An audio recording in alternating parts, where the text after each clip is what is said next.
All right. Let's see. Let's just make sure everything is in order. Oh, dang, I don't have the side scroll wheel. Yeah, so my mouse is still cooked. So it like died 8 hours into yesterday's 10-hour stream. And I had to break out the wired mouse. I think my Bluetooth adapter got fried. Because it's still not working today, even after a computer restart. Which is... that's pretty funny. I caught my mouse dying live on stream. But yeah, we are back at it right where we left off, which is me going, why Rust work the way it do? More specifically, once my LSP finally boots up, I think we might have to write the file once to like poke it to actually get it to do the thing. There it is. Yeah, so we're dealing with problems with arena lifetimes.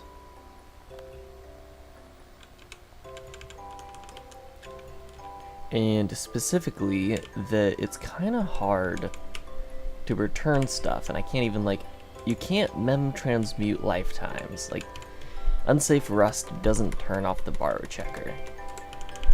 And I think what's going on, my suspicion.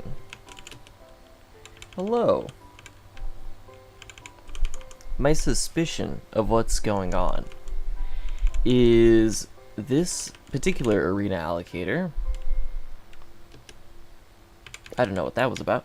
This particular arena allocator has a static lifetime requirement for any values you allocate on it. So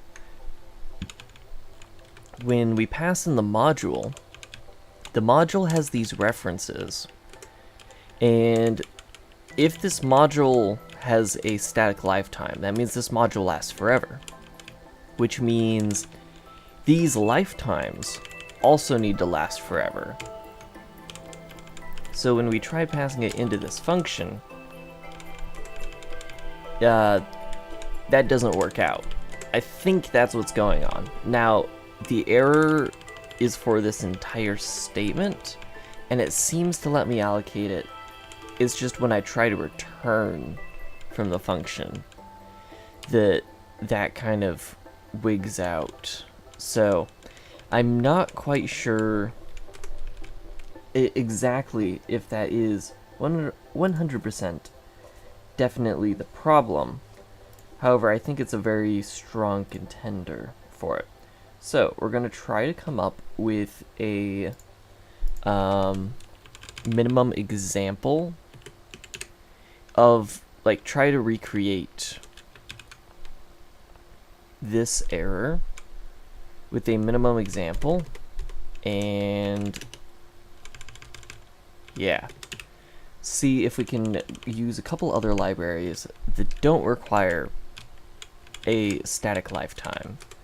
Now, what this might mean is that we can't put references into here or anything else that's like not allocated on the heap, I guess.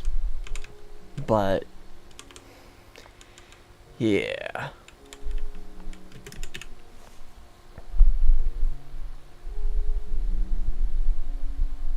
Lifetime might not live long enough requirement occurs because of a mutable reference to HIR module.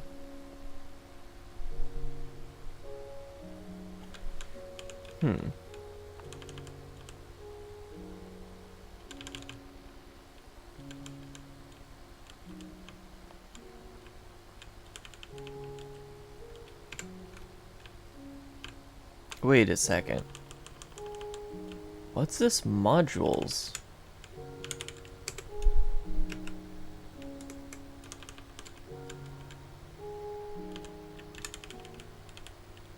list go to?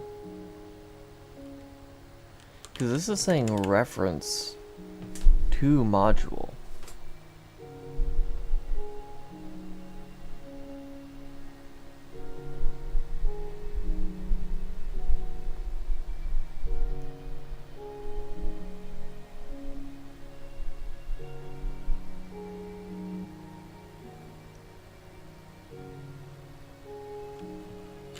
But yeah, part of this is like invariance of mutable lifetime, so I have to figure out how to handle that.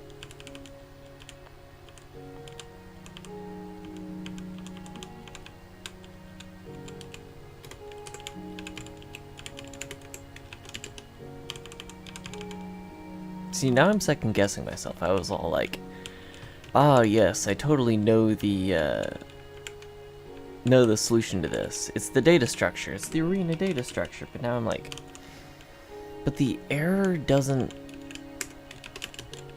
isn't affecting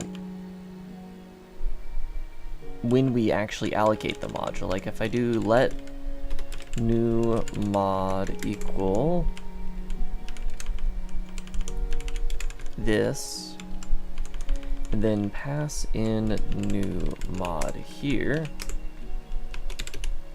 the error is still on the return statement, so it can't be the arena allocator itself, theoretically, because the arena allocator is working fine. Because of mutable reference to HIR, module, and then standard lifetime.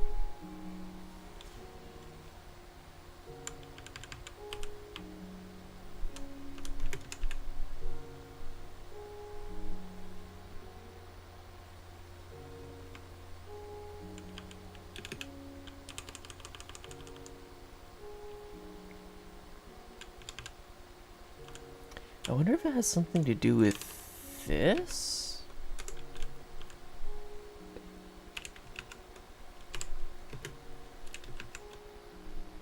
Oh.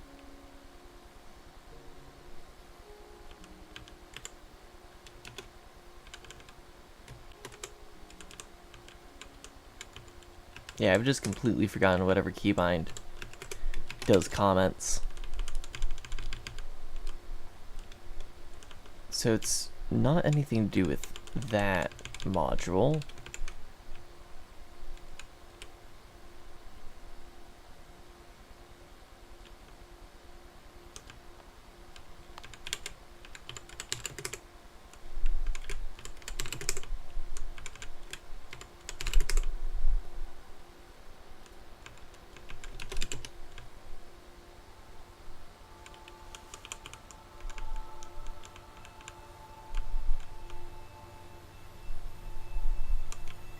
I was thinking maybe it was because module was referencing modules, but no. Let's try building this and looking directly at the error.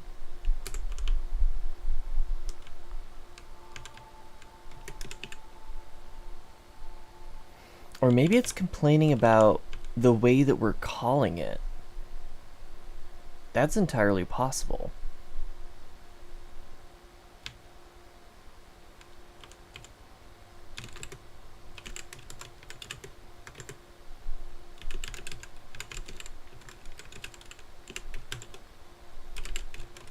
Because if we're passing in lifetimes the wrong way, that could cause this issue.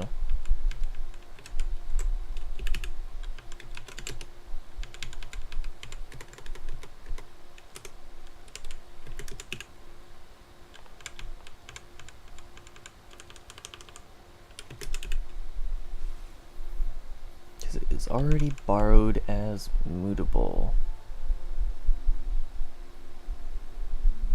How is self already borrowed as mutable?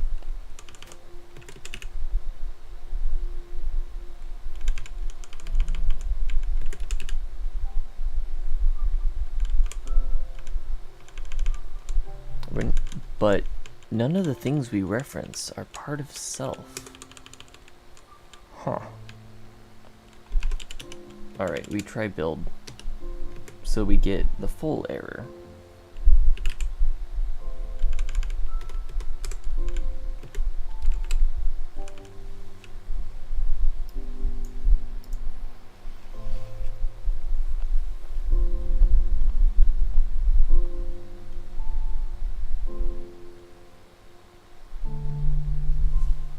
Cannot borrow self as immutable because it's already borrowed as...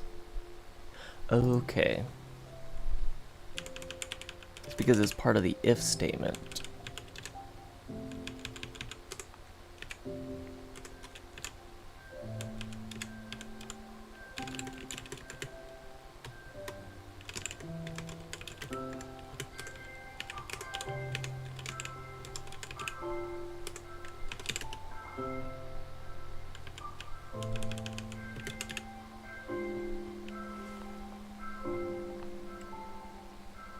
Is it because it thinks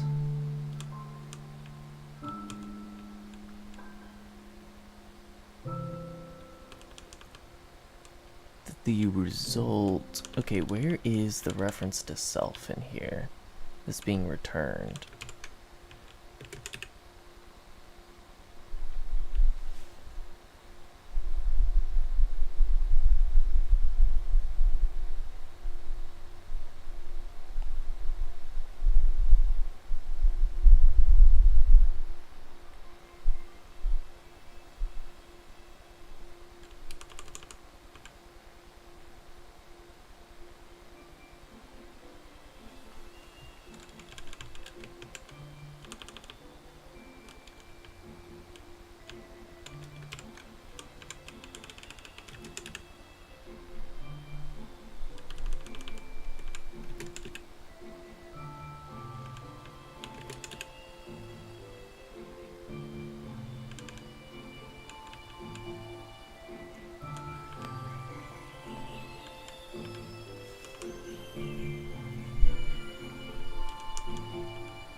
It's because I stopped... No, I put explicit lifetimes back in.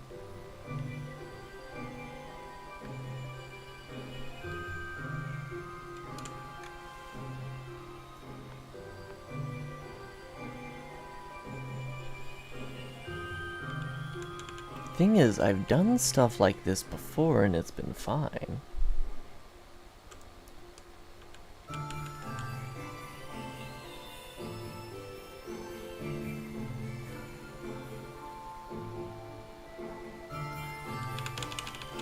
Actually, does expect node need it to be...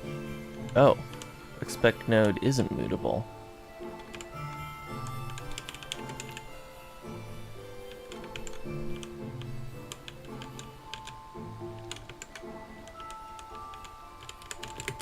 So if I put it as a mutable reference, does it stop complaining?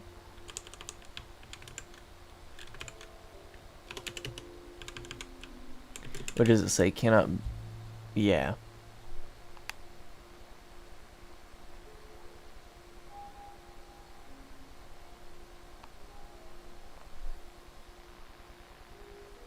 I feel like this is a new error. I haven't had, like, movable references complain about...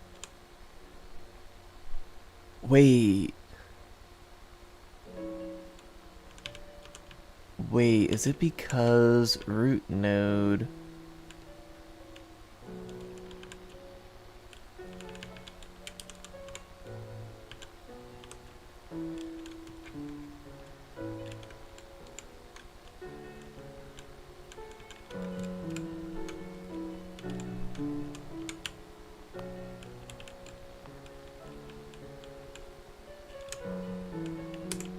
No, AST is its own reference.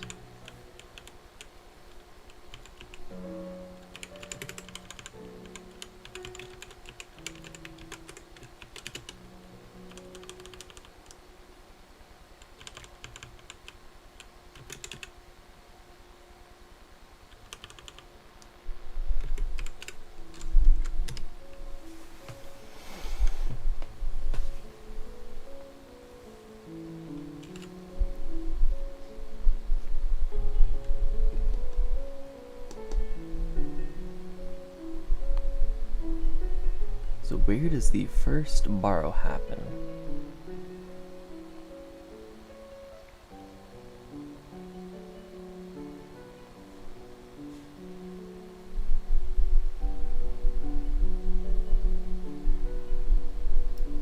First borrow used by a call, lower identifier. Second mutable borrow occurs here. Wait a second, that's right here.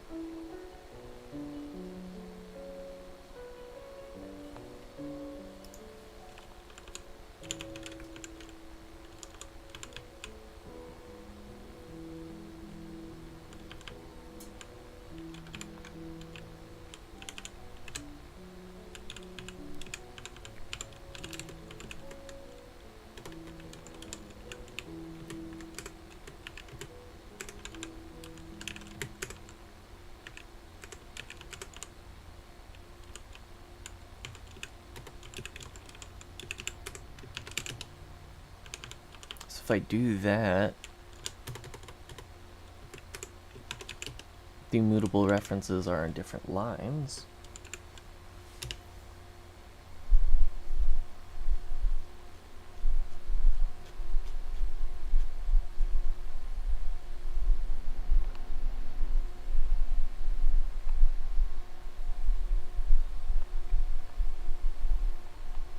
Returning this value requires that HIR must outlive static. Requirement occurs because a mutable reference to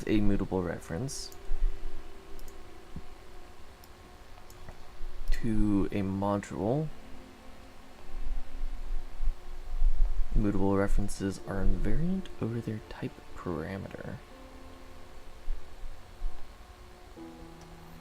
Well, maybe then I just don't return it then?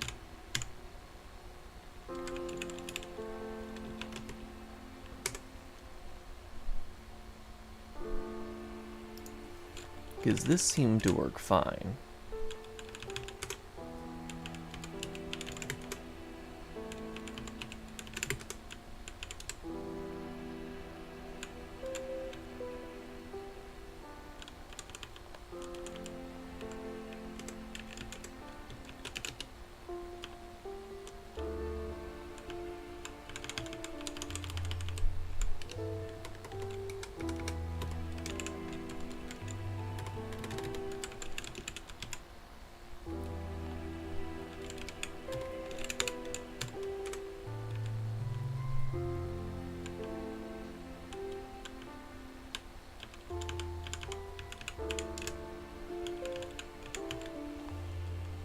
Because if I just need to pass in the data structures I want stuff to add stuff to, that's not the end of the world.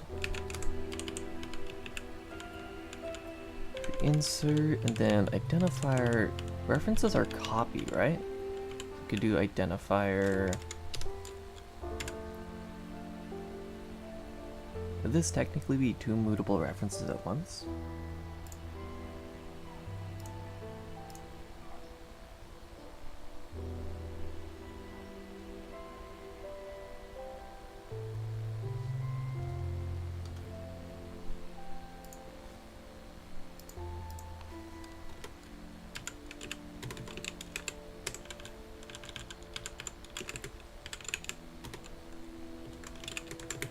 And I need to make have an understanding of ID scoping, which it does not have at the moment.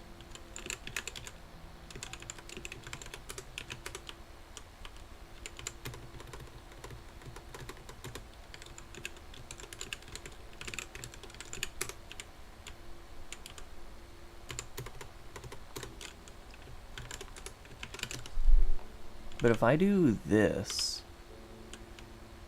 okay, different error. Borrowed data escapes outside method. Yeah, that's the point. Which makes the generic argument invariant over the parameter HIR.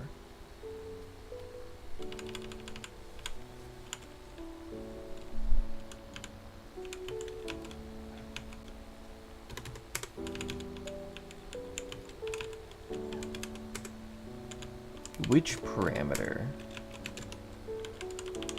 Which lifetime parameter?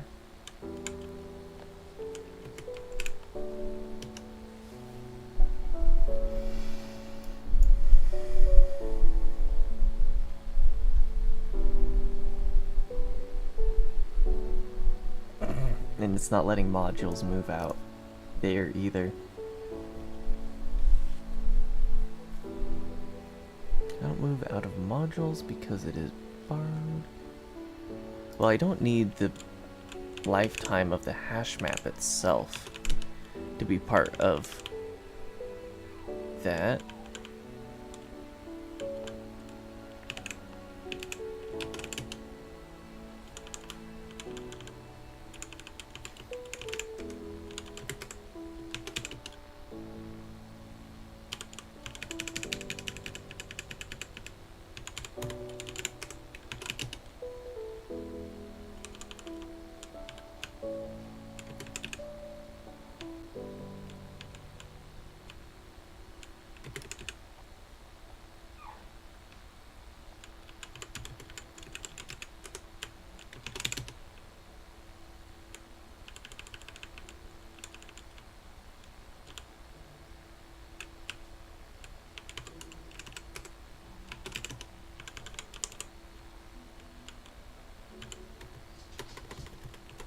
Okay, so it seems fine with this.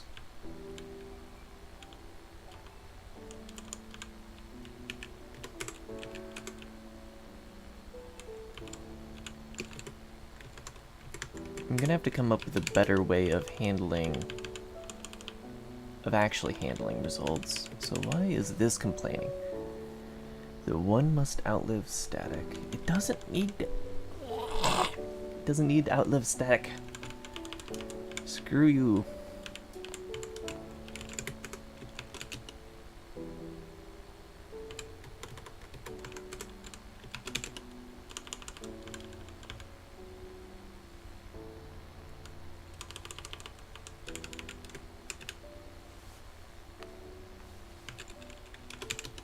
See, now the problem's here.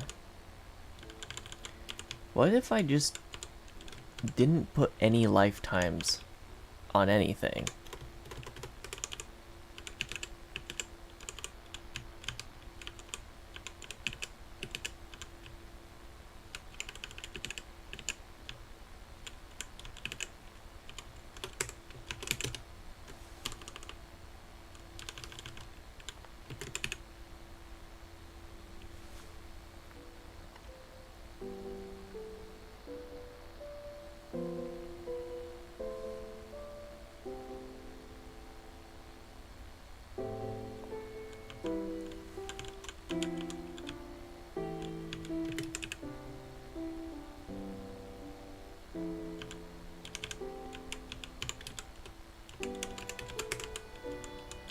We'll make the only reference that matters, only reference lifetime that matters, that one.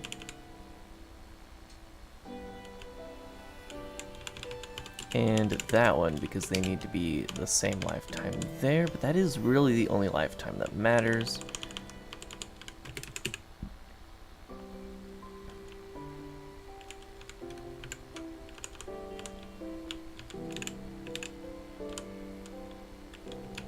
Now what if we did the same here?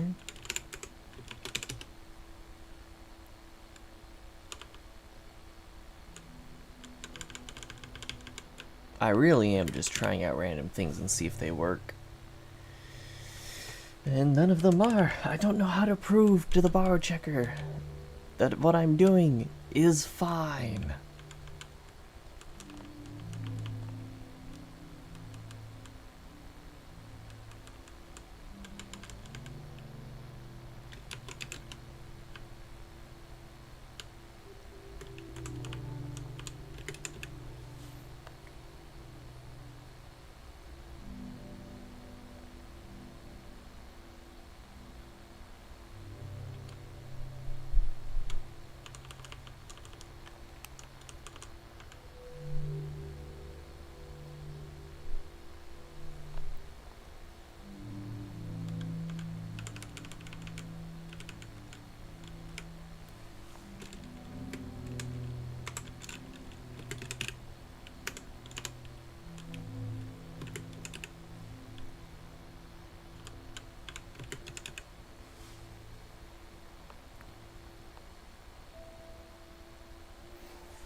call the lifetime of this reference. One arena is a reference that's only valid within the method body.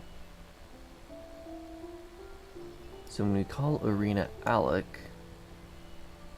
arena escapes the method body. Here, argument requires that one must outlive static, or live the same as static. So is HIR static?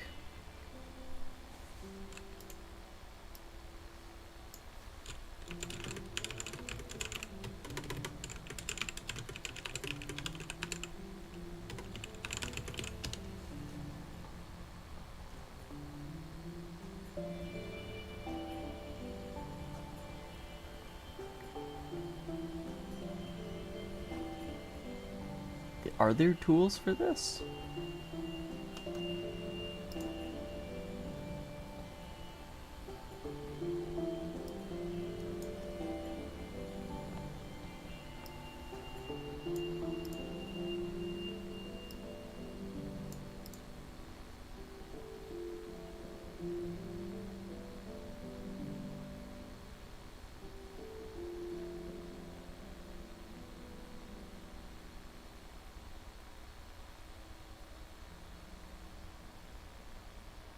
Hello.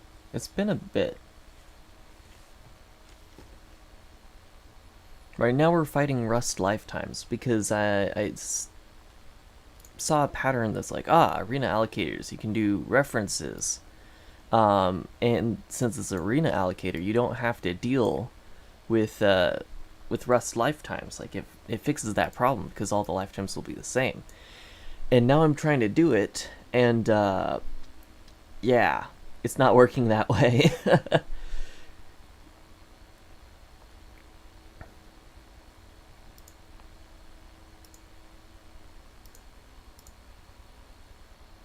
So here's what I'm gonna do. What I think is the problem.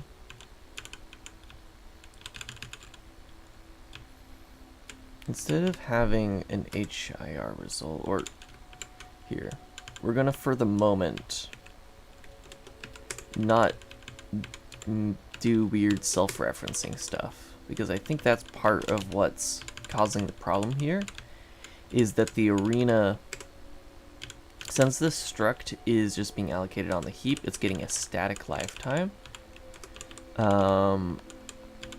So now it's like saying, oh, all these references also need to be static.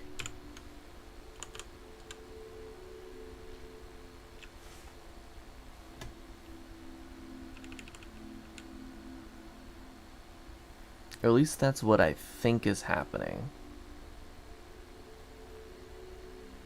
So instead,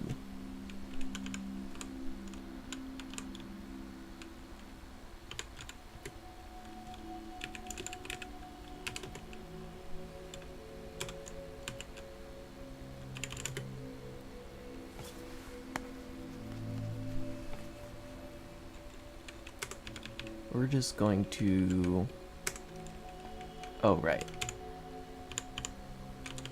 just removed HIR. But I actually do want to make a version of this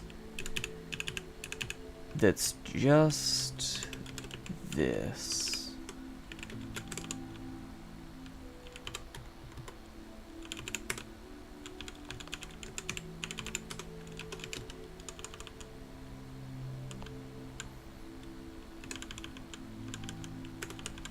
And we don't need any of the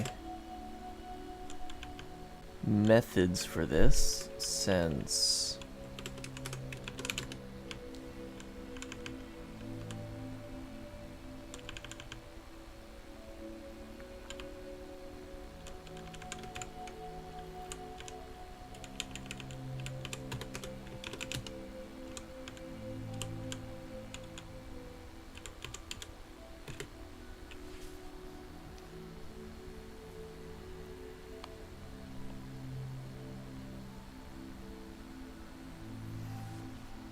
we're just returning it. So we have arena.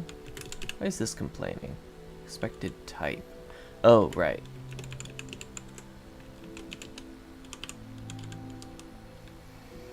Instead of build, we'll just do modules equals a hash map, then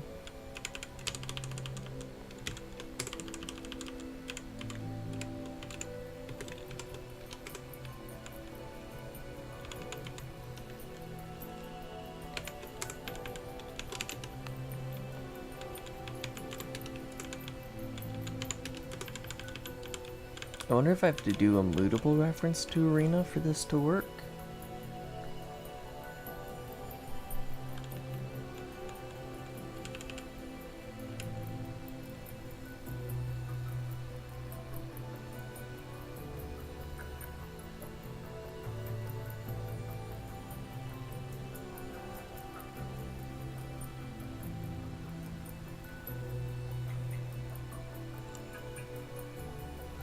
References to this lasts however long.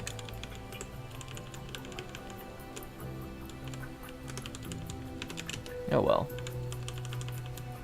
We'll see if this complains.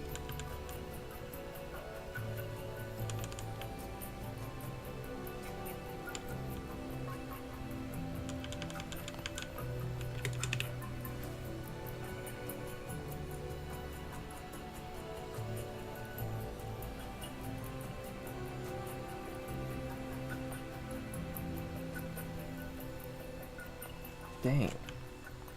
See, it's the return value of...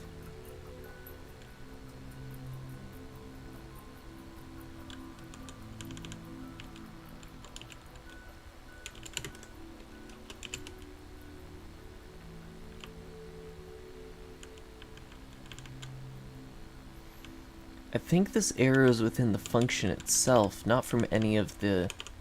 Yeah, it's just the syntax of the lifetimes within the function. Because you can't do... Are there where clauses for lifetimes?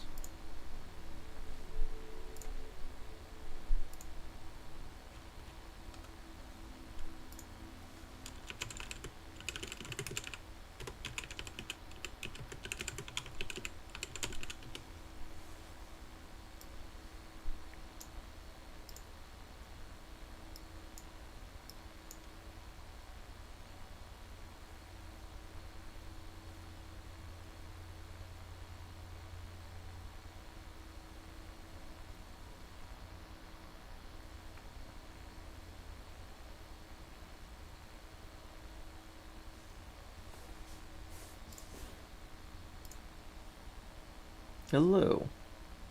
Yes, I felt like Minecraft music today. As opposed to like the synthwave, not synthwave, more industrial music yesterday. I'm like, today's a Minecraft day. We need some peaceful music.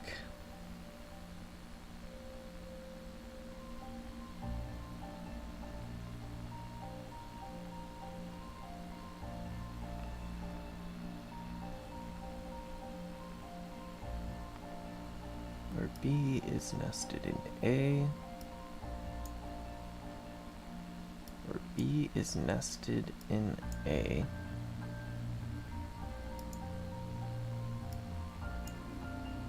That doesn't really make sense, because what if I want to say something is nested inside of static?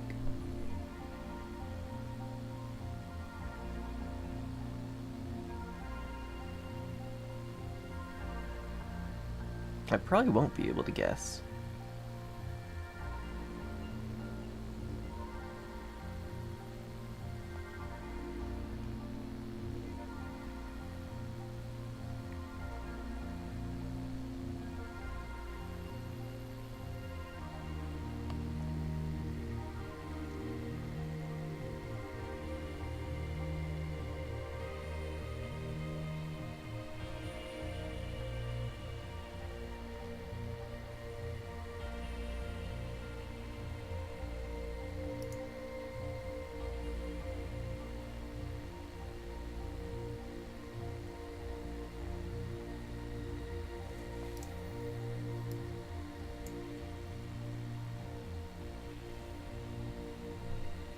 Ah. That was like my tentative guess.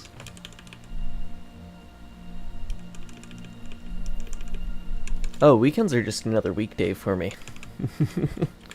Probably shouldn't be that way. It's probably not that healthy, but yeah, no difference. No difference. Continue working. In fact, they're kind of nicer because there's less like stress to work on specifically business things, so I get to work on the fun things. So sometimes I work more on the weekends.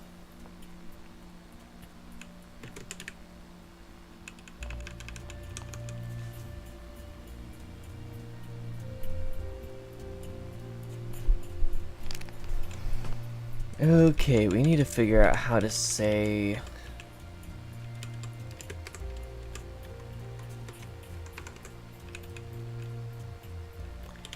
So it's interesting. Rust doesn't actually know the lifetime of this arena, but it does know the lifetime of this reference. I mean, in a way, yeah.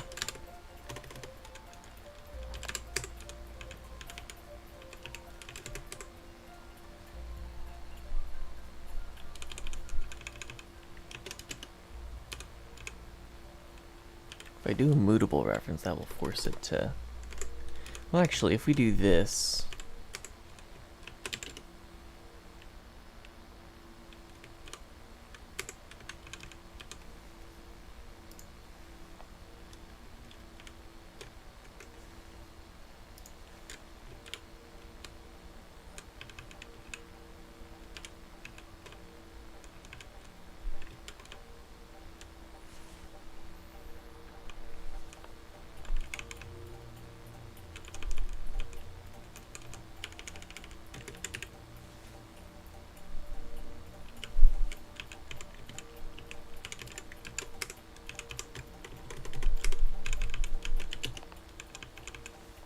How do I convince it that the lifetime doesn't... Oh wait, is it because I'm not putting the lifetime in here? If I put the lifetime in there, it should be fine. So you just say the lifetime of the return value is equal to the lifetime of this. Of this arena allocator.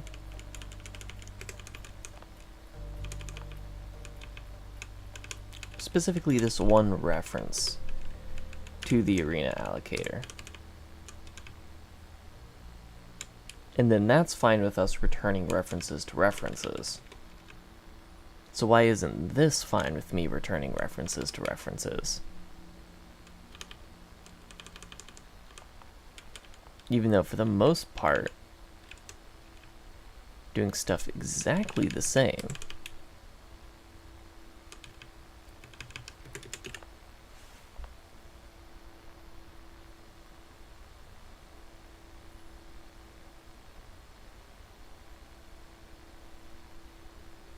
Mutable references are invariant over their type parameter.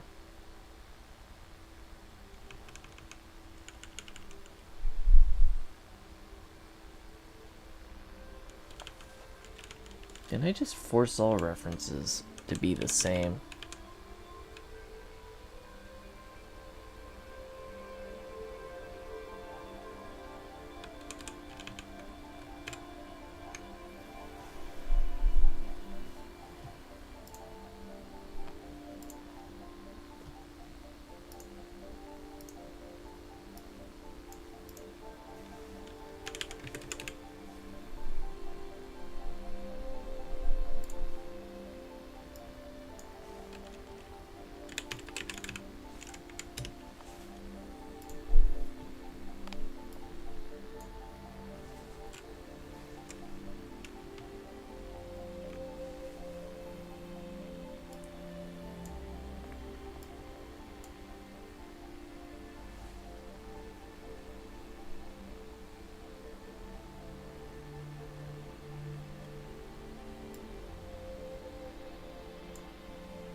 BA.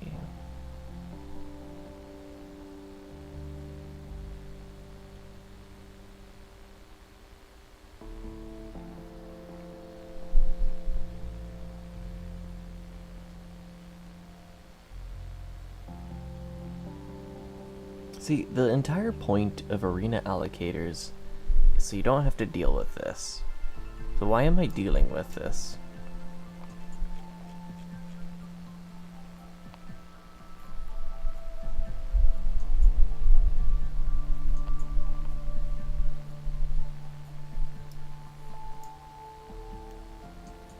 I just need to figure out which lifetime is the problem. Which constraints are causing this lifetime to be a problem?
Okay, so it is this.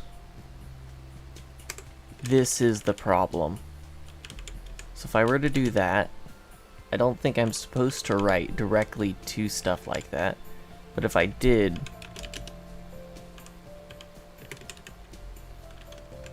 did it restore it? Nah, I'm gonna restore it just to be safe.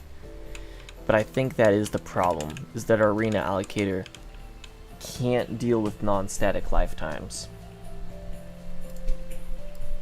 Which means I do my original theory of and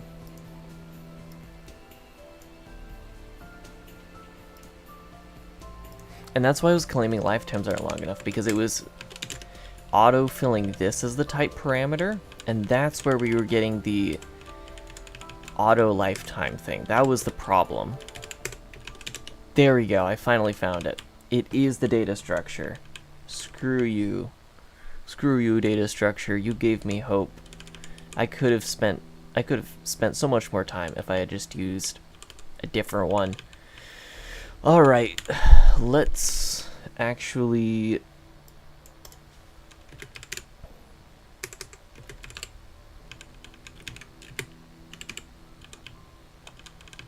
get work done now. So HIR, we need to go here, and I think I can do a self-referencing structure, because I do want the structure to be able to be self-referencing like this. I'm going to go back to doing it that way. We're going to bring back the complexity, because I think the arena is the problem. So we're going to go back to typed arena, because that is a lot more well-used library.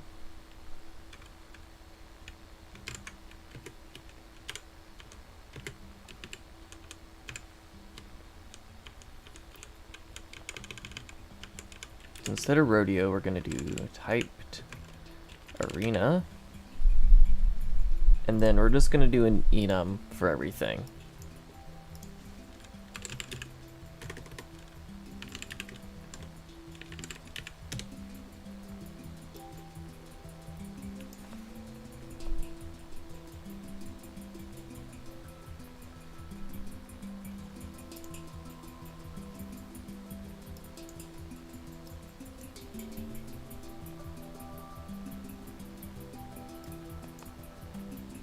And this is 202.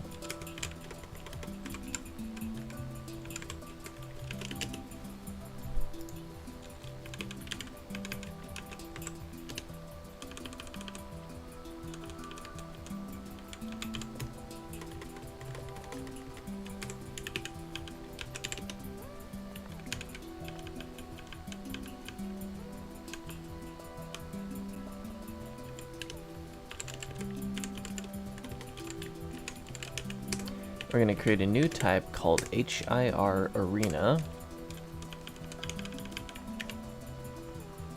which is going to be an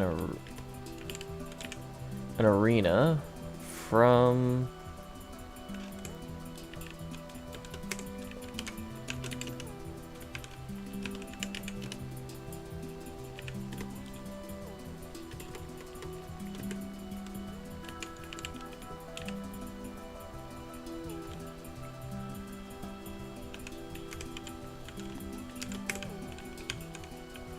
typed arena.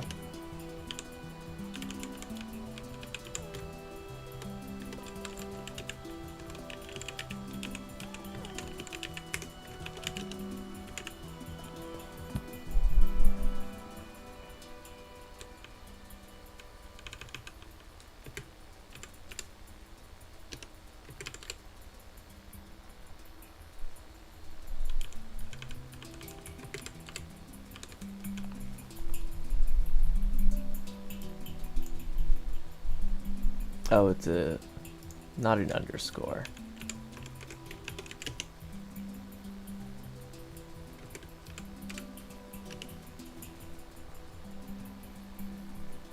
And now we should have diagnostics back. Give me my error checking.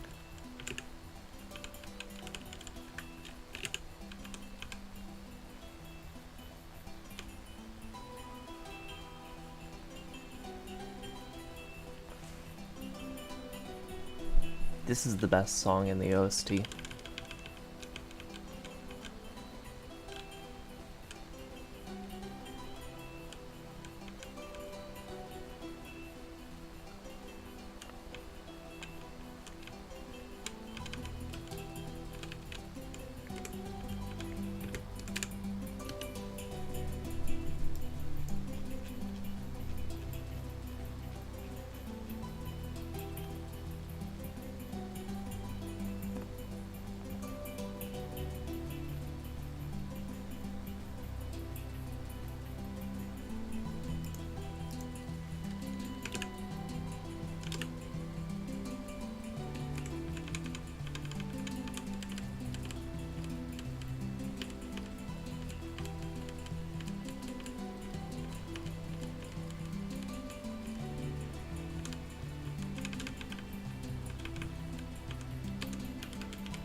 Oh, that's how you do it. You have self as... Okay.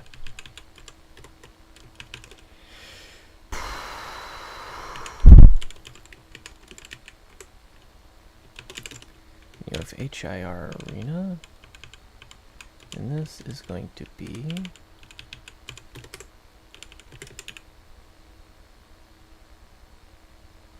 missing one generic, which is going to be...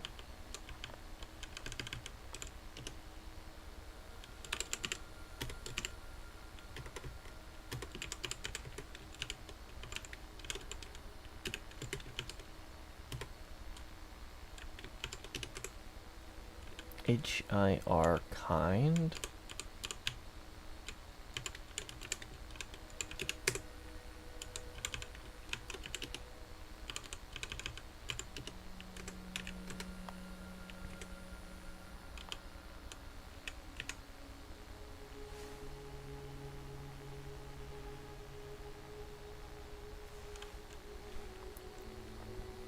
And HIR kind is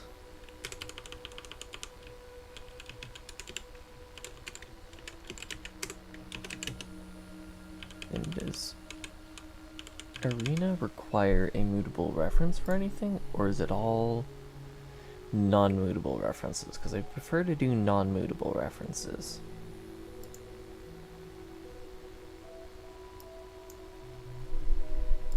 But we might need to do a mutable reference because, specifically because of the lifetime invariance.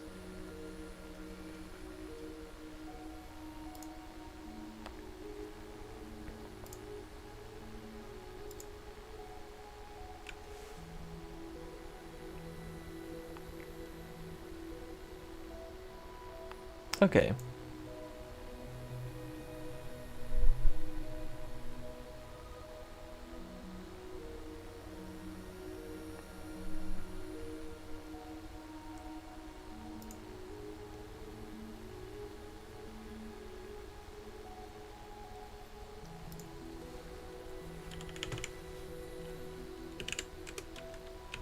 We'll do non-mutable reference to it.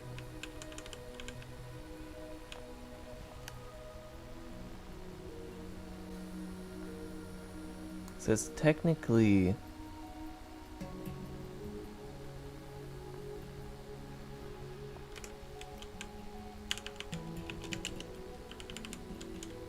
well, it is kind of mutable because we're mutating data structures inside of it, but alright, doesn't matter. Okay, HIR kind, let's throw module, and we'll say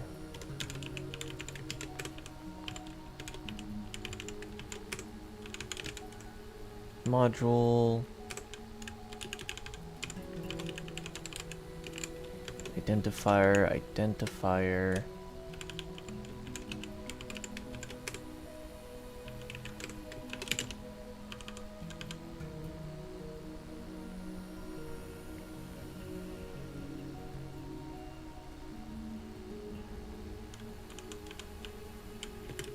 oh, identifier doesn't have a lifetime.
Isn't this just the lifetime of the structure itself?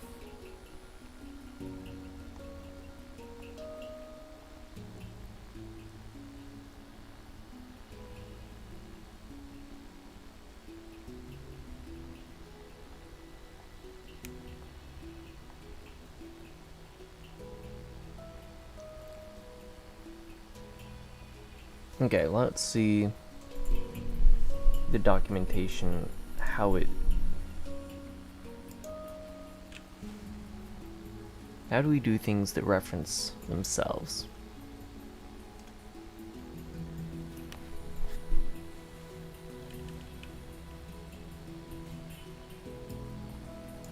Okay, they do have cycle participant A.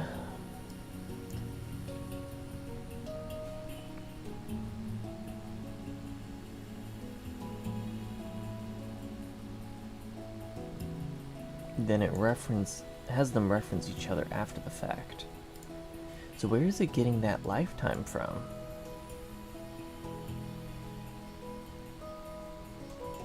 Is it just kind of getting it out of the ether?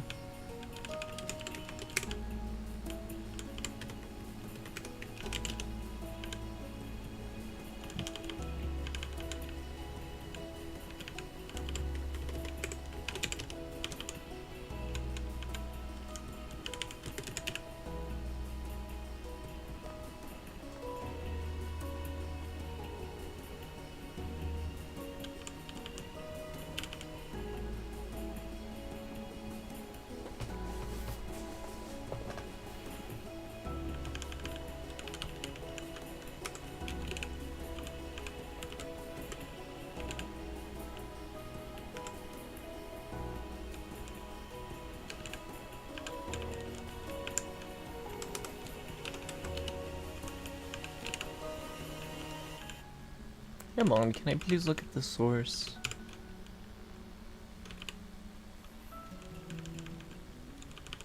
No looking at the source for me.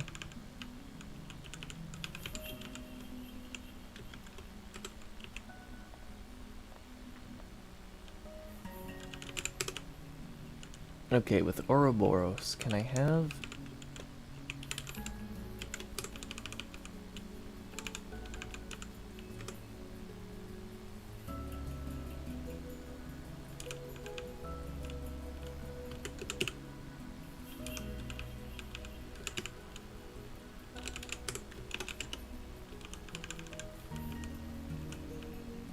this borrow itself?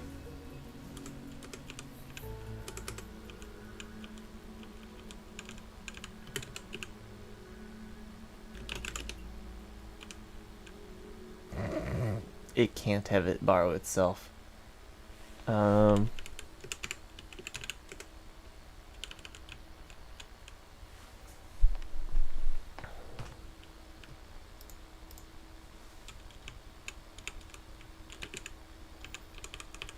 I'm just really not allowed to do this structure the way I want to do it.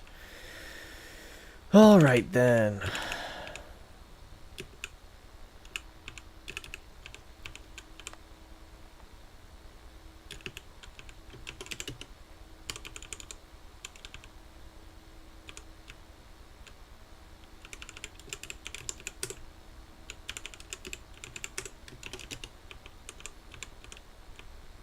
Me when I try to be fancy, but I'm not allowed to be.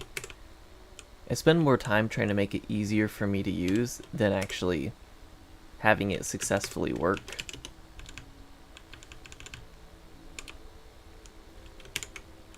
I'm like, oh, it'd be so nice if I could pack the arena.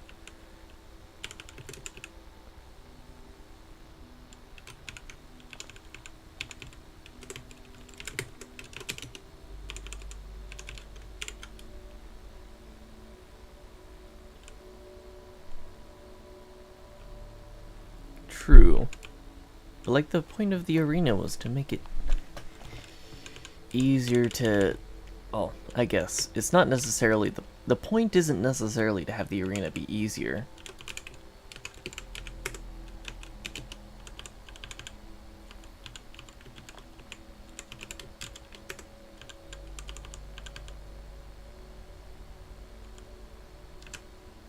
The point is for it to be more memory efficient.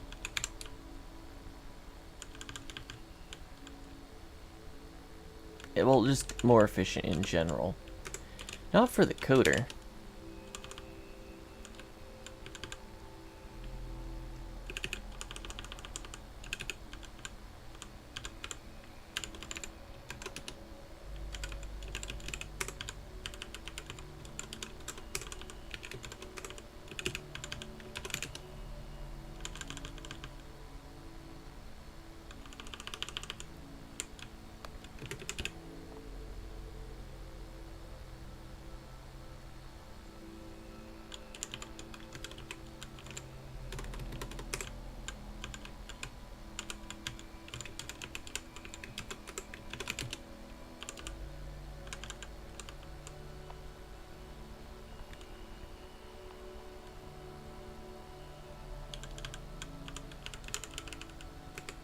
So the lifetime of the type is specified, but the reference is not. I think this is the play. This is how it works. Now if we go here, reference HAR arena, I think passing in modules is the right way to do this for the moment. I need to figure out a better way to handle identifiers. Okay, moment of truth. With this data structure, does it work?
Then this needs to be...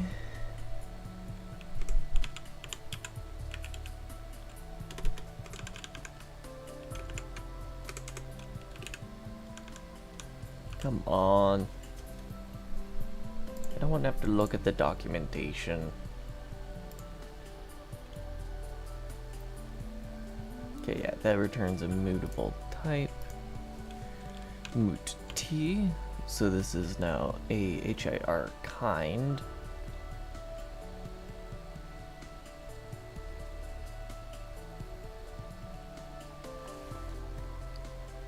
Any way for me to like...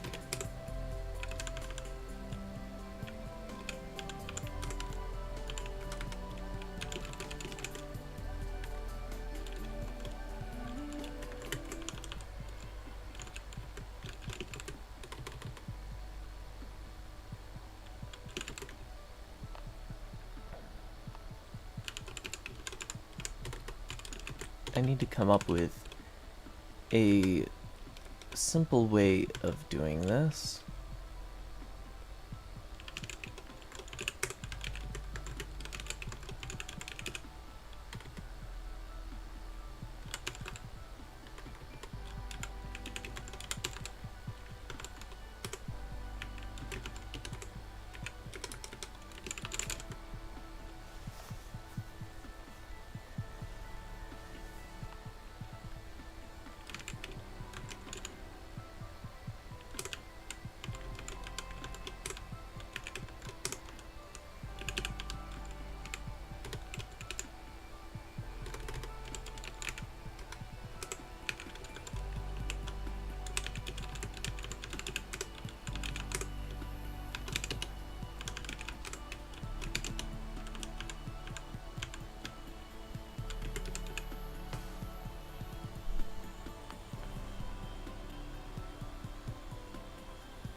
As moot.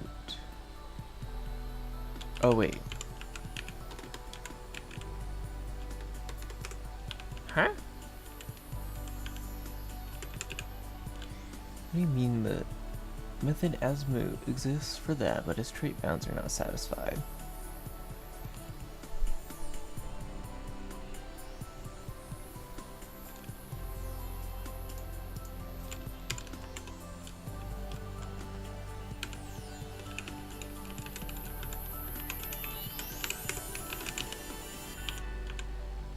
Does that... Wait, why do I have to explicitly...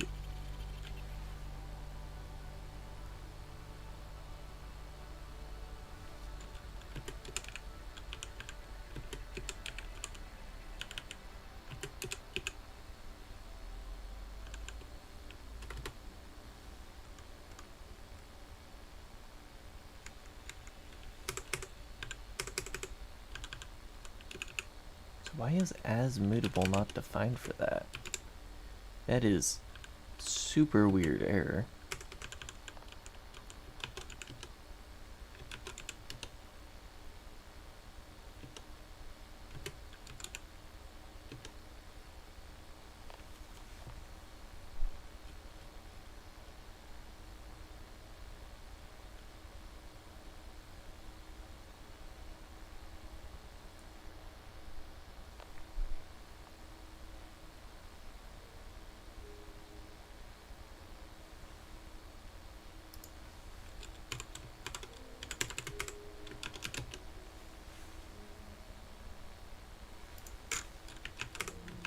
It's because I forgot that semicolon.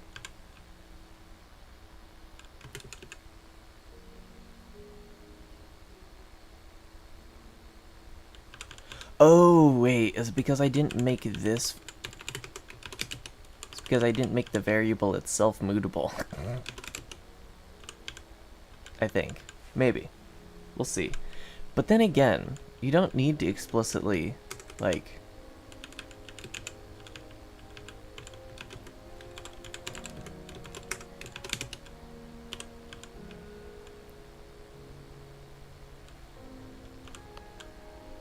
I'm confused.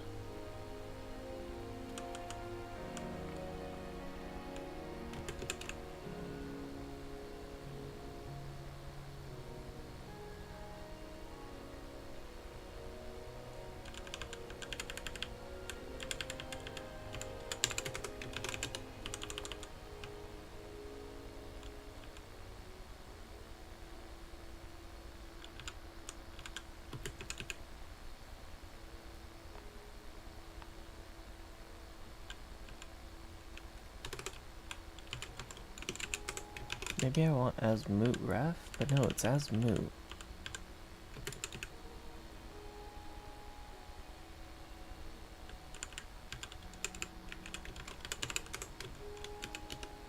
Okay, well, I guess I've only done this for options, not specifically for custom enums.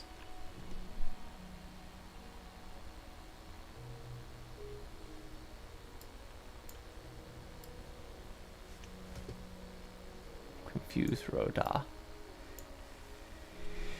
Indeed.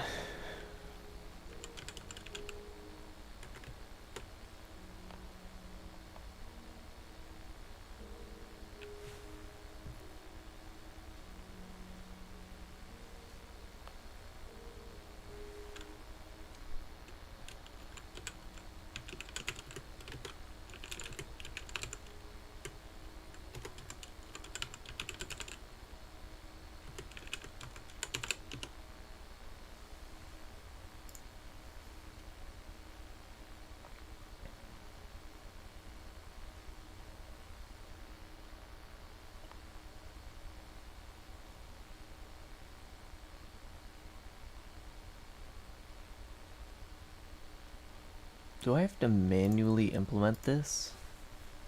I might have to manually implement this.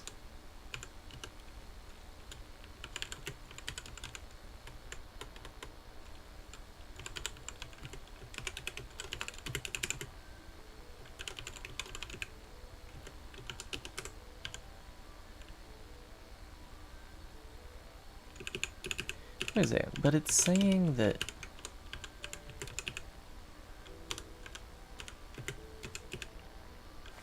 as moot exists for mutable reference, but its trait bounds were not satisfied.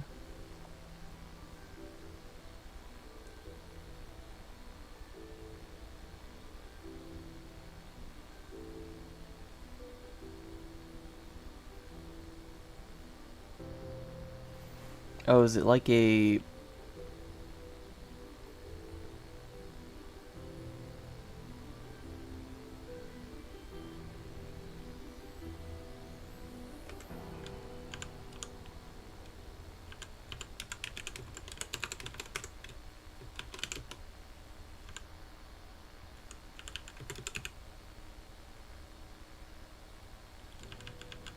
Yeah, I think I need to manually implement as mutable.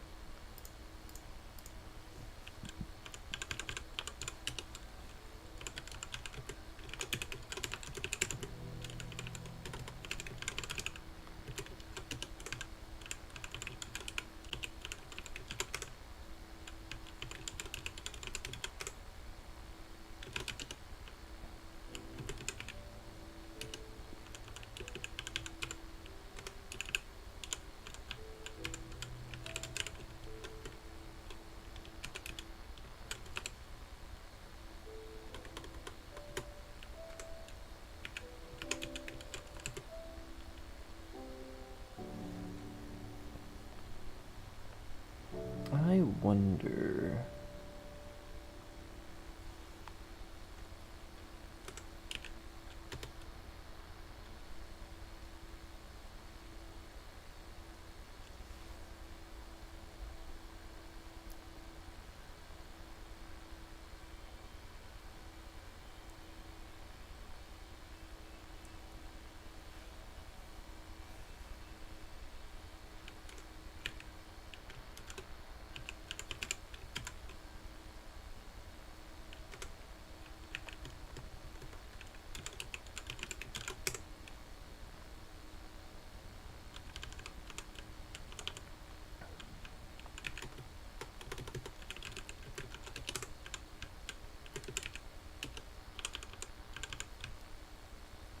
I don't want to do this much boilerplate.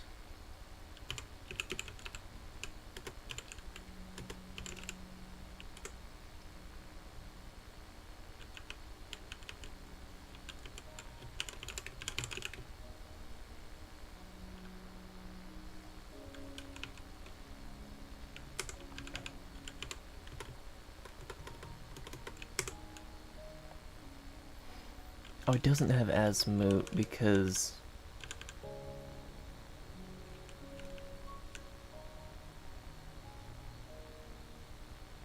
this isn't a generic type. I can't have references here instead. That just doesn't work. Okay, instead,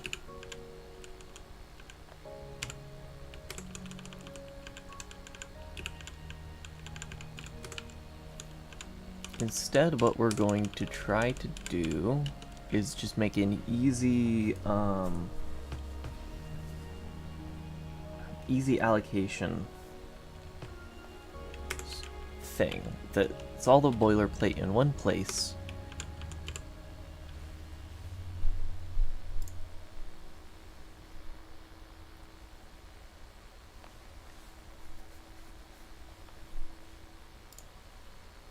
Let's see, Rust try cast enum to one of its contain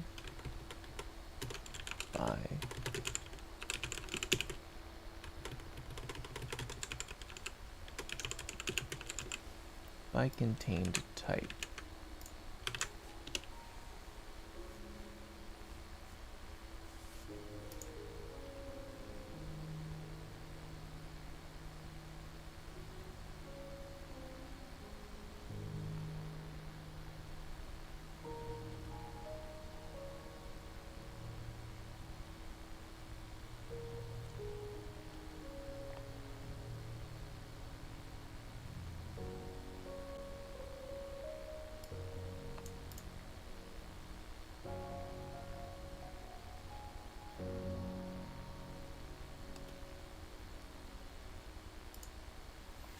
Unwrap inner type when enum variant is known. Ah, this is exactly what I need.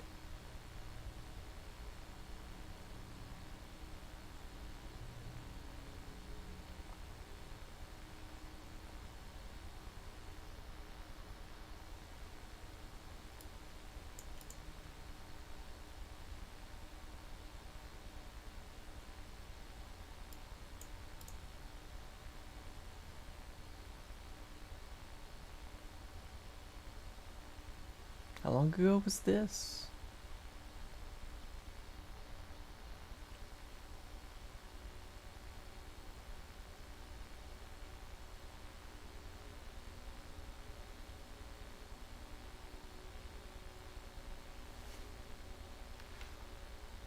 This was 2016. So maybe this RFC is already implemented. Enum variant types. This is closed.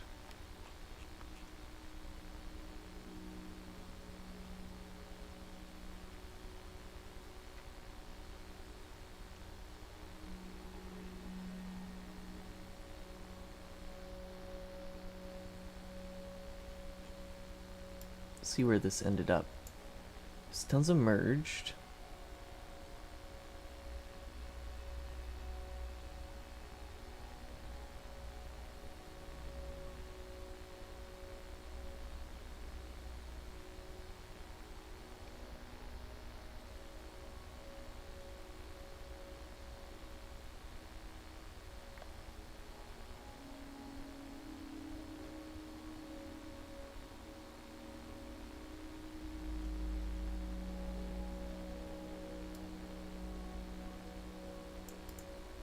RFC is now postponed. 21.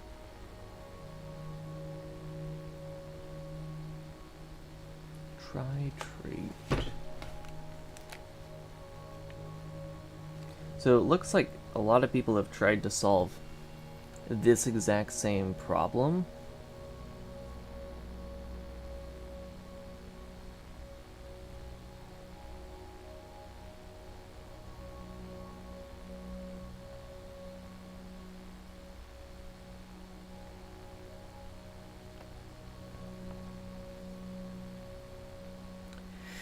Fine, I guess I'll just write this the long way, at least for now.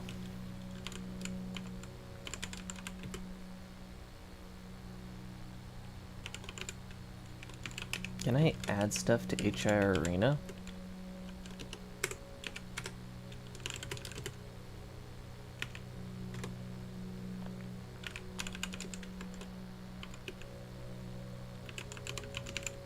So if I do alloc identifier,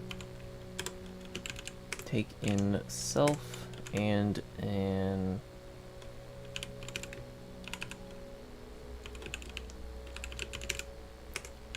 an HIR identifier.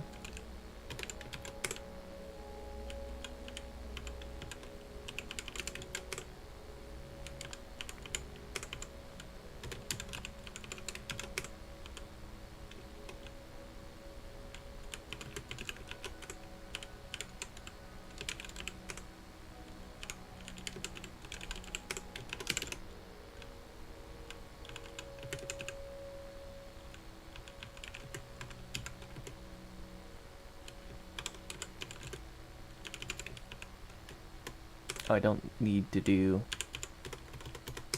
scope.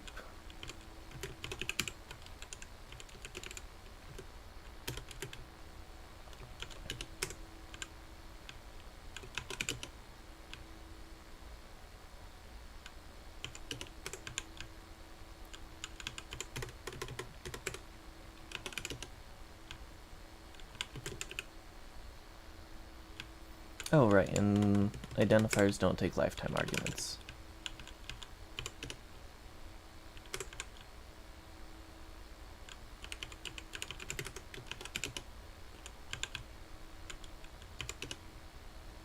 So now here, if we just do arena alloc identifier,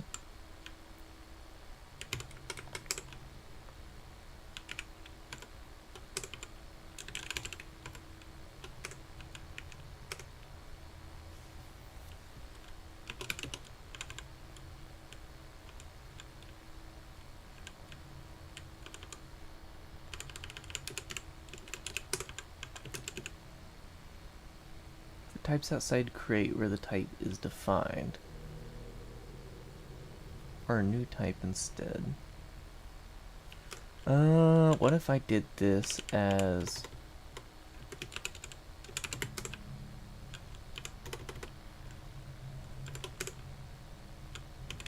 this instead?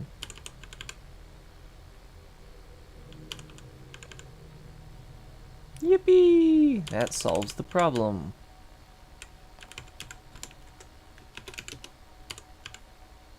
Now, of course, I have to manually expose any of the methods I want to be able to use, but it does mean I can throw types on it. Expected mutable reference. Now we need to do manual unwrapping of this.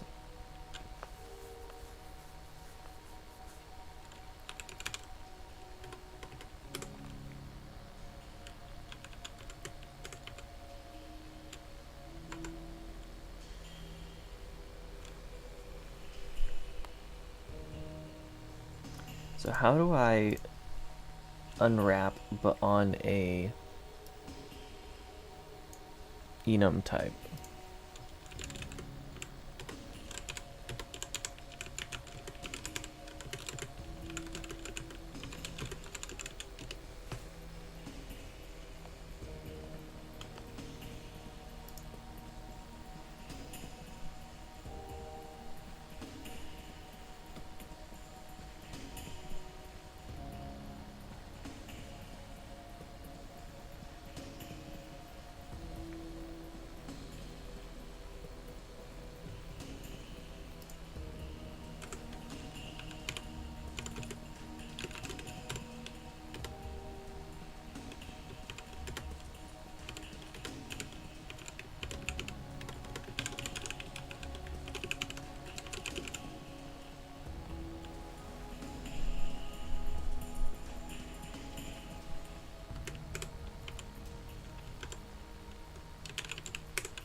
mutable identifier. Can I just say that this is a mutable reference and we're unwrapping it as a mutable reference?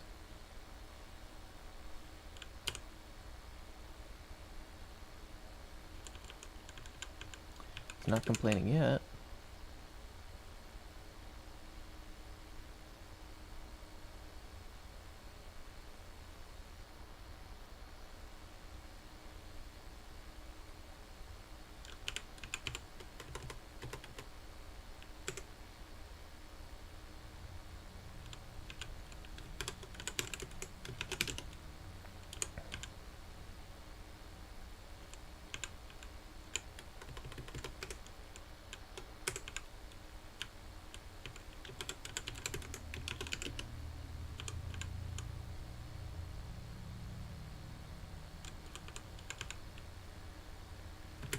Let's see if this compiles. Because I don't trust those green squiggly lines.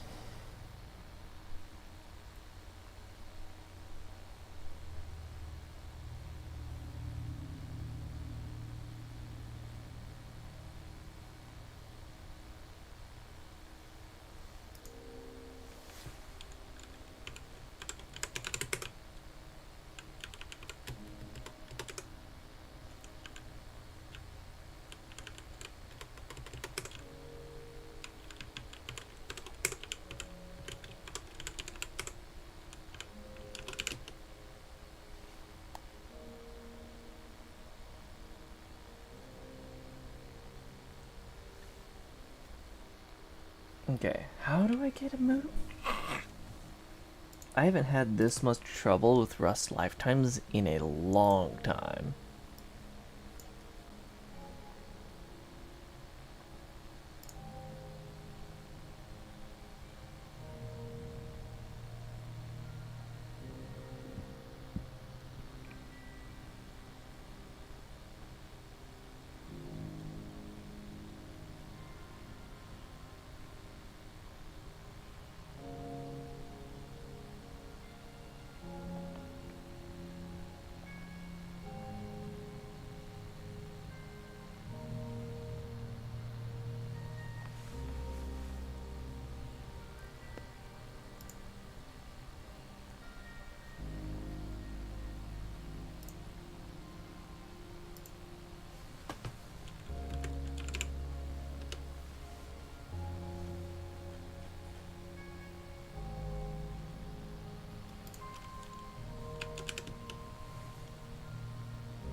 Oh, it looks like it's actually fine with that.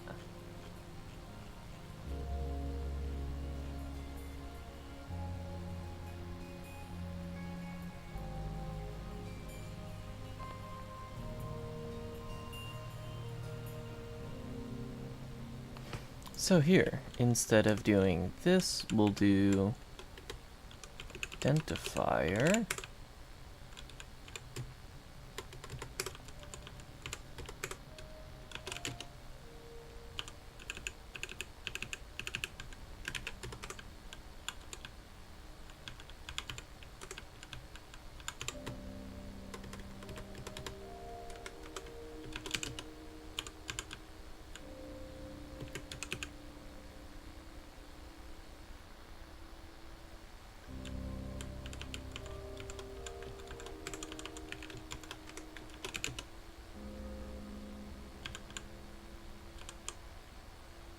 And does that just work?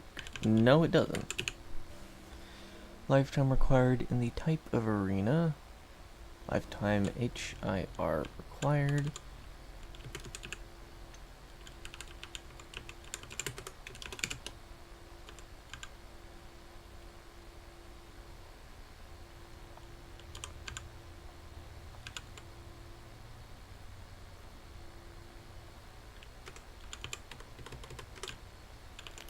Right, because we're trying to get references from this.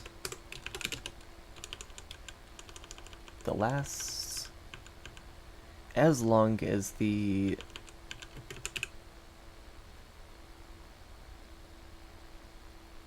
arena allocator lives,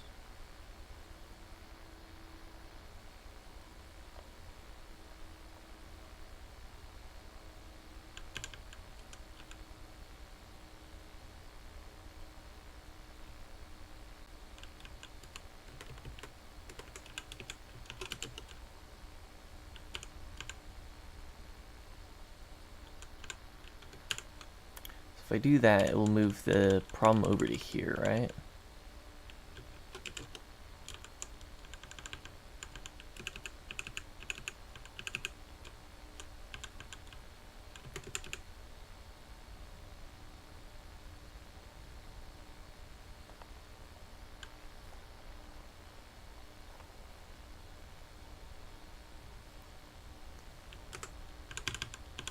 Yeah. Okay. So I do need the arena reference to explicitly be the same lifetime as HIR, which hopefully isn't a problem. That is kind of the same problem I was running into with the other implementation of this.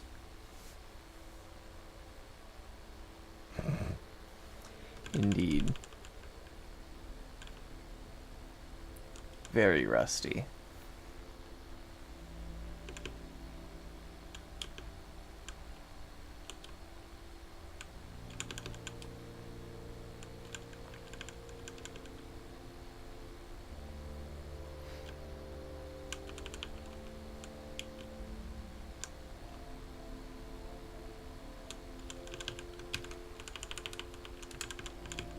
So now this is the actual test. Can we allocate a module?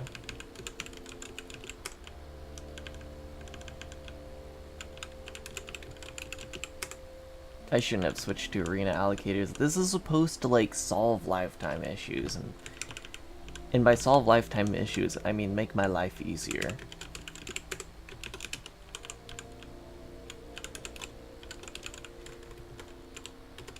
Not add a massive amount of boilerplate.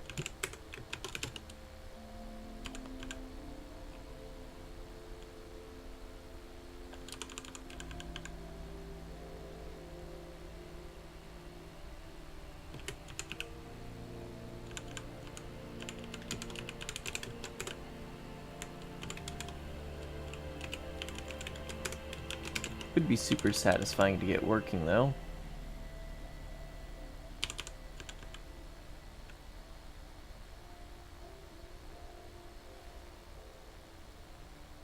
Yep. Oh, I wouldn't trust... This is all lifetime related code, so I would not trust AI to write it. Every time I've tried to get AI to write Rust lifetime related code, it always fails. And I'm not talking like most of the time it fails. I mean, it always fails.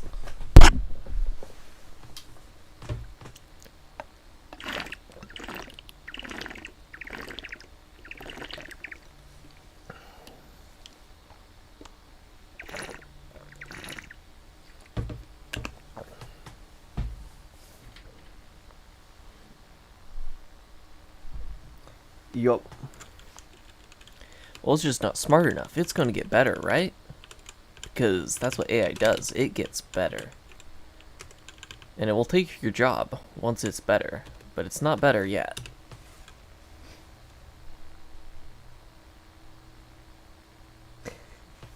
Yeah, I took the straw out of it. It's supposed to have a straw, but yeah. Alright, we finally fixed the lifetime issues. Yippee! I just have to write a massive amount of boilerplate.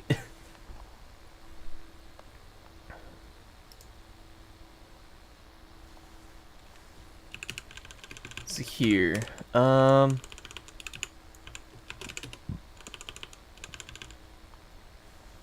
gonna learn how to write Rust macros.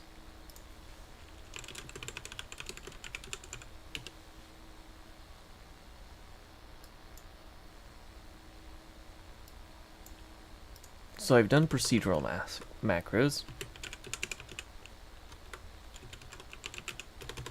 So we're gonna figure out how to do Rust macro rules. And use that to create a table.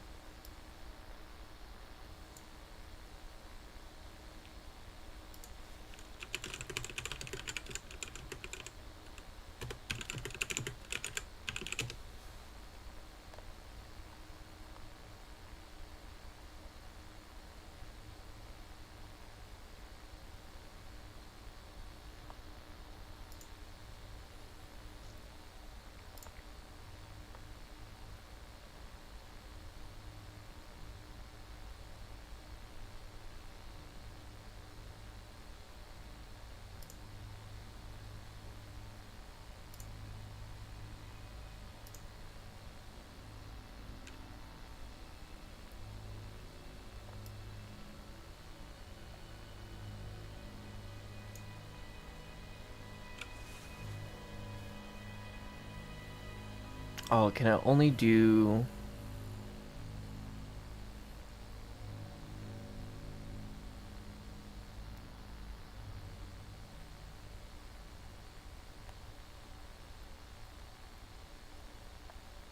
It can only do full tokens, can't it?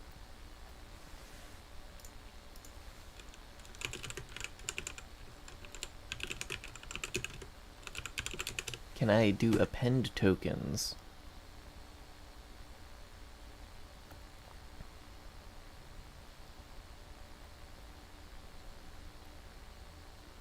Actually, can you put a quote macro into an append macro? Or into a macro rules?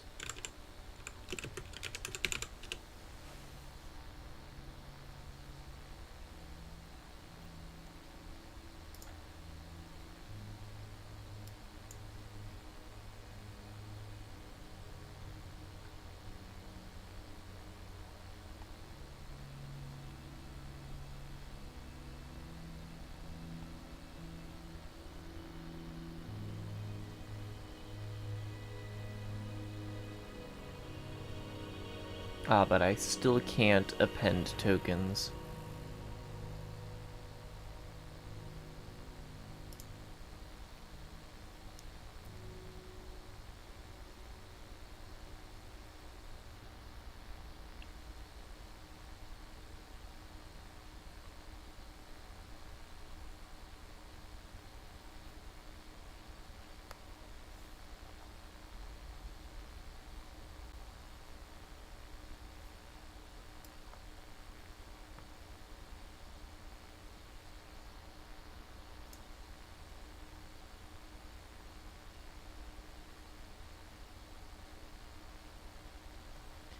Dang, would I have to write a whole procedural macro for this?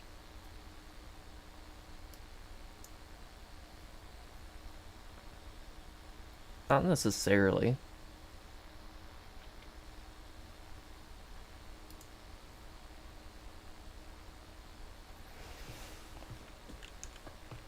Here's what I'll do. Here's what we'll do.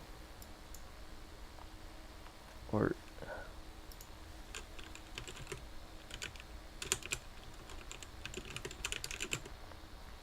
Rust macro rules. Format identifiers.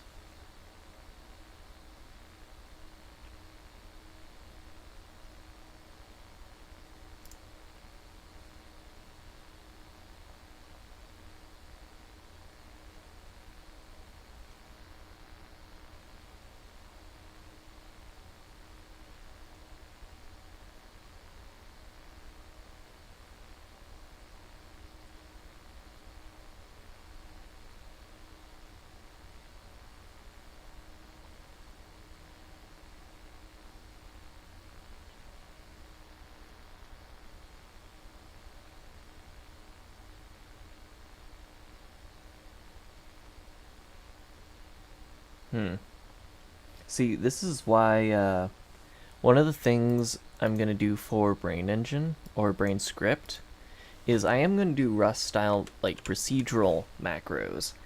However, you're going to be able to define them in the same block of code. You don't have to put them explicitly into a different file. Because the developer experience of not being able to define stuff right next to where you use it is terrible.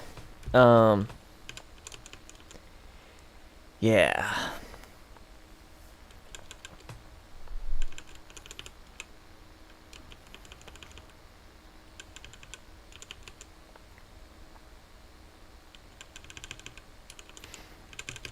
So here's what I'm going to do.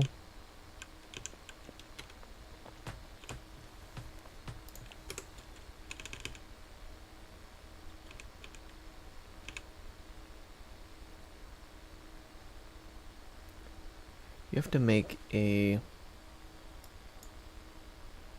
It's getting to the point where a proc macro makes sense.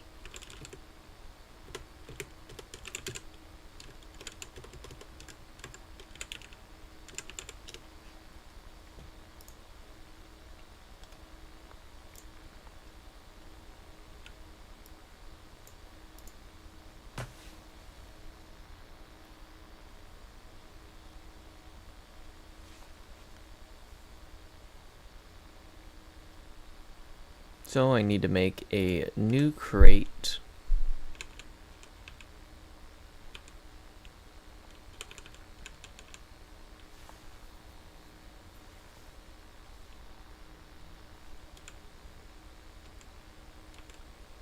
Where am I going to put this?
Cargo, new.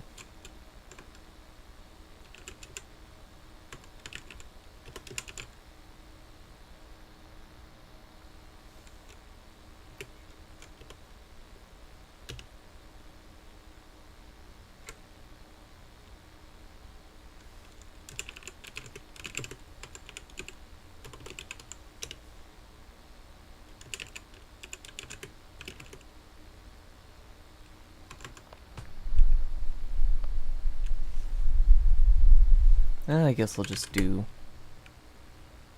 proc macro normally, as you would. Path, Brane, script, compiler, macro.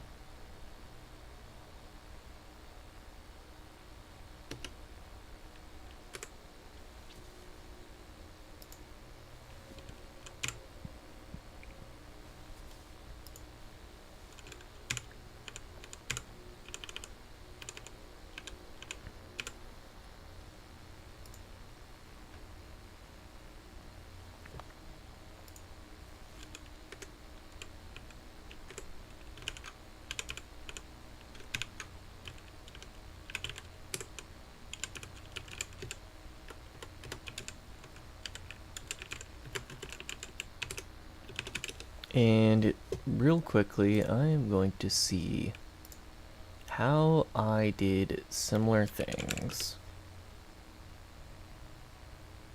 in Brane Engine when I was testing out using Rust as a scripting language.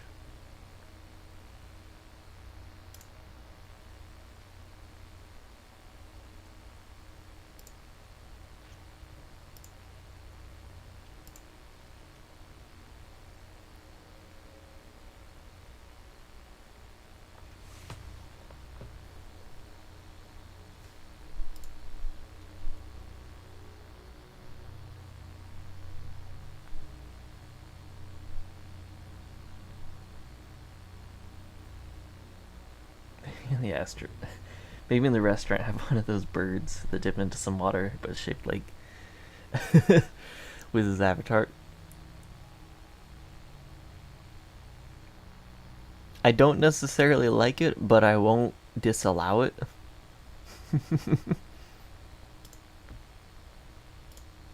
So here was my macros crate.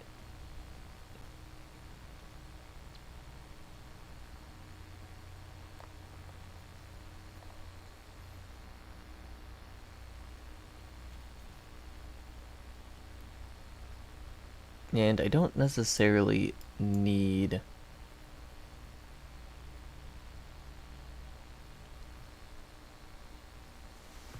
anything more fancy than just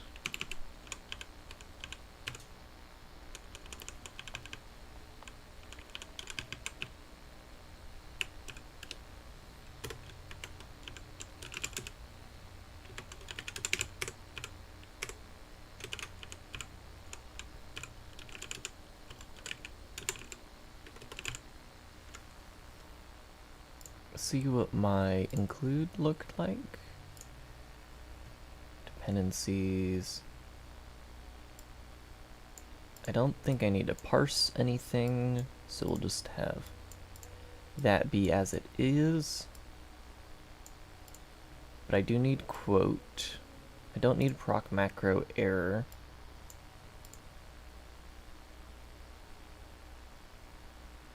But I do need quote.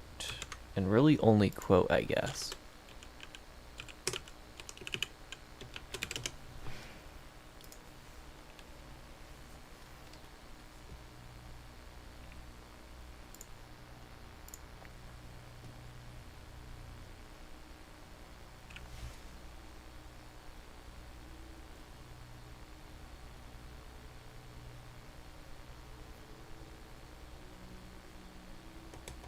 And I can figure out how to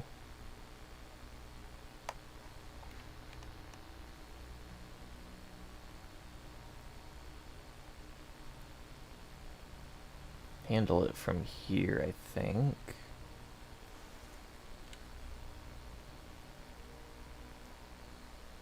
The token stream might be unwieldy to work with, but yeah.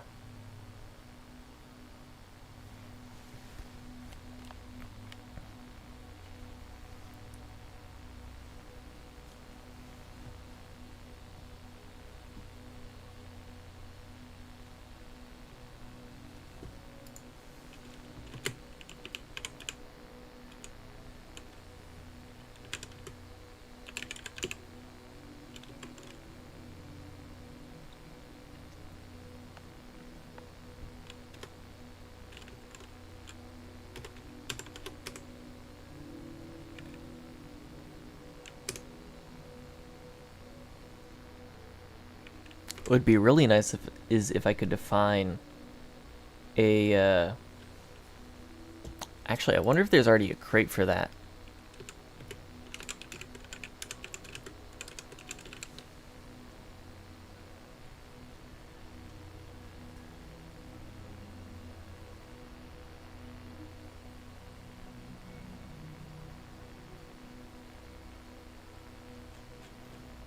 I'm surprised. I would be surprised.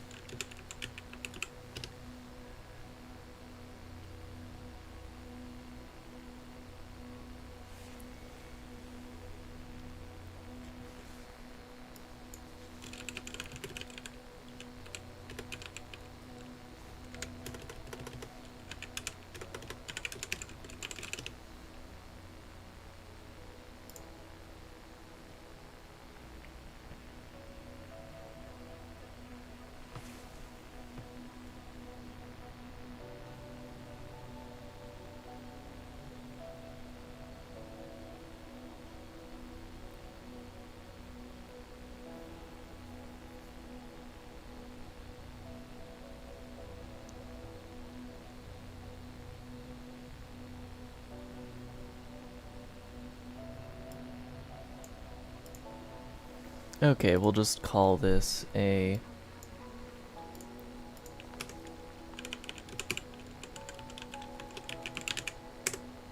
we'll call it implement arena,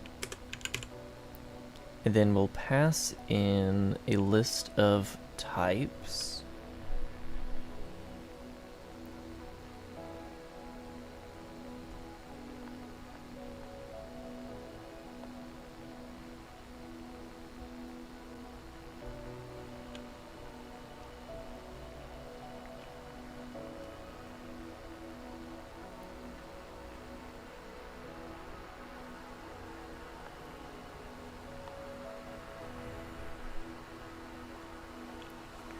rather just the regular token stream.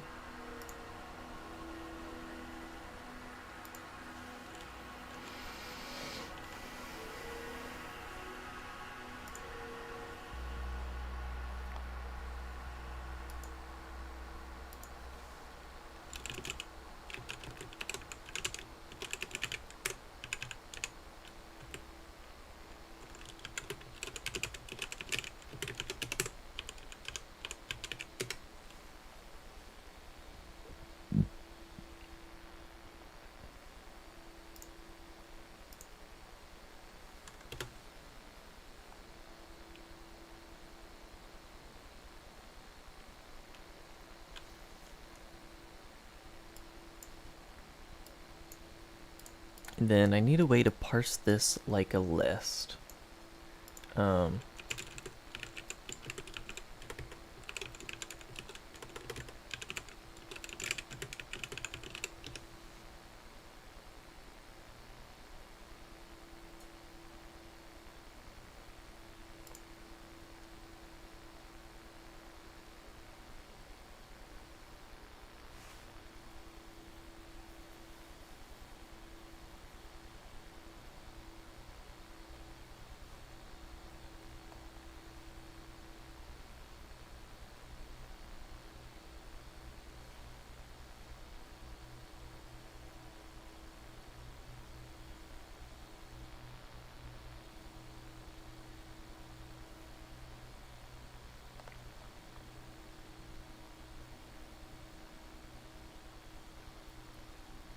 Okay, yeah, let's actually use Syn, because I've never used proc macros for what they're actually intended to be used for up until like right now.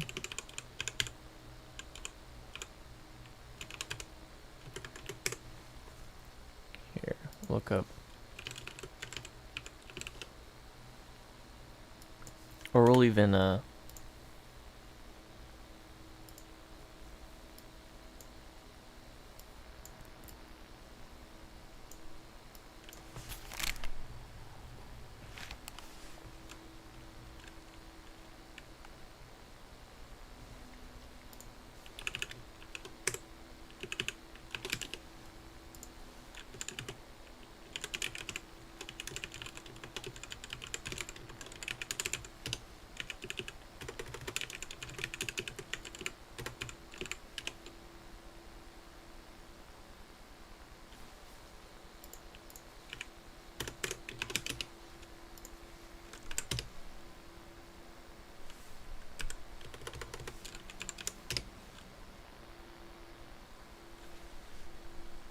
okay.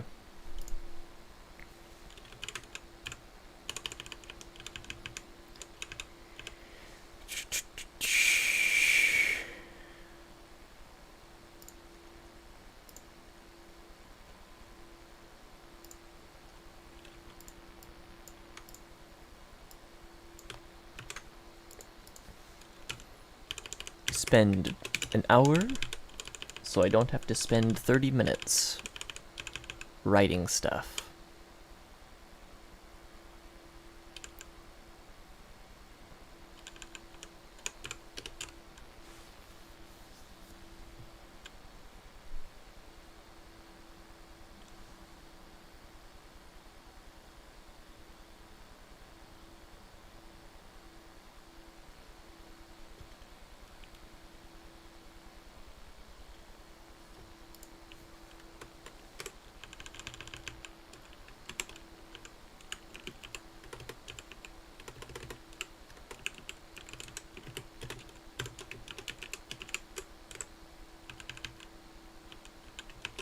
Can I derive parse?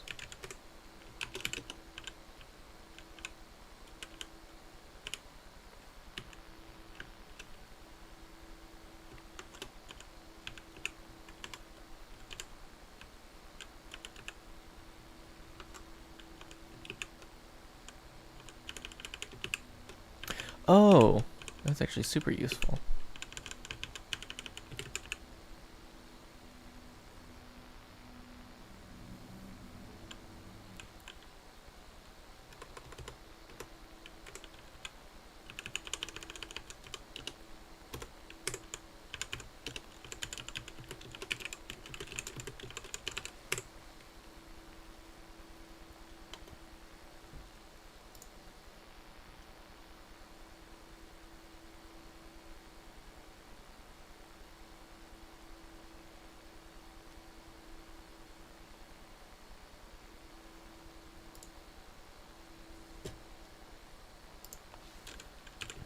We have to manually implement the struct. That seems like a very derived macroable thing.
Can I have code actions? No.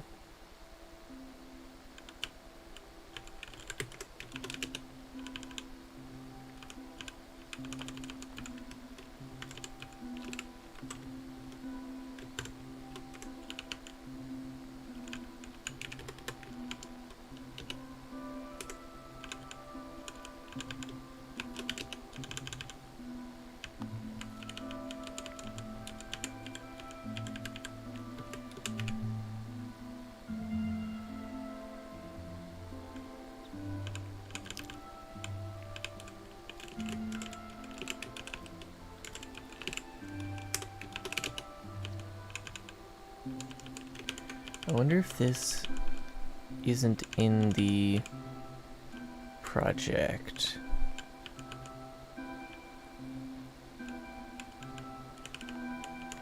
No, it's in the project.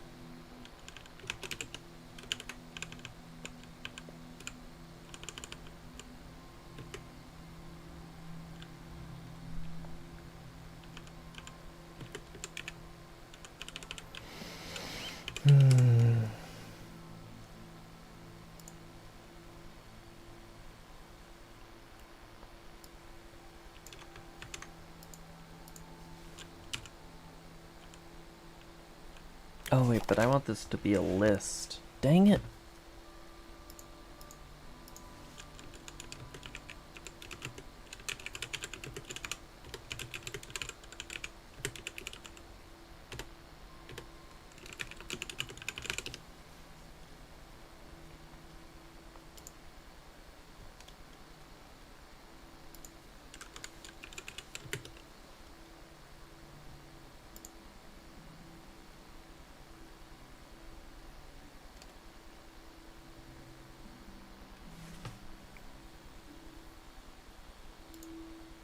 Okay, so there's a parse buffer.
Syn.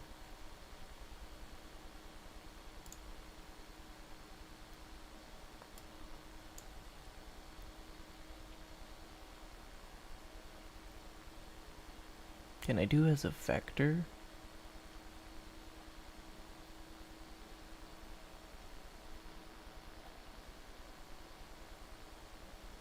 as a vector of identifier. We'll just try that.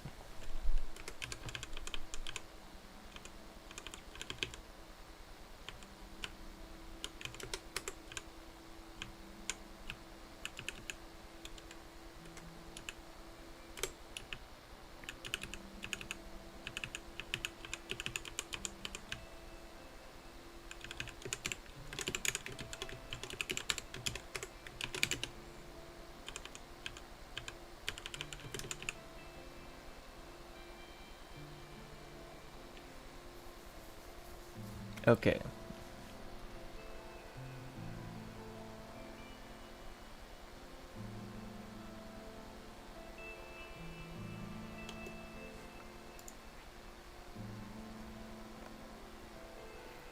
Screw it.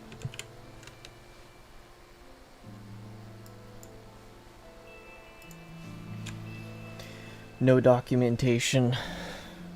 We use documentation.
Google it, checks Google, clicks links to documentation. It just says Stack Overflow. Yeah.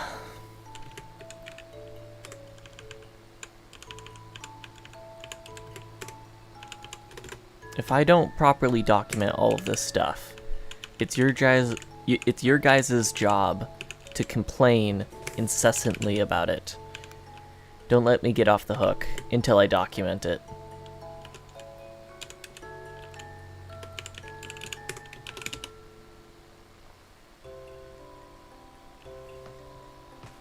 Yeah, come on, give me my hands back.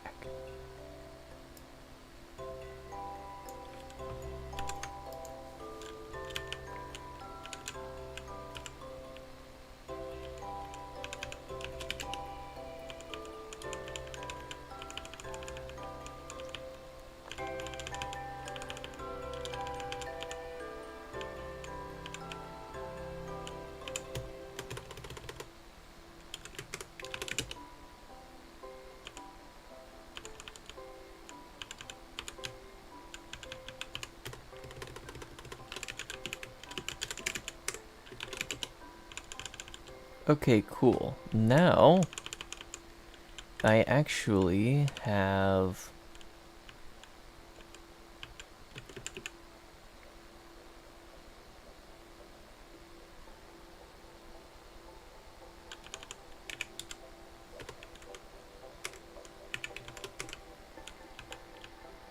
this. Now, is there a way for me to append token streams?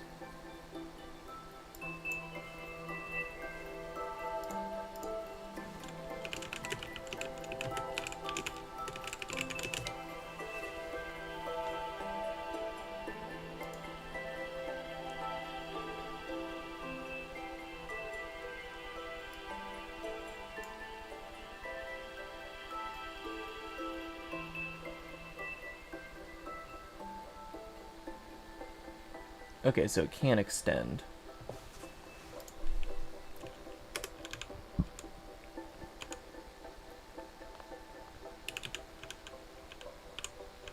So here's what we're gonna do is enum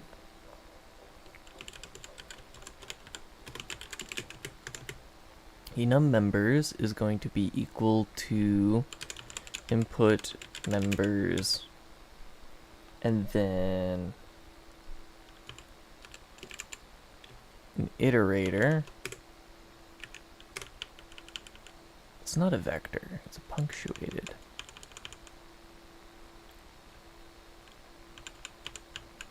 How do I work with this?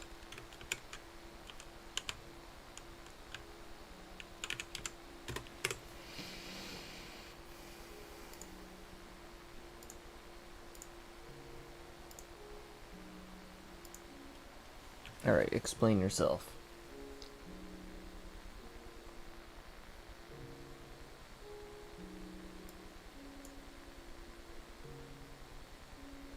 Okay, so it's iterable, I guess.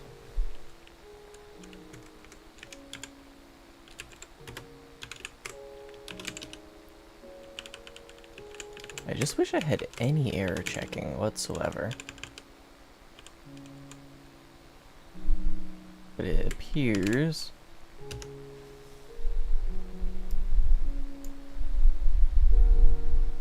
something's wrong. Can I find type token stream? Well, that would do it.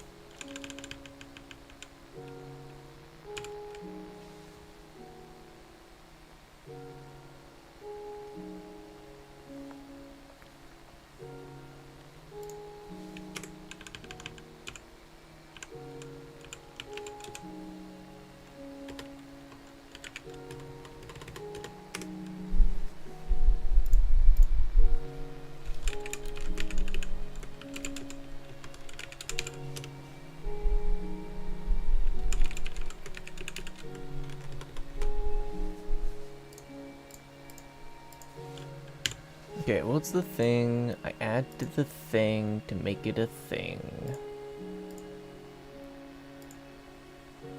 Extern create proc macro.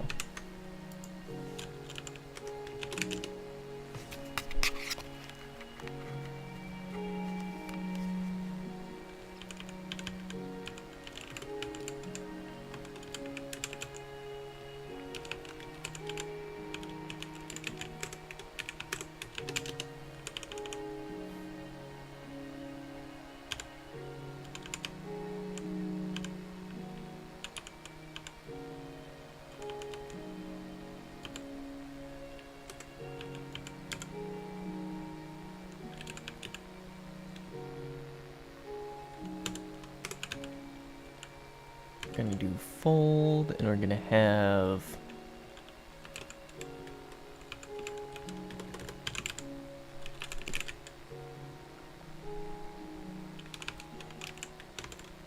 token stream new.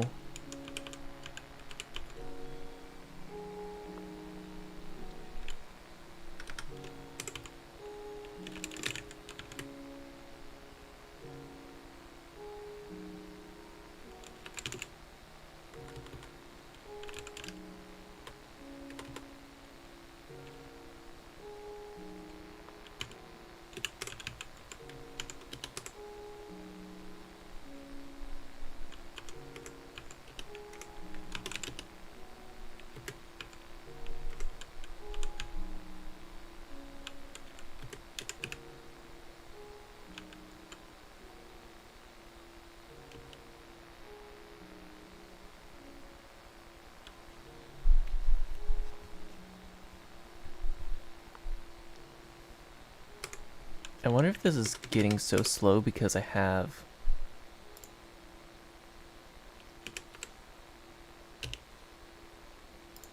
Vim scoped into the entire workspace, but if I did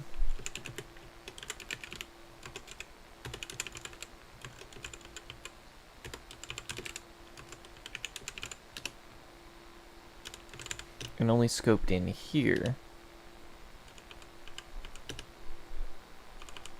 how much faster would my error checking be? I mean, it's even highlighting differently. That's kind of crazy.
Then can I put it straight into the quote?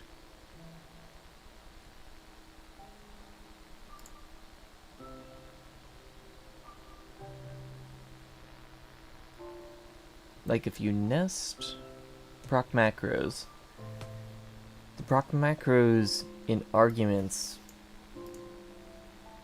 get evaluated first, right? I'm going to go with a yes.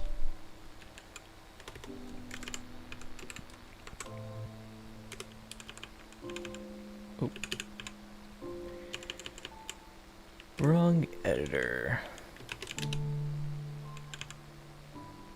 Oh, okay.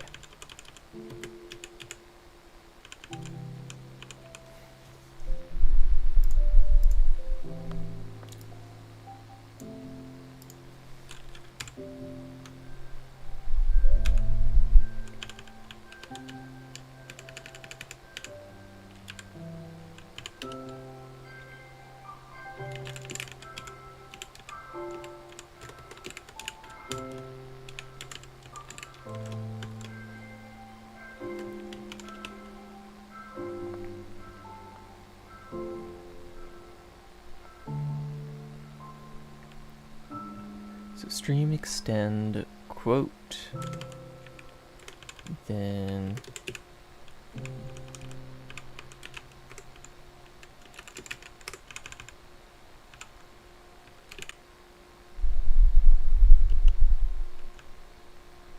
extend does not return self.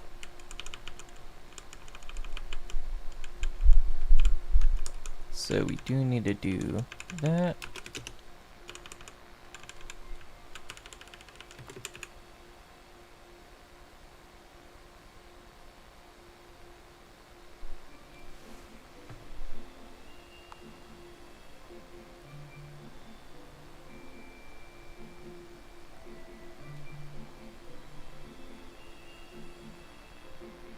Trait bound proc macro token stream. Extend proc macro to token tree is not satisfied. I wonder, the instant we put anything in here, does it suddenly start working better?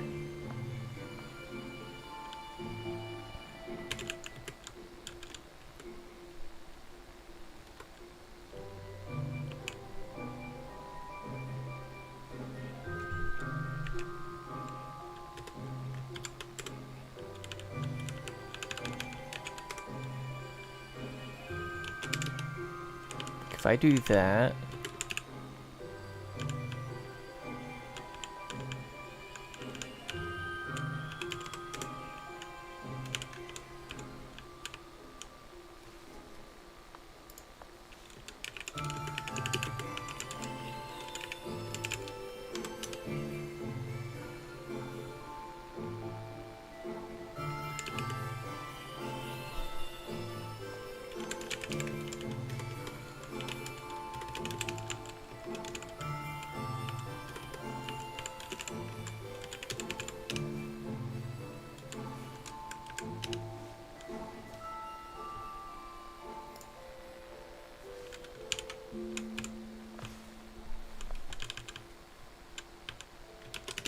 I do that, now is it proc macro 2 token stream?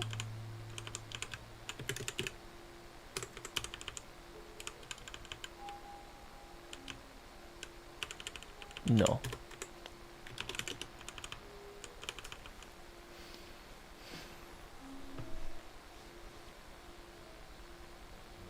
Oh, it's token stream from.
What do I want to name this table?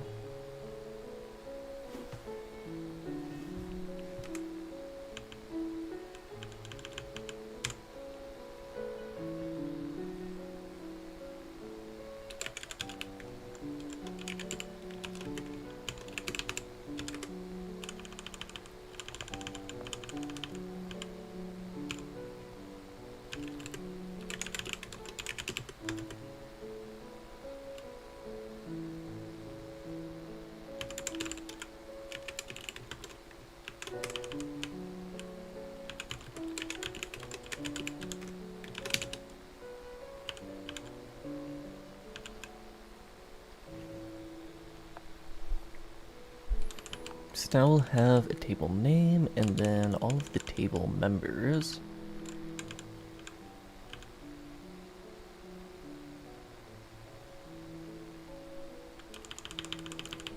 So then we'll have enum, pub, enum,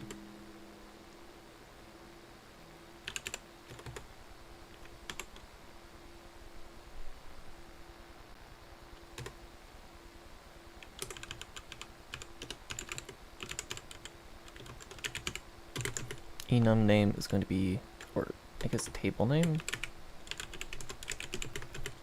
is going to be an equal to input table name. We'll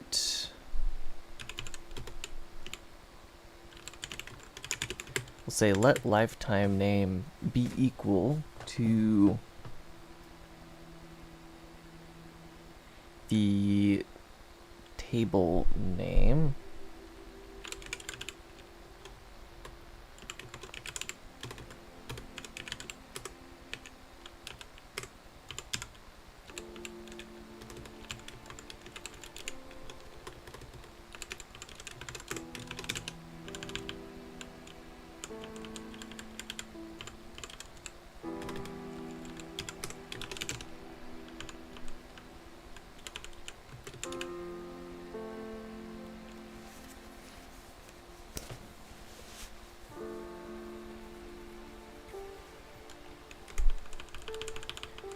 We're gonna say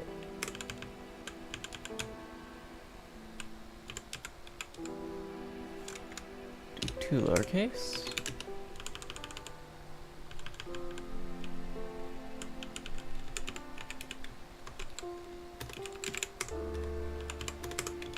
Can I do this as string? No.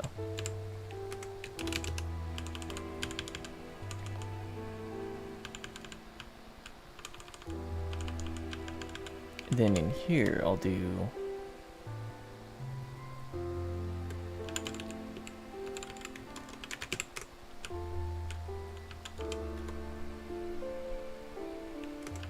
actually we don't need a specific lifetime name.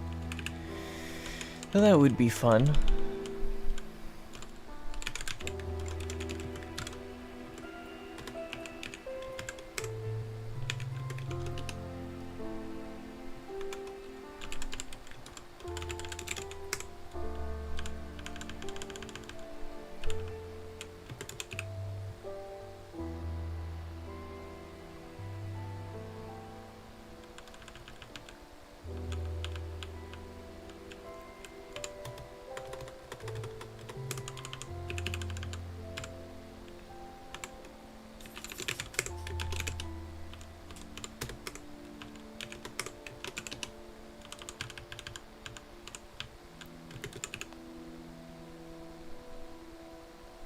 Token stream 2 tokens is not satisfied.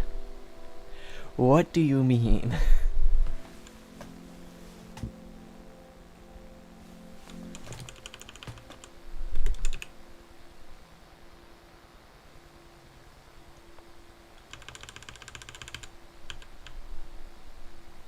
Maybe this doesn't need to be a token stream if we just do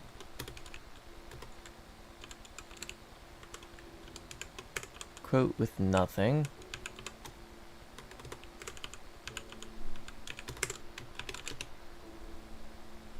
There we go. That works.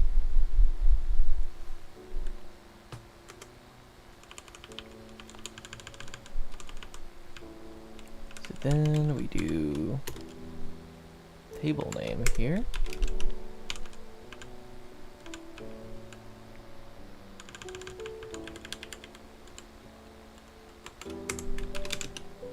We use the ID there. Cool, and now we really quickly generate a table. So we have the type. Oh, wait. First, you have to do the actual work.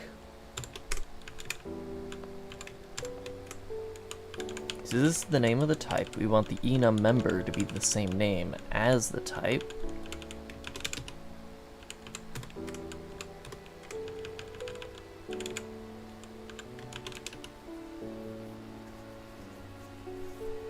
And now, next,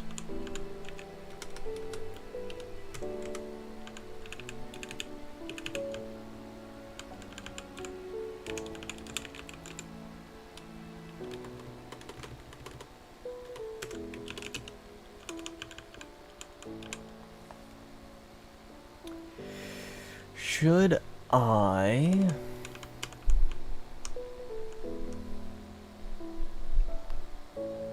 declare the allocator type as part of the macro?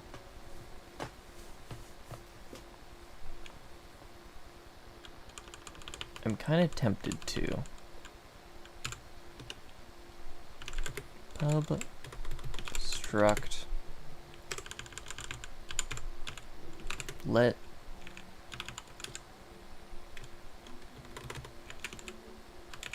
arena type equal to format ident, and one part of it is going to be the table name, and then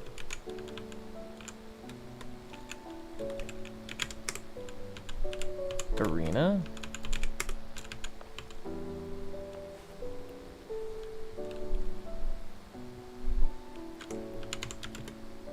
So this will take in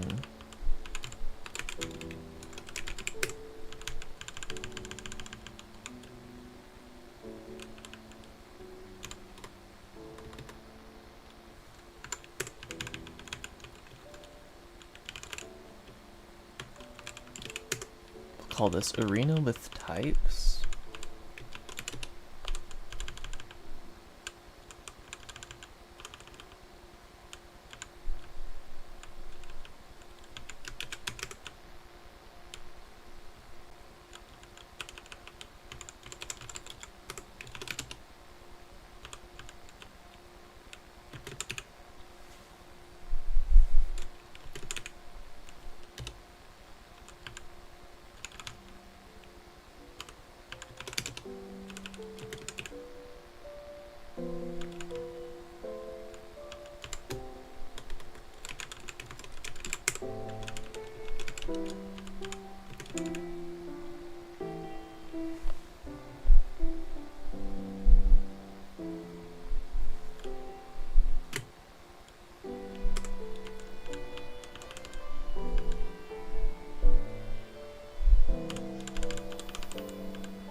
Pub struct arena type with that lifetime is equal to a arena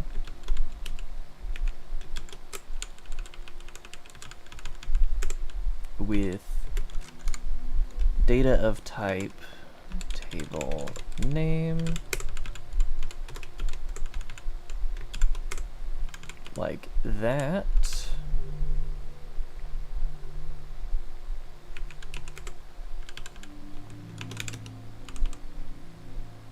So now our structure is implemented, and now we need to do implement for lifetime A, arena type,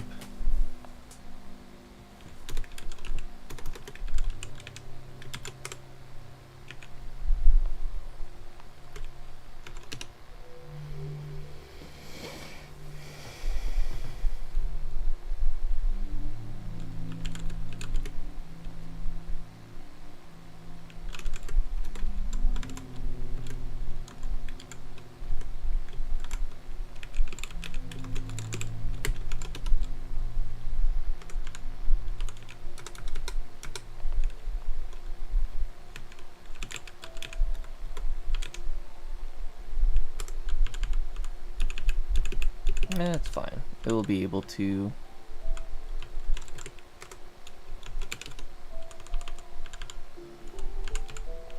okay, and then allocator functions.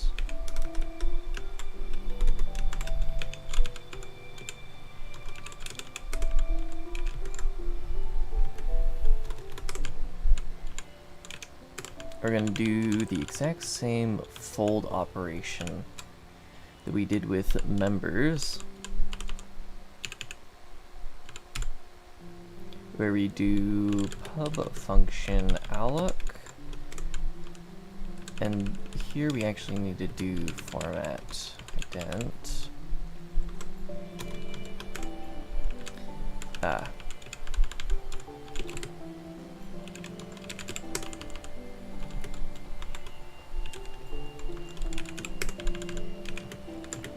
Function name is equal to format ident, and then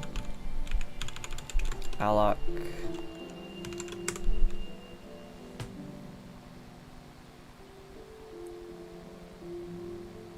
considering the Minecraft music in the background, what do you think of Microsoft's add-on system? At least shows Windows version able to have mods, which is also clear cache grab. I am completely unaware of this.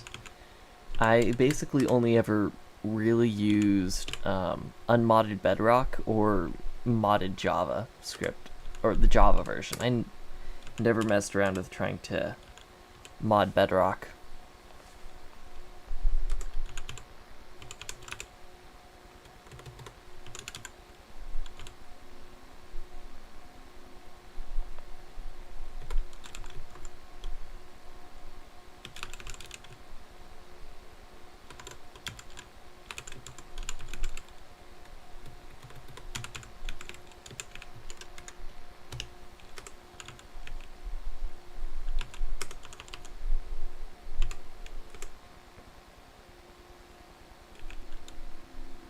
Then here we need to copy the working version of this. Oh, is this Vim window completely crashed? That Vim window might be completely crashed.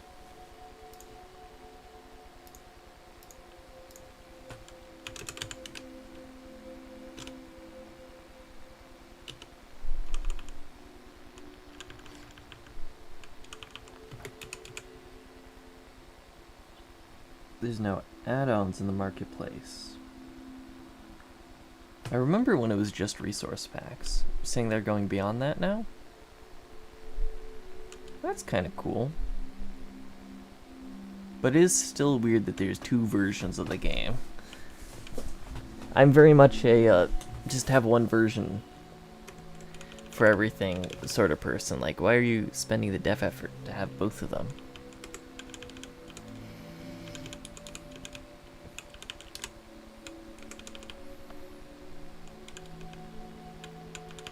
Because, like, isn't the pitch of Java that it works everywhere? And, like, they even have Microsoft Java, C#. So they could theoretically rewrite it in C#. If they did need to rewrite it. But, like, mobile versions and whatnot, so, yeah. I don't know. I don't know the history of Minecraft.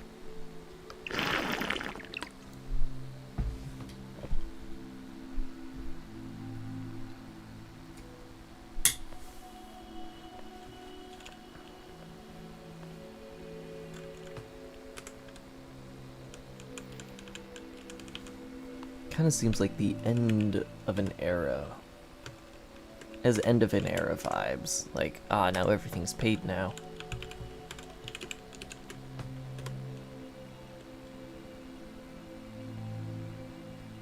Seems that Java isn't available on consoles. Like, the Java language itself? Like, there's no way there's not a JVM running on every device on the planet.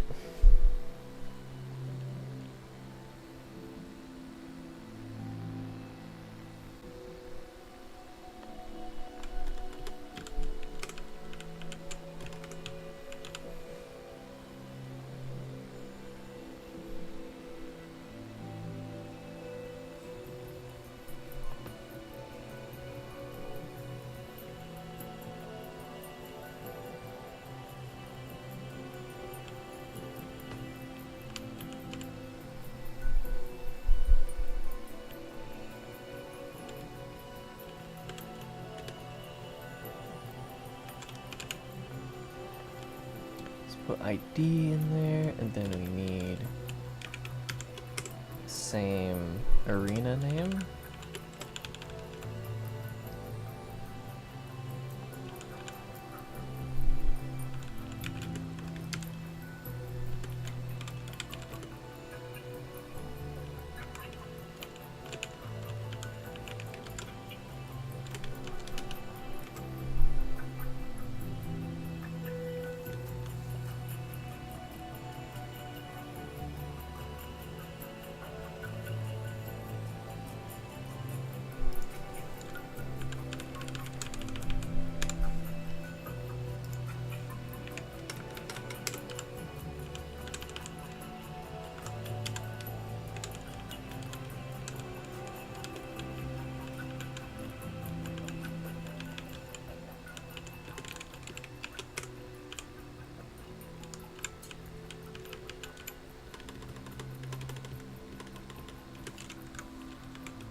Alright, does this look correct?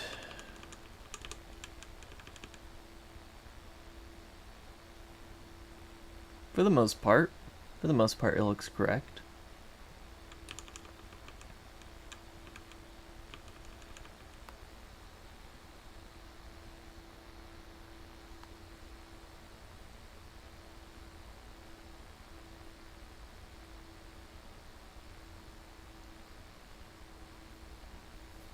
And I'm gonna have to put like phantom data lifetimes on identifier, but that's fine.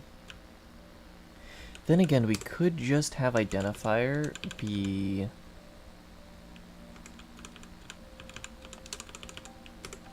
part of the thing itself, since nothing really needs to reference identifiers.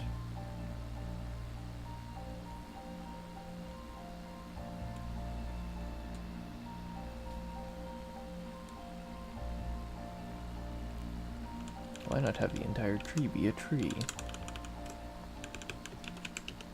No, we'll keep identifiers allocated, but we will have to phantom data.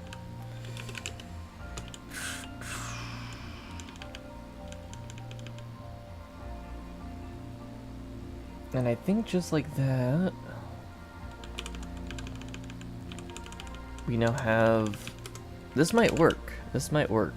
Okay.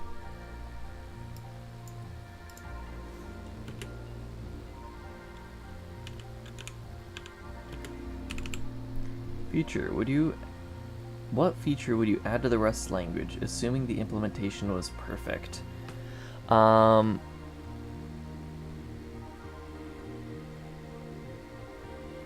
Perfect implementation? Perfect debug errors for lifetimes to tell you how to fix them.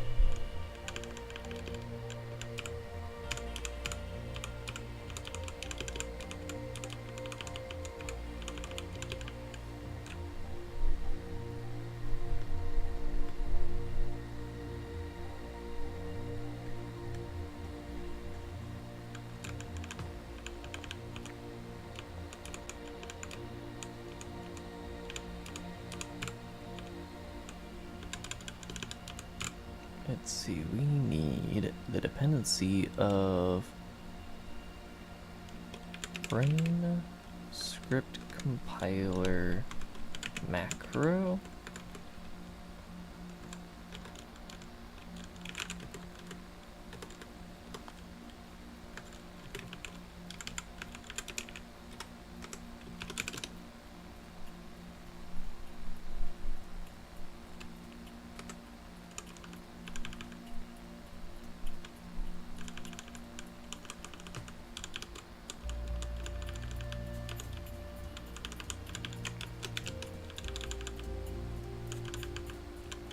So now up here,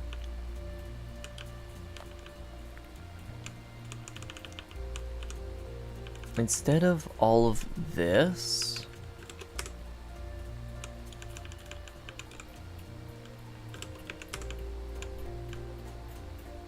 what we can have potentially, if this works, is arena with types.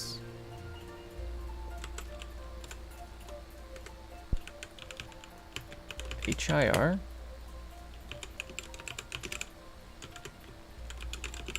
identifier module.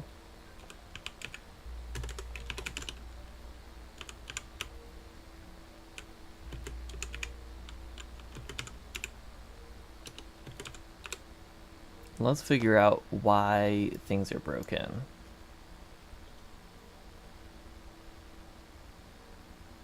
Cannot compile Brane script compiler macro. Why?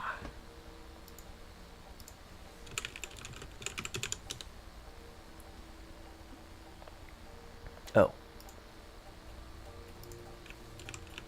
There should be an error there.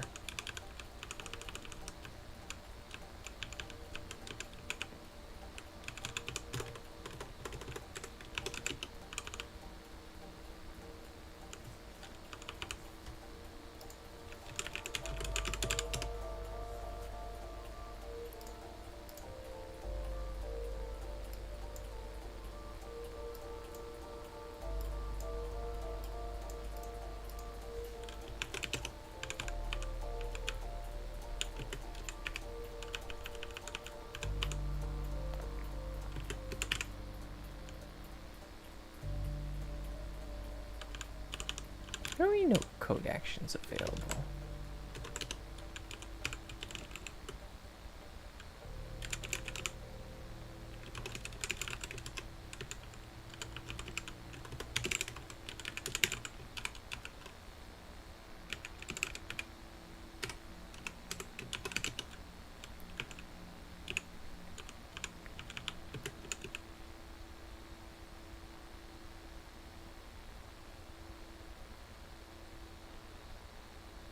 macros that expand items are expected to be delineated by braces or followed by a semicolon. Ah, so they force you to make them look nice.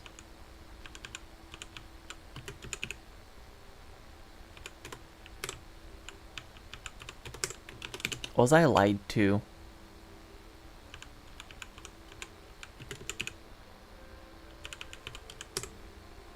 Oh, it's because,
token uppercase.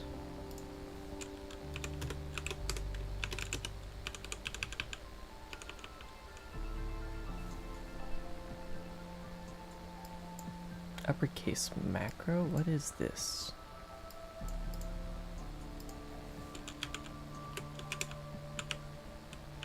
Huh?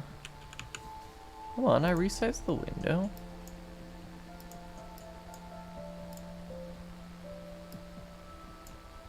Does it get smaller?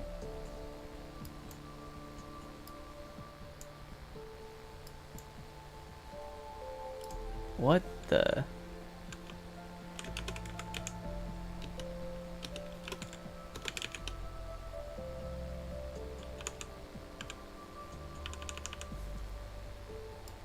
Okay, we're good.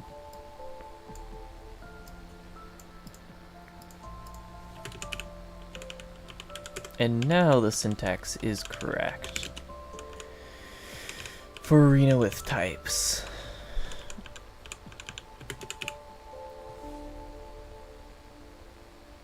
A JR is defined multiple times.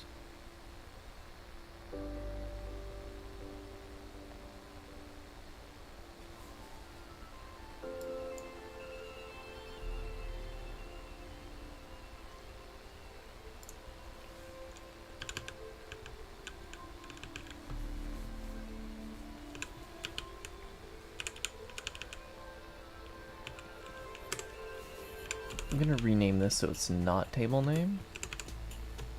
This is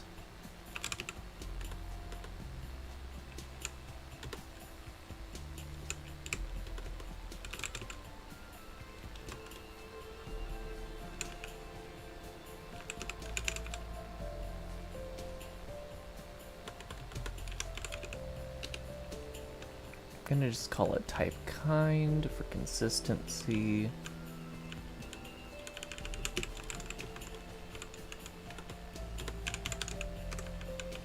But we will keep it as table name. Format ident.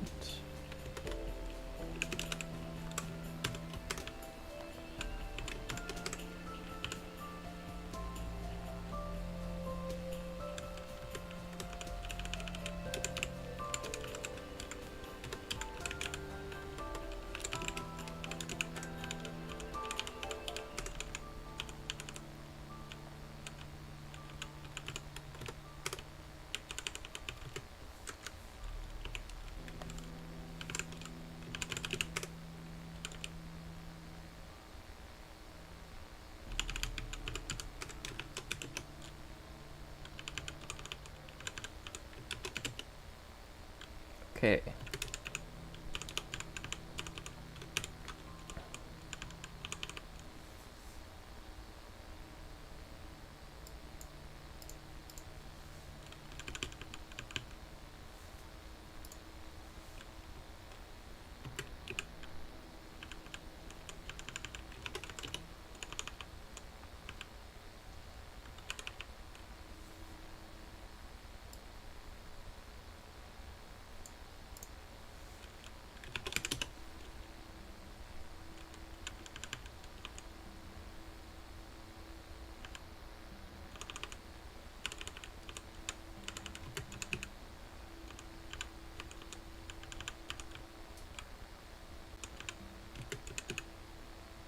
Stroke takes 0 lifetime arguments, but 1 lifetime argument was supplied. So that is... Oh! Oh! And the error is on identifier itself. Oh!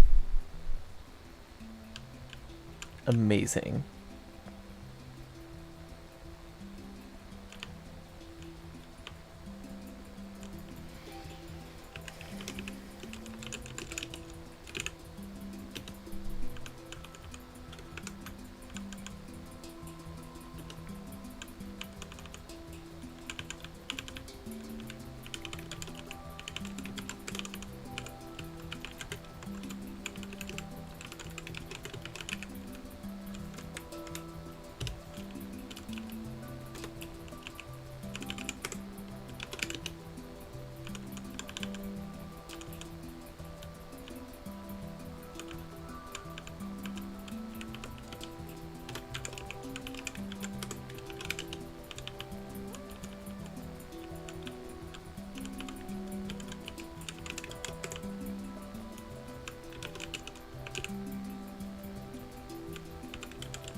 And now my arena with types is working! It's working! I just have to throw another type in here. I don't have to actually define like a whole way to use the thing. Or I don't have to define an entire allocator function. So now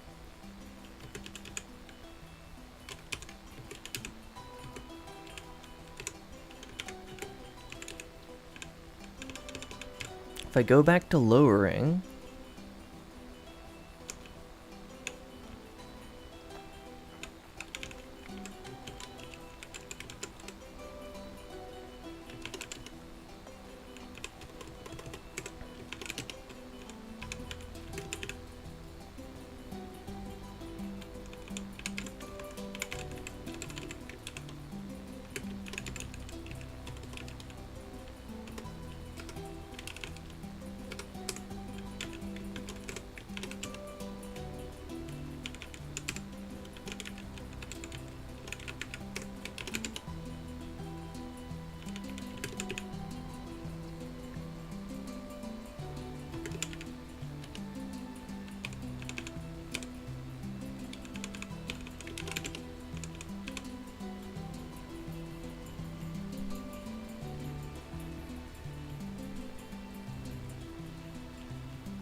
Holy crap.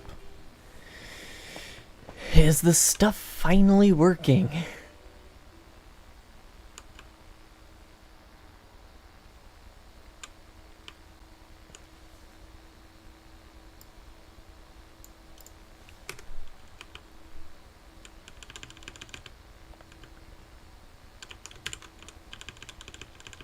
Okay, let's go to BrainScript CLI.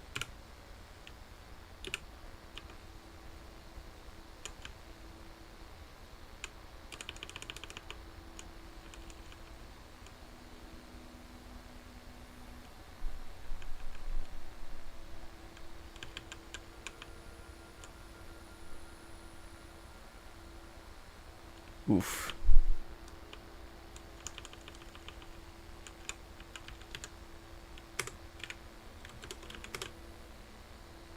Would you rather?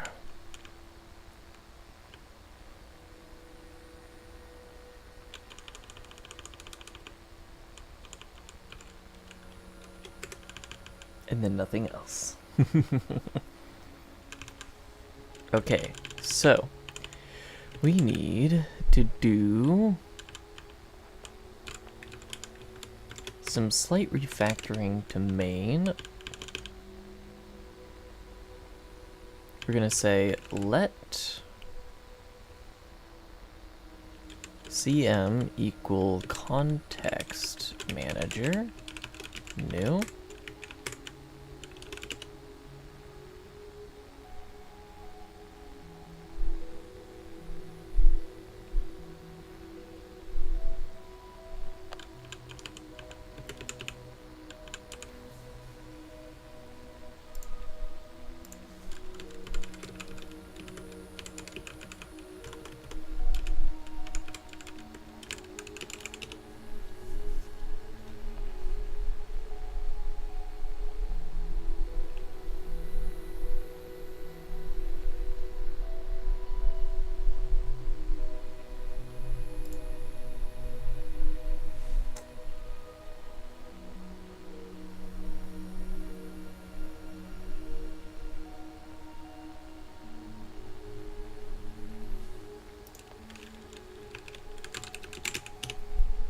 That's a lot of open buffers.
Would you rather A. Fix every bug one by one, B. Fix one niche thing, and have hundreds of unrelated bugs get fixed for no apparent reason?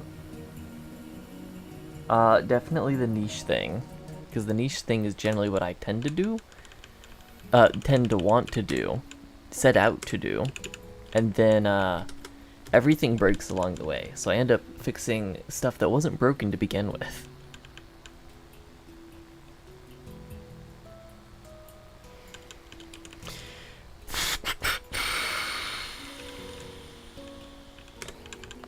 What was I ever doing? Right, context manager.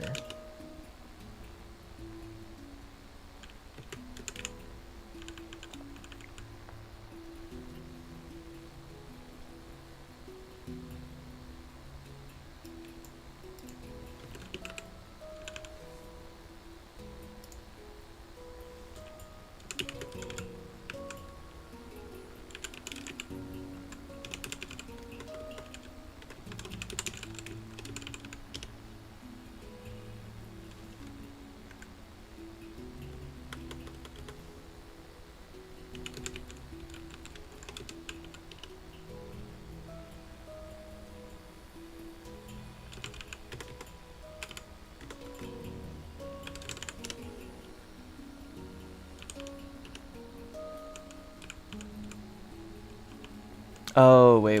I know what's going on.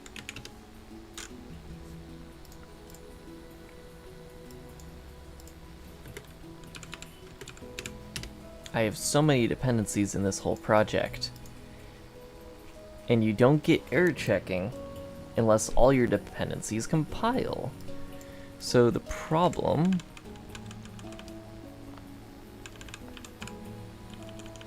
is that currently compiler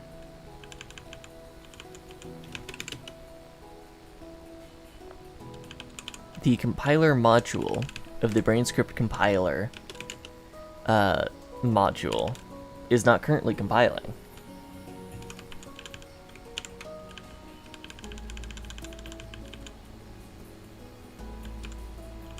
So once that is compiling,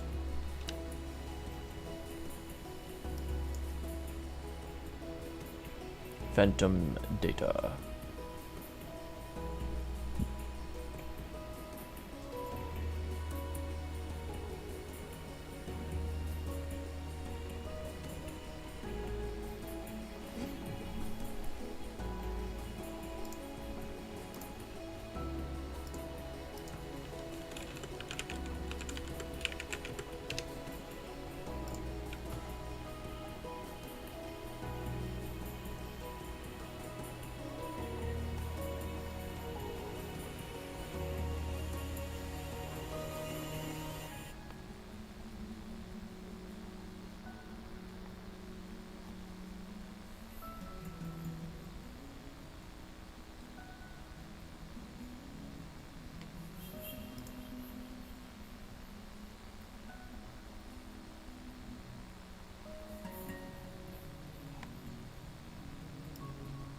So you need an explicit type.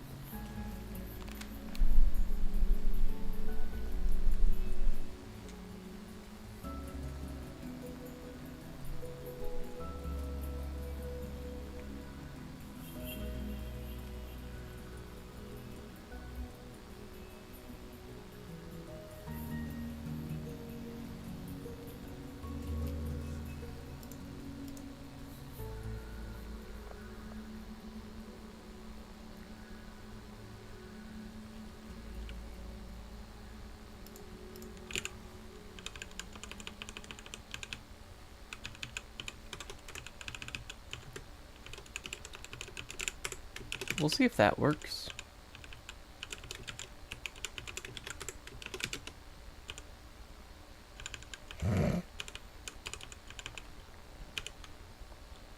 Hey, that's an error. It did work.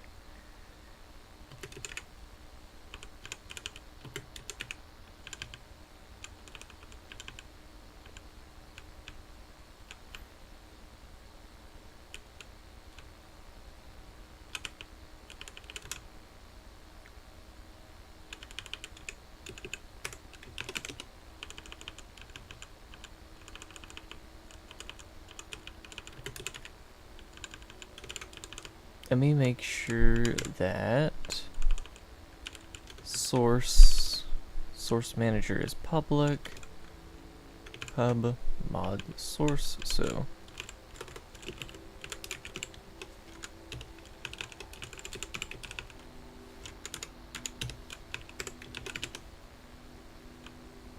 oh, not context manager, source manager.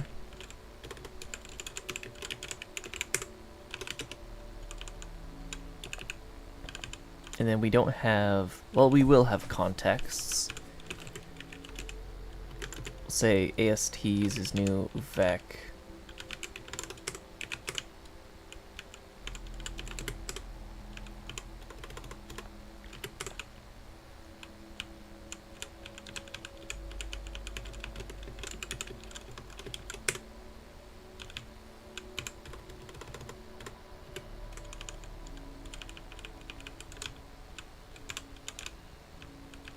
We'll say CLI sources, and then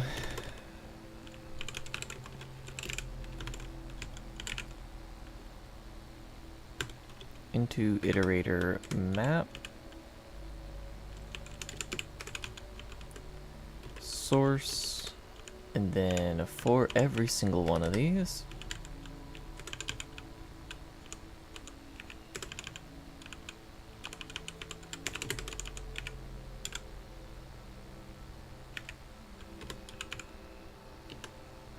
we're gonna load file source.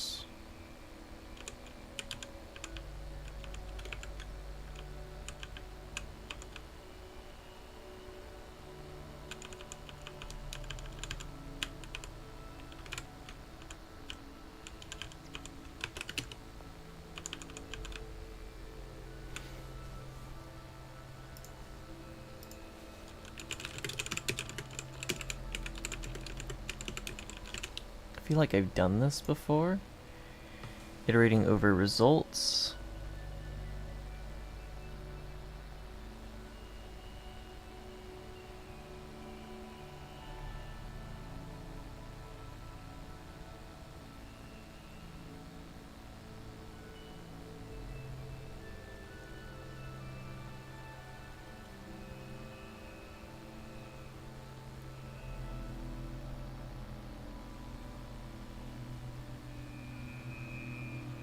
Oh, it can just be a result. So collect can just do it as a result.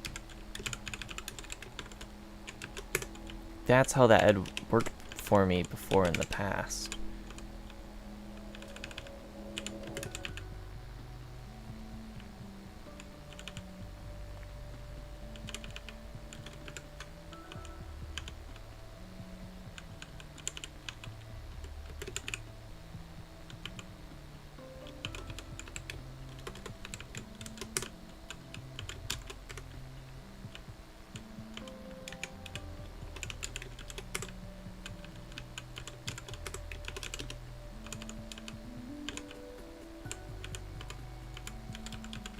Let's see if my fancy trait usage actually works here.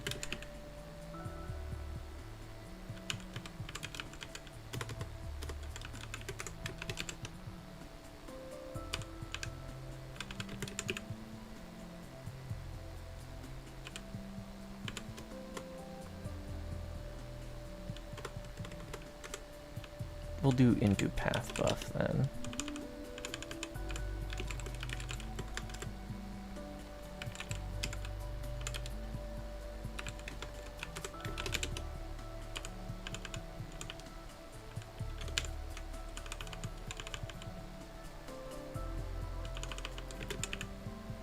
Looks like that works.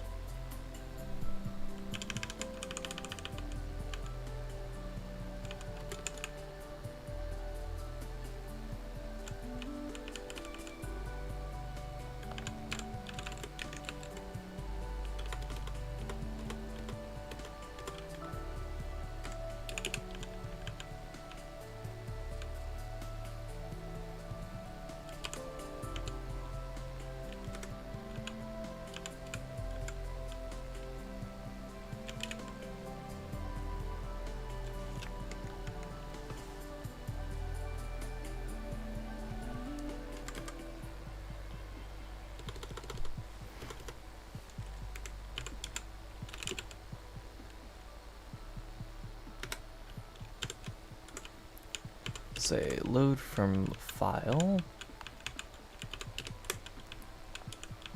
and then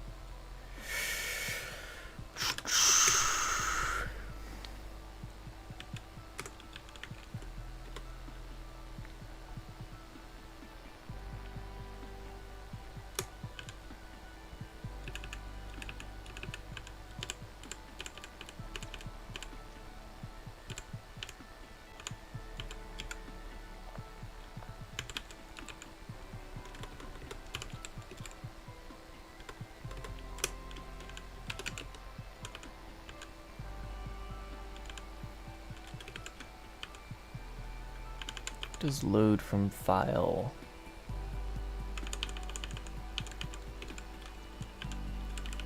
So what we'll do, I think we can do that implicitly, but if we do AST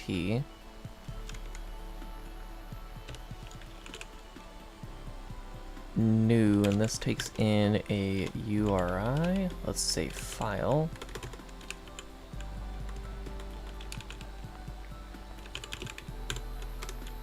Is URI public? It's just not imported.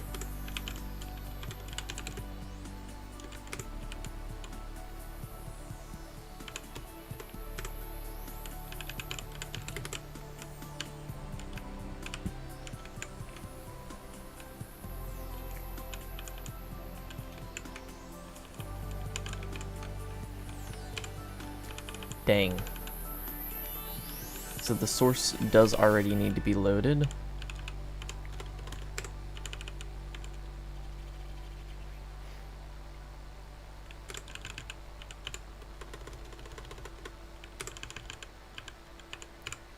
So I'm gonna say let sources equal this exact same thing.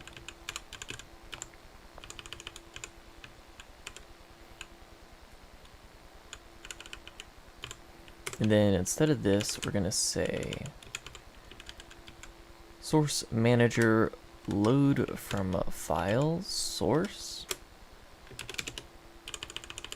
And then AST new, instead of CLI sources, we're just gonna do sources AST new source, then a reference to the session, not session manager, sources manager.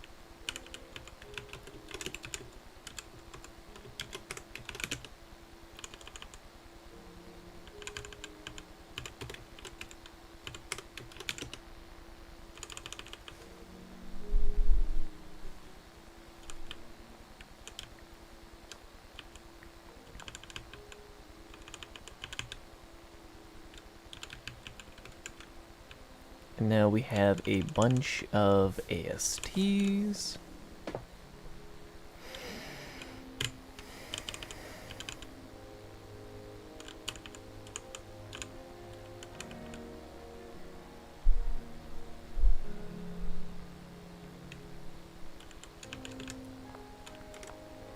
And now we no longer have a concept of a parsed document.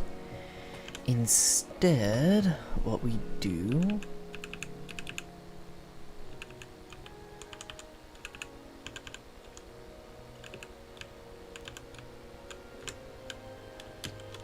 man, is this a lot cleaner. At least I think it is. It looks a lot more fancy, that's for sure.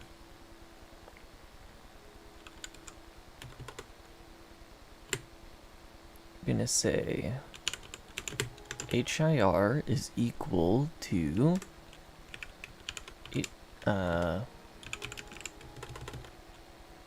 AST lowering context.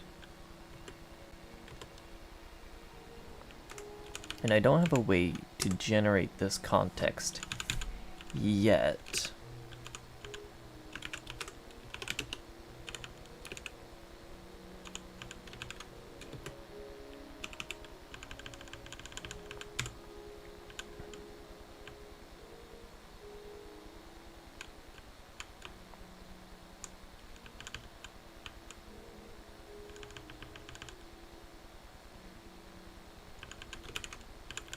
Let's create a new, let DE equal diagnostic emitter.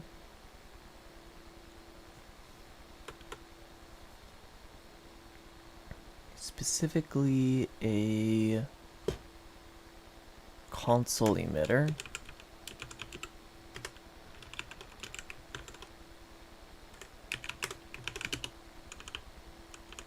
So then when we do lowering context,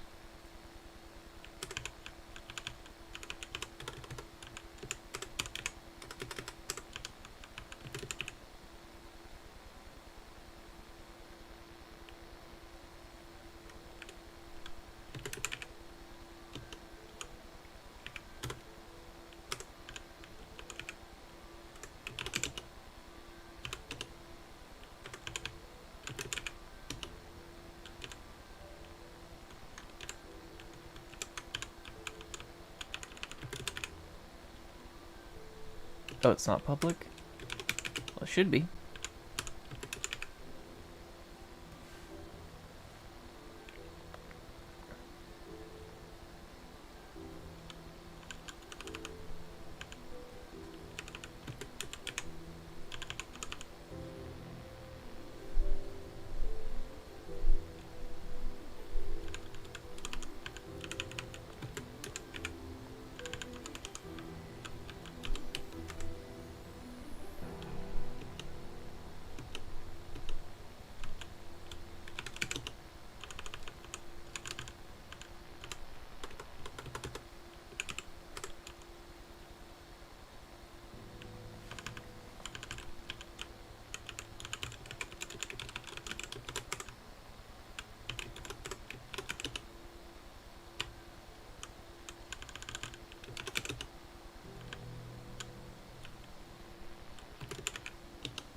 Alright, and our sources is a list of ASTs. Oh no, it's a source manager.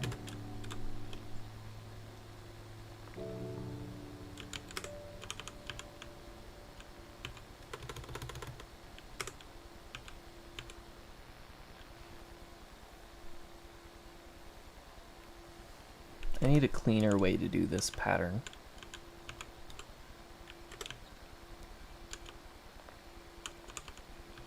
Then our current origin is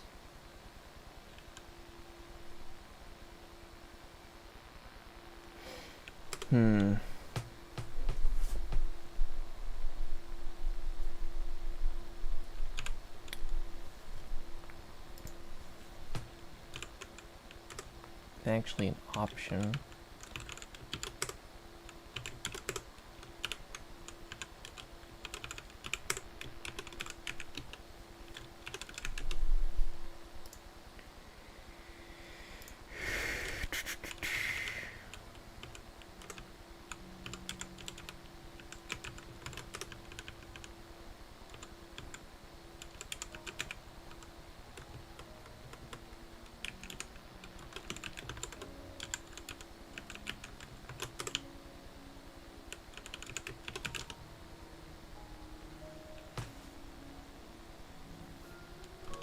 Okay.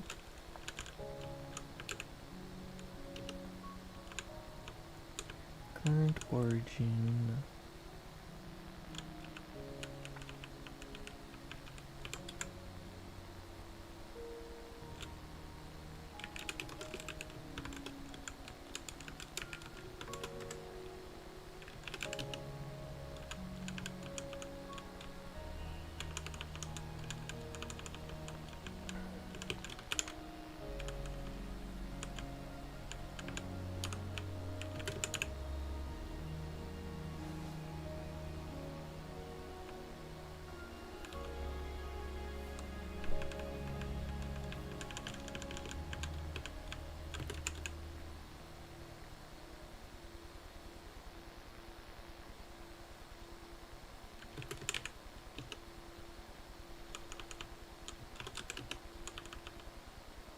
Okay, and then after that, I'm gonna call lower ASTs, pass in sources as slice.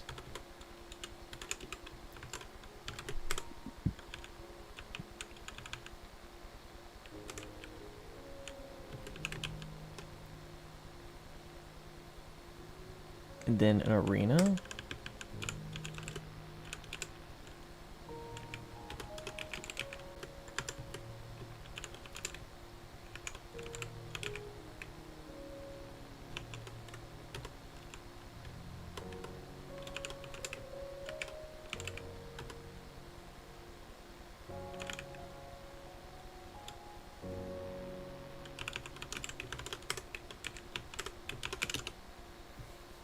I think this is something I need to add over here.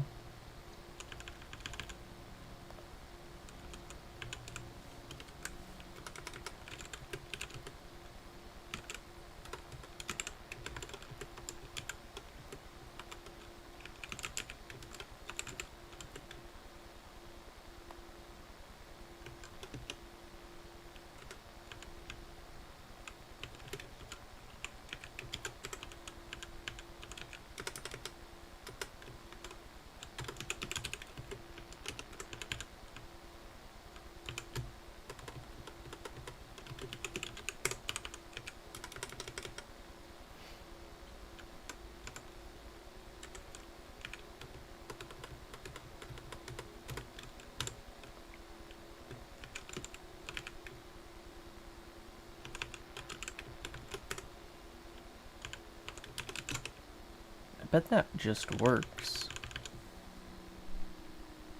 Not very much, though.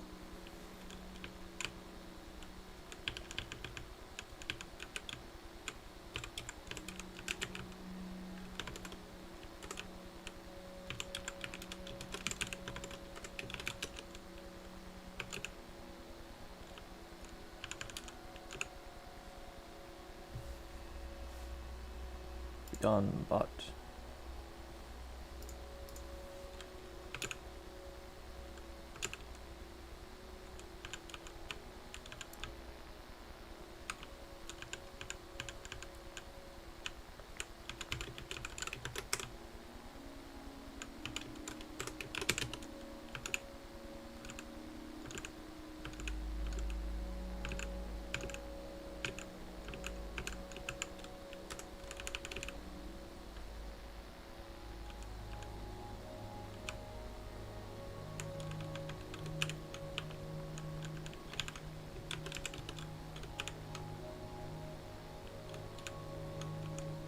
Cool, and now we actually fixed that file, so we're getting diagnostics over here again.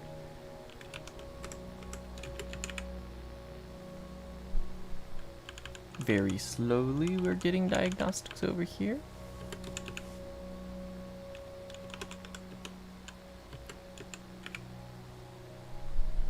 No code actions available. Use source manager URI AST. I need HIR arena.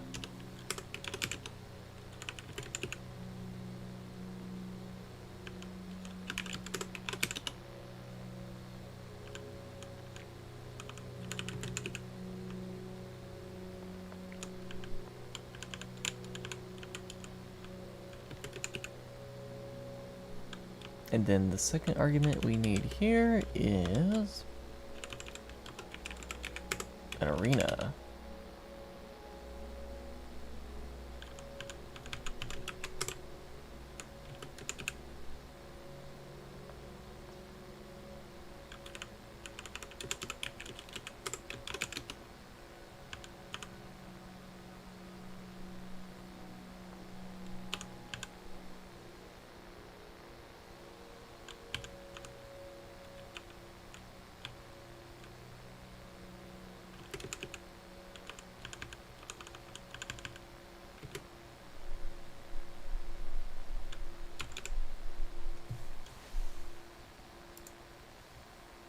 Now, how long does the editor buffer for this time?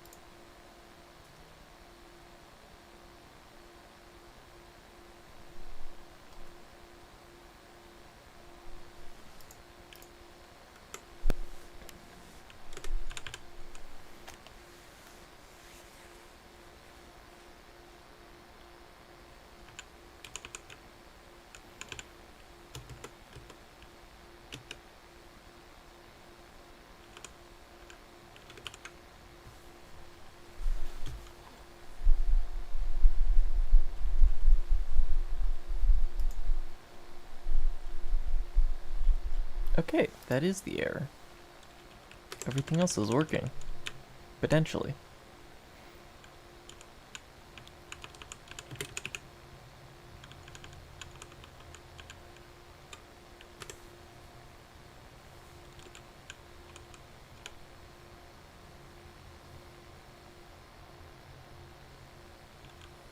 for a module in, let's do HIR.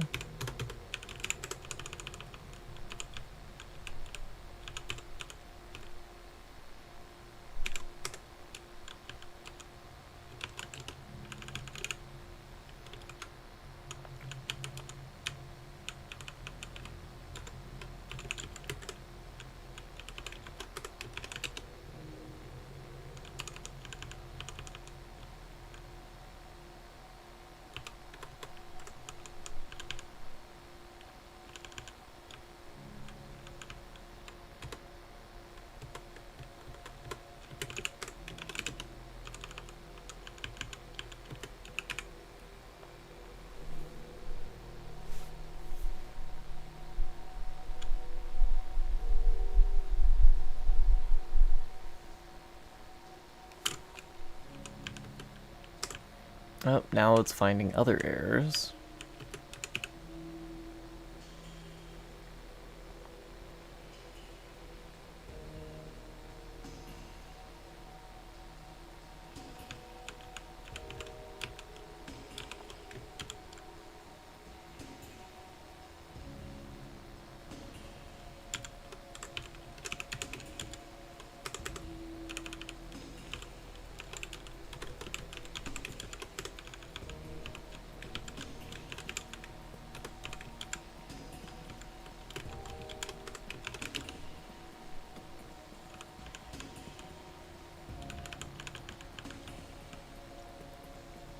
Hey, that worked. Nice.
Can I do...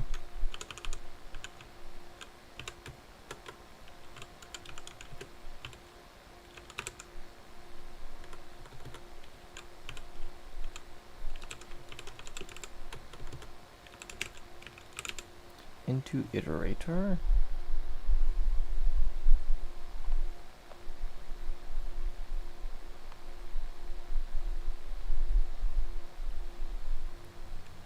Of reference AST.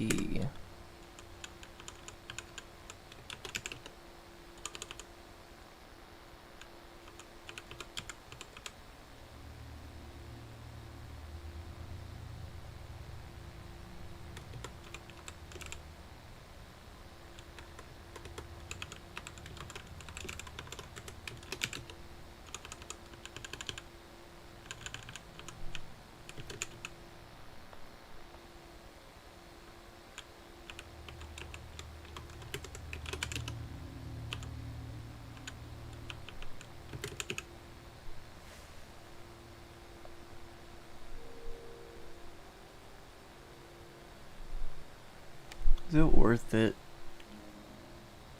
Is it worth trying to maybe do...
Ah, okay, okay.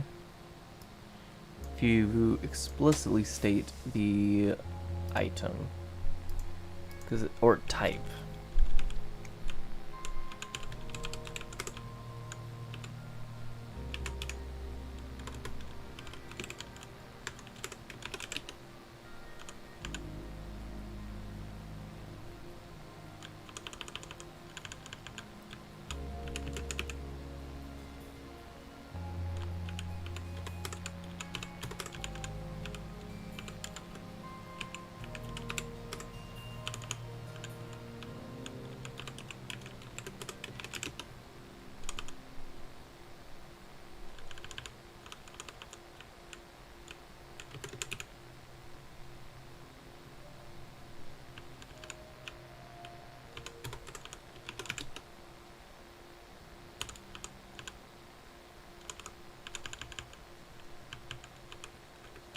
Here we go.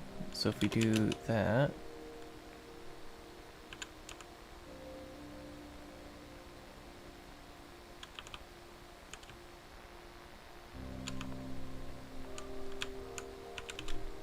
you should just be able to pass that in by reference, and it will work.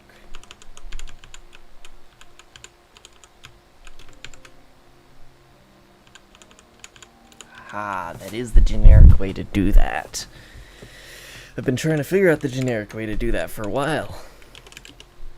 And I finally have.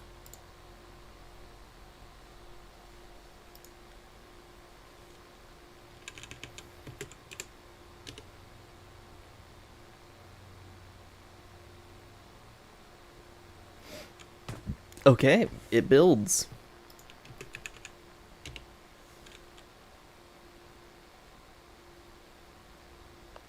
Let's see it explode, shall we?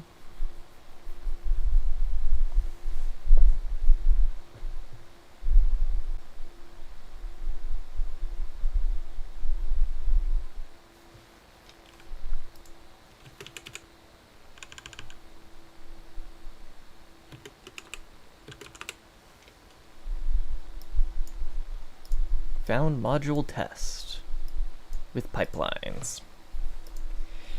So it worked.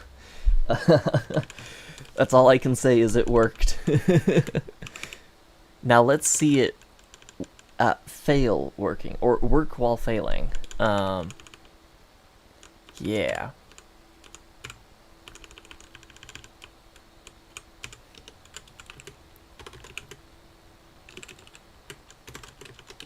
Mod test 2. Let's also do... Let's do this as well and see if we get an error there. An annotated error. So run again and see what happens. Let's see the errors. Let's see the errors. Let's see the errors. No errors!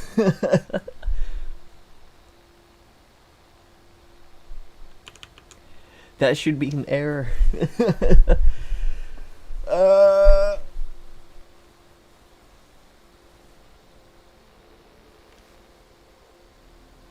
So it found it found the modules, but it didn't do errors. Why didn't it do the errors? So if I do a module and then I do an angle bracket, so it's not a valid identifier.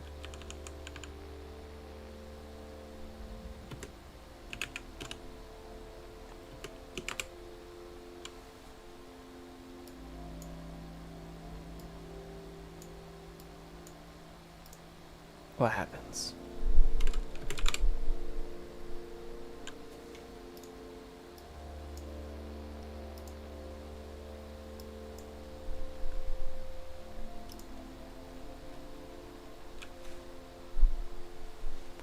It just prints, nothing. Nothing. There's a lot of white space.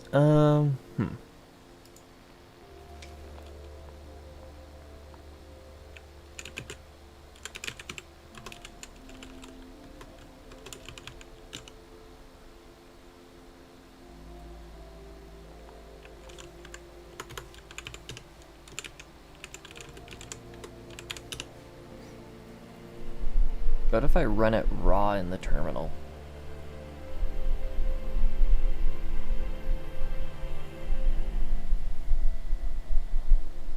Nothing.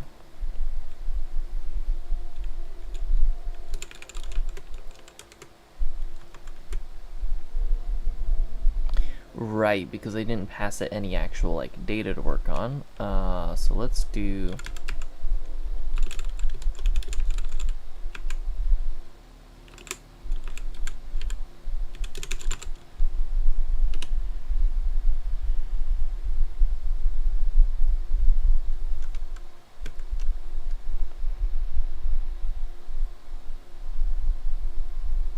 not find the, what do I name them? Test scripts?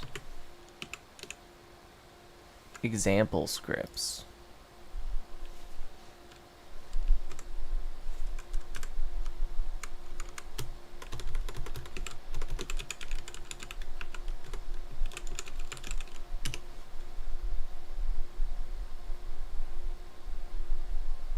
Found module test with pipelines. Okay. So it's not because the compiler's being weird, or the bug window's being weird and not outputting anything. It is, in fact, that for some reason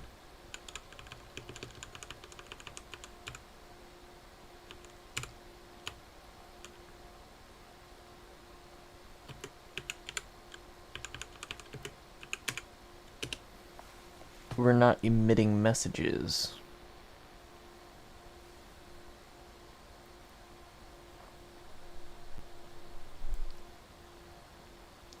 Ooh.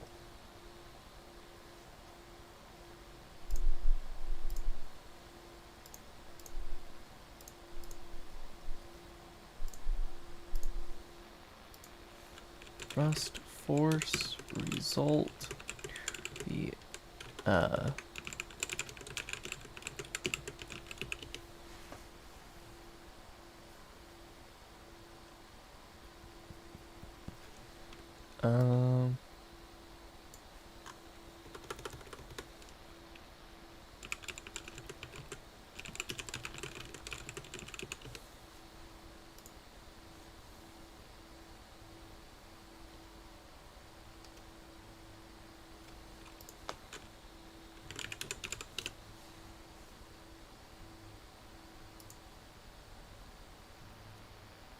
warn unused. Can I do error unused results?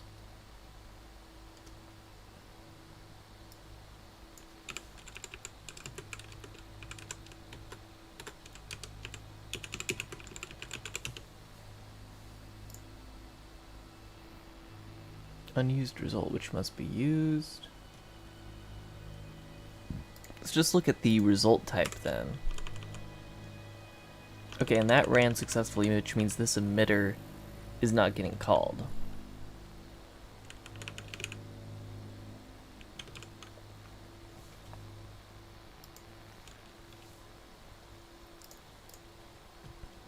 So what I'm gonna do...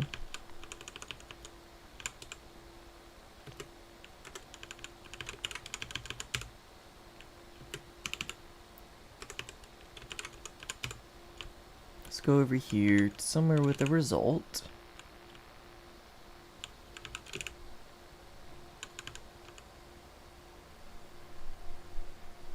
Must use.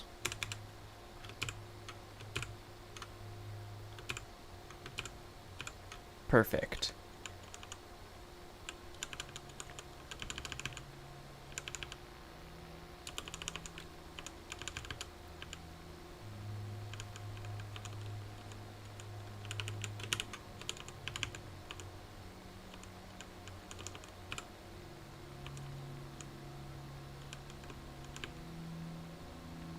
Unless I want to automatically call emit on drop for this. Which is something I could do, but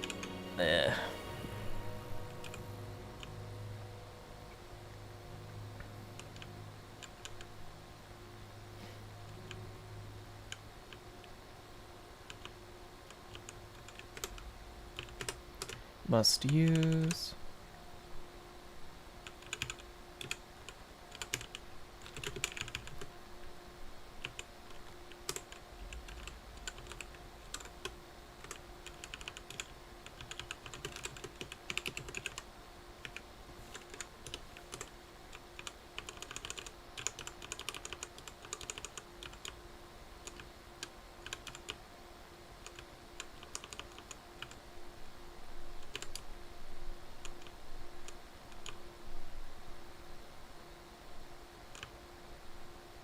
And let's also throw this on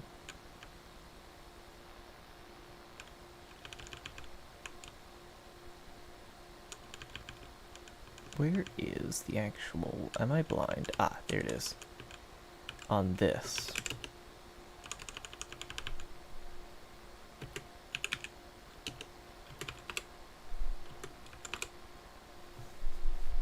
And did we miss calling emit somewhere?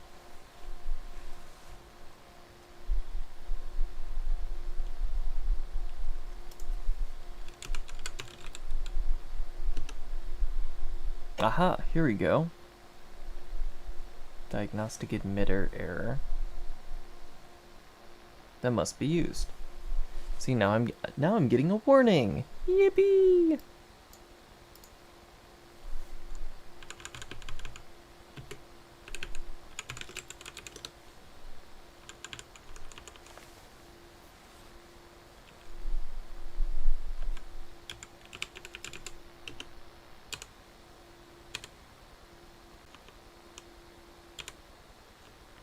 See, not implemented.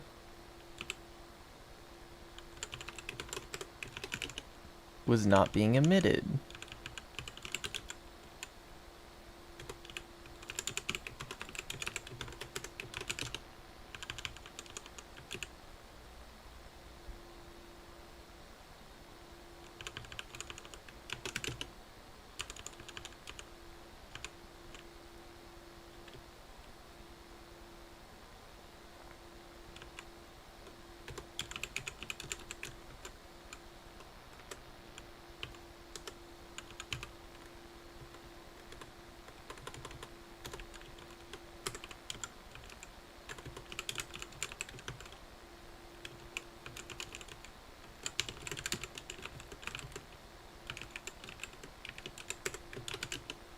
There's a cleaner way to do that. But, yeah.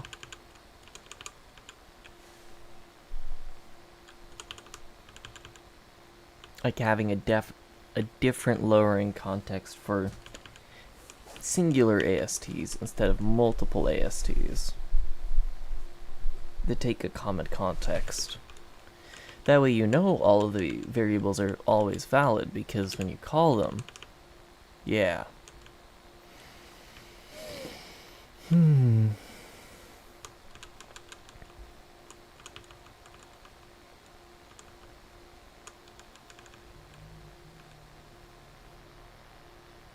maybe I can do like an HIR builder or something like that.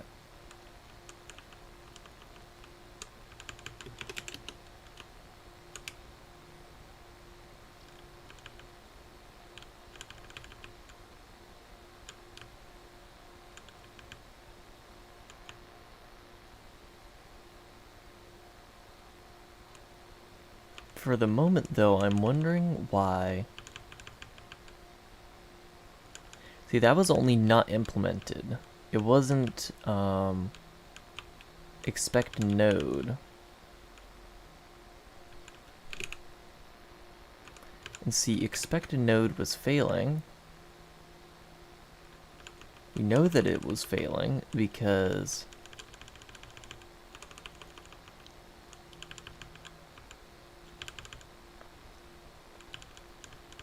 we should have been getting an error.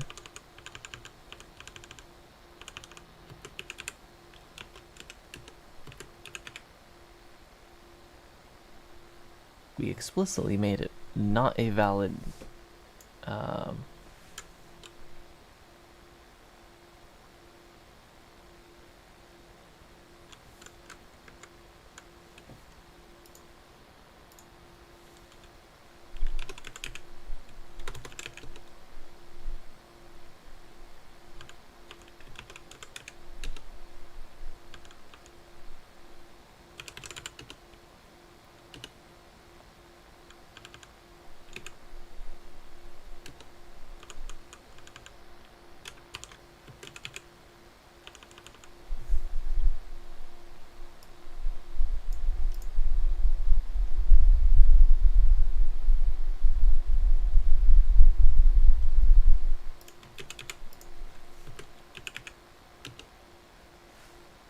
Let's try running this again.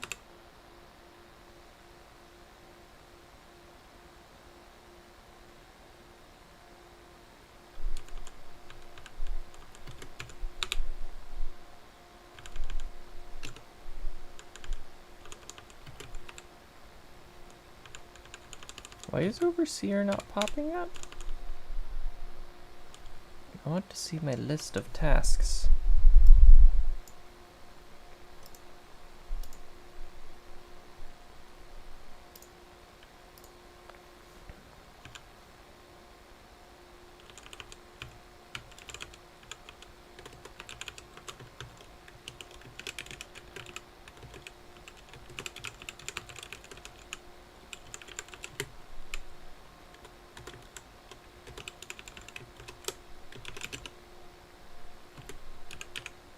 Let's just put a regular print line in there.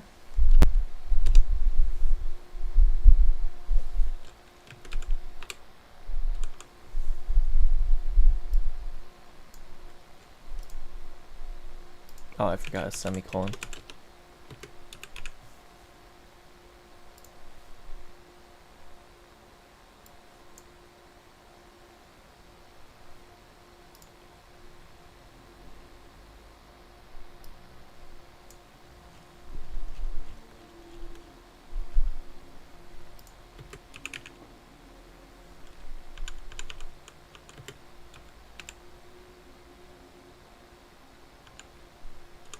Why did my editor get so slow?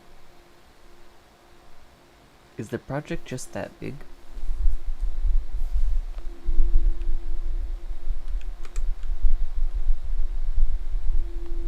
I did add a lot of files.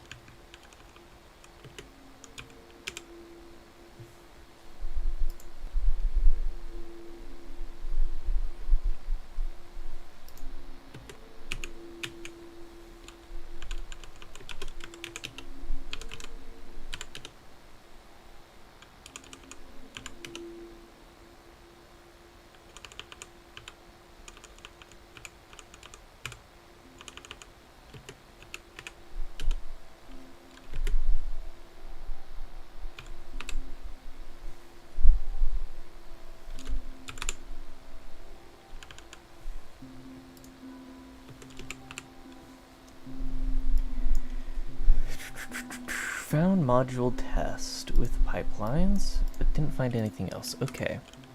Wait a second, it's because this isn't getting parsed as a module, so it's finding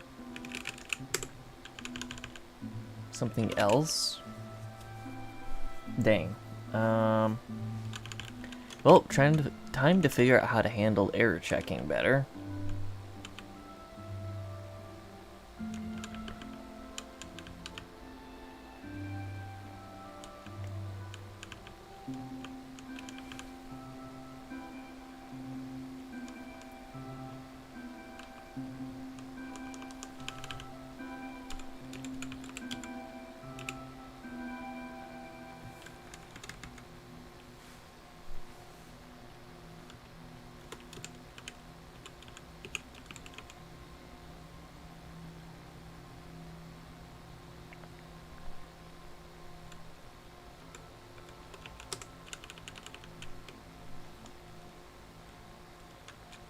Good morning.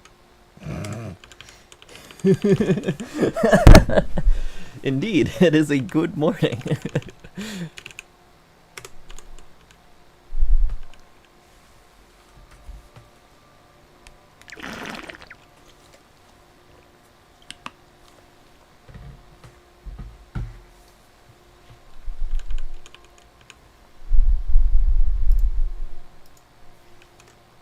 It's George's revenge. Indeed, it is George's revenge.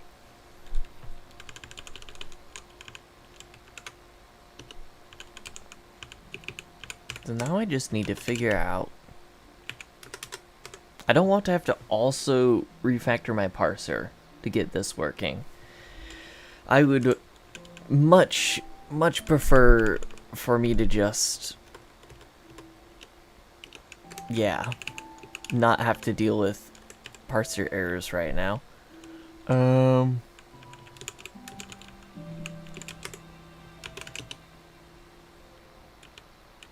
if I walk the children of the root,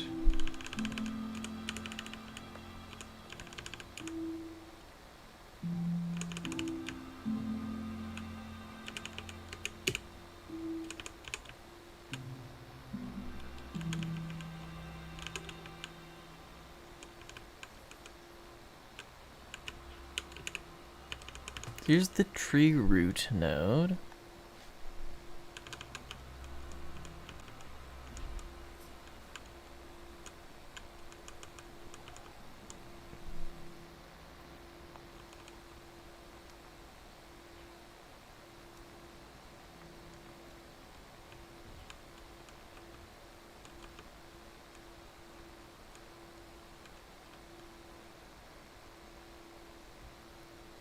So I guess, how did...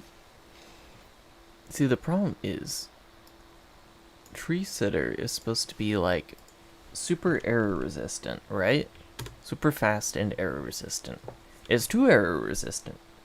I'm not like seeing grammar errors. It's just going, oh, yep, that thing isn't valid. We'll just continue on with our day.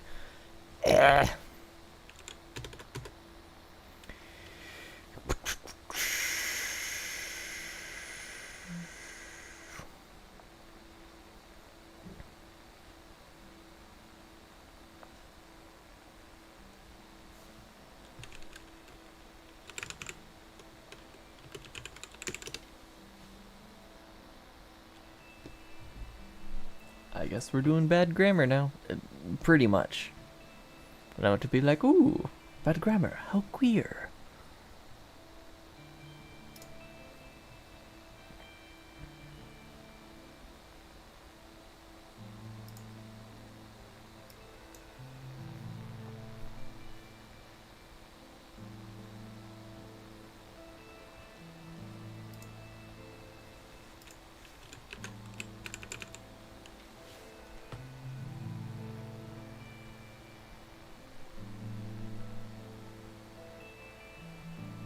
Error node and incremental parsing support, since type nodes directly wrap tree sitter nodes. This incremental is kind of what I do.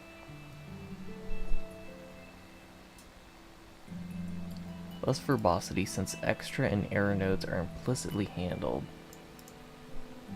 Oh, rust sitter. I do want to explicitly handle error nodes though.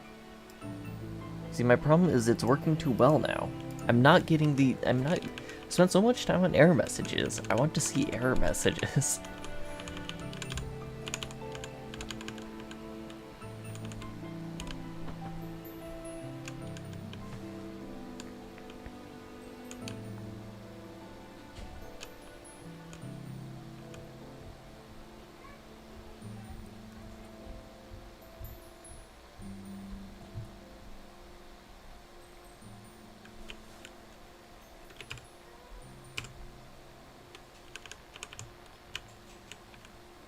So what is this root node?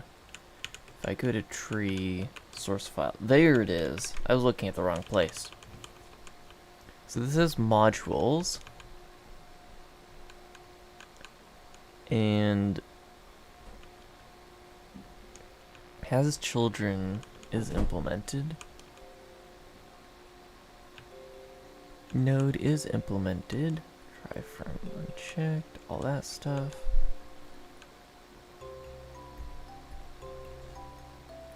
And then template argument is the next thing there. So how do I find errors?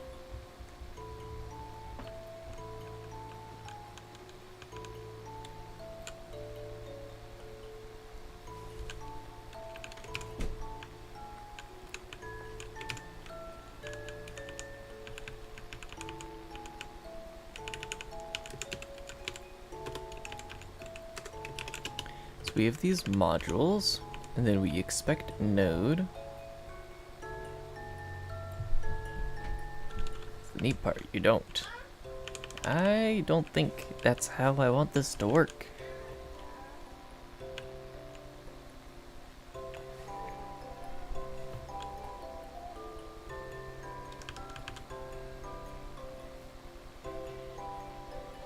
There should be nothing valid except modules. So errors should also show up as modules, but error nodes.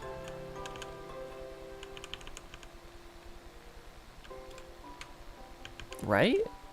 Like that's how this should work?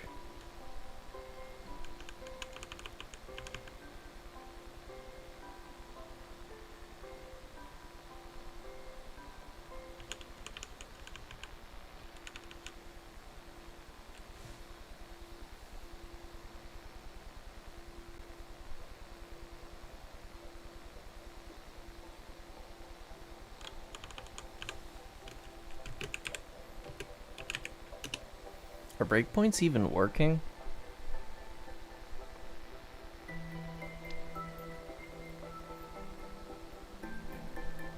They are.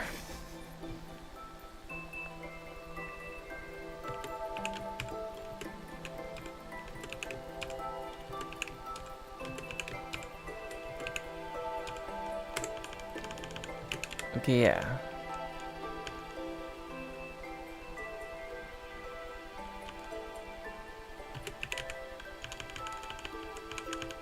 So let's try this instead. What if on our example scripts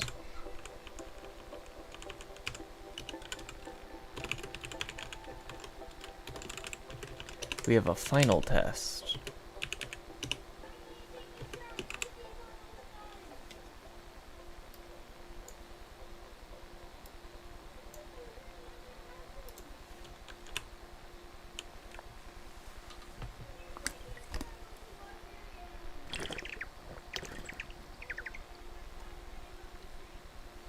And it finds those fine, it just completely ignores the grammar errors. This is not ideal.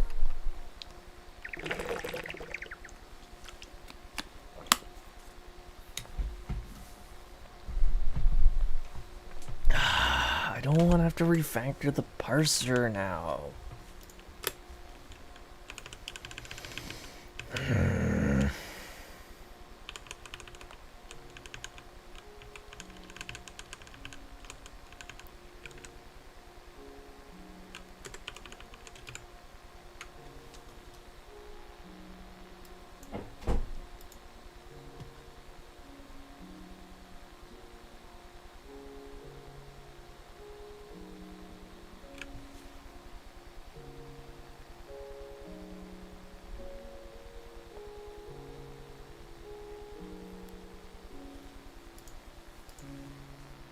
Do I have to manually use the cursor?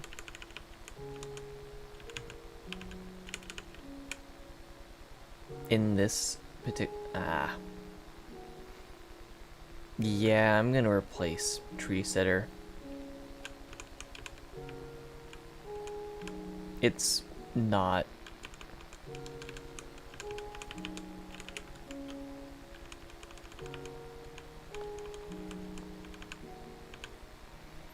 not working the way I want it to.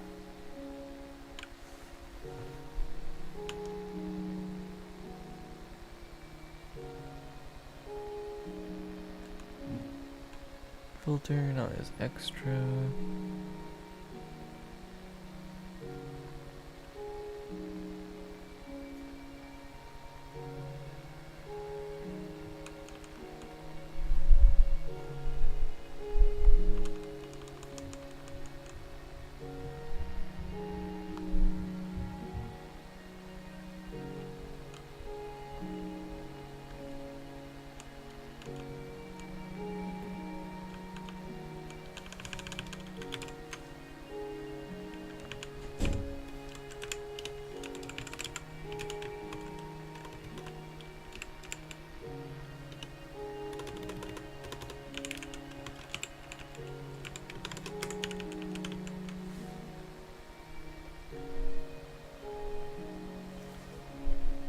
So it does have has error.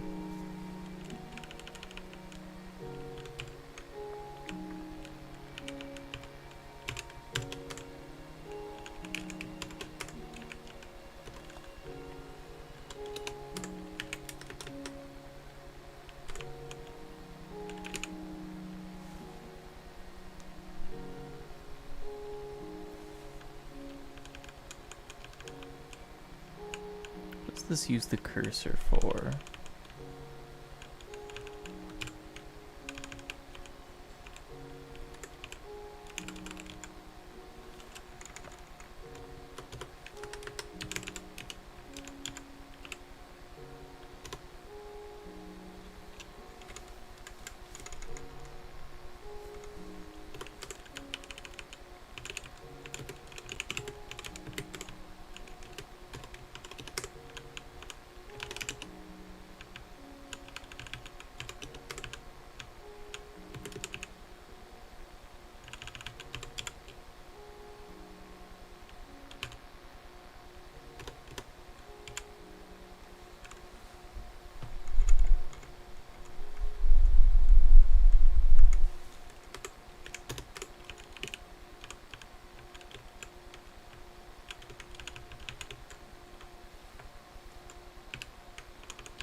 See how tree cursor works.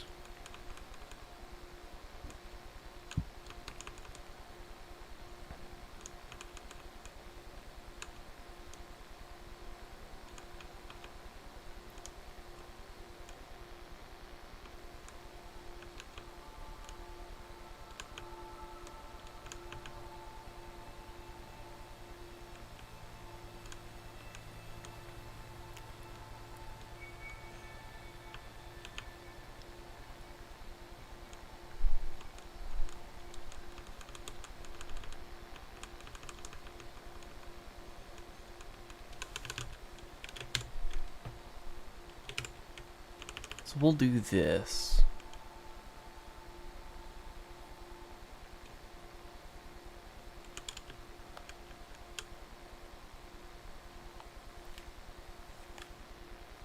Wait a second. This is a side effect of how like the grammar parsing works. Yeah. If root has error, this will be like my workaround for now. Go to first child.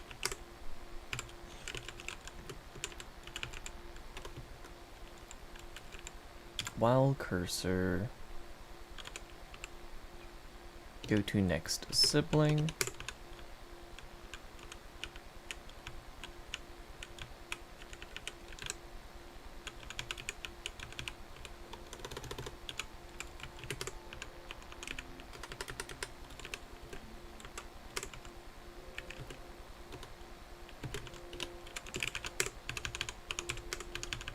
Basically make a do while. Who's the and then go to next sibling. Does moves the cursor to the next sibling of the current node. Return false if the current node has no next sibling. Also returns false if the cursor was initialized or reinitialized to this node, even if it has a sibling. Interesting.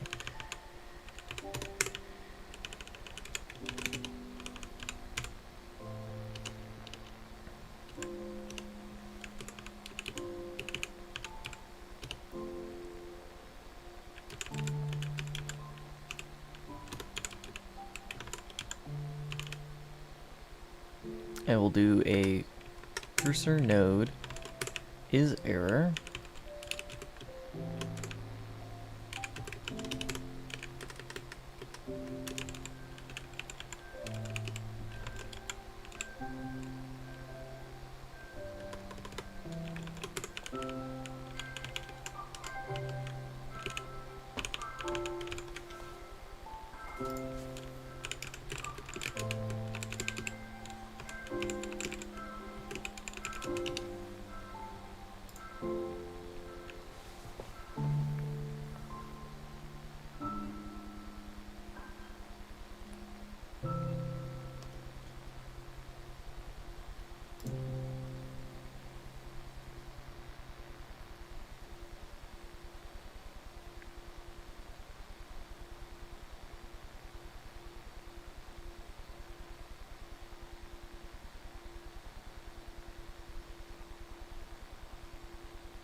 See, nobody uses TreeSitter as an actual parser. I was like, oh, it will make it easier to do LSP stuff later.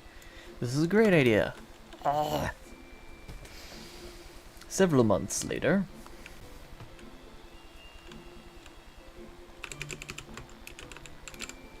One big problem with it is that the errors are just non-existent.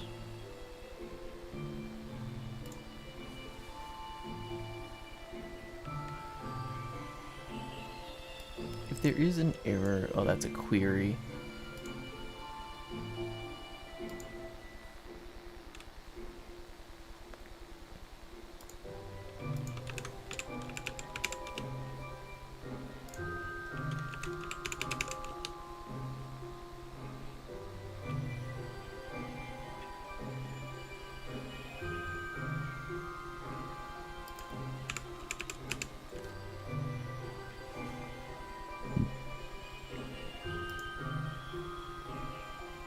Error node, when the parser encounters text it doesn't recognize, it represents this node as error in the syntax tree.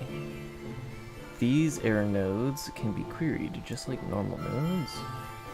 Is that all the data I get?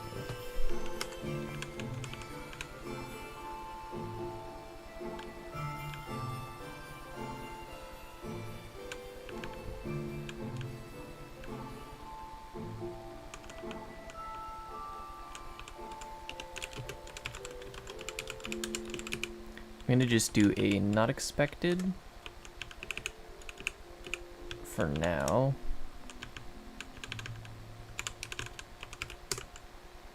Function not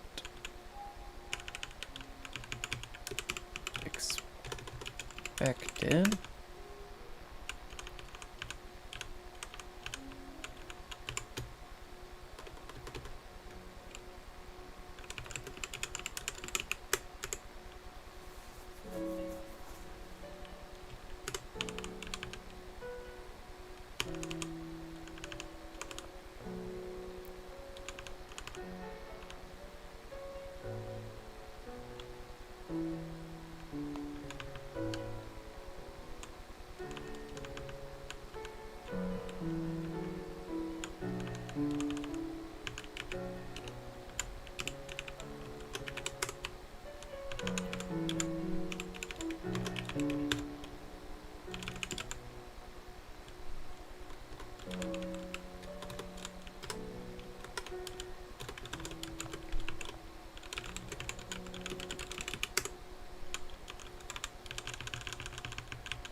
Well, I guess I get to see how this handles multi-line examples.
This is taking a hot minute to build.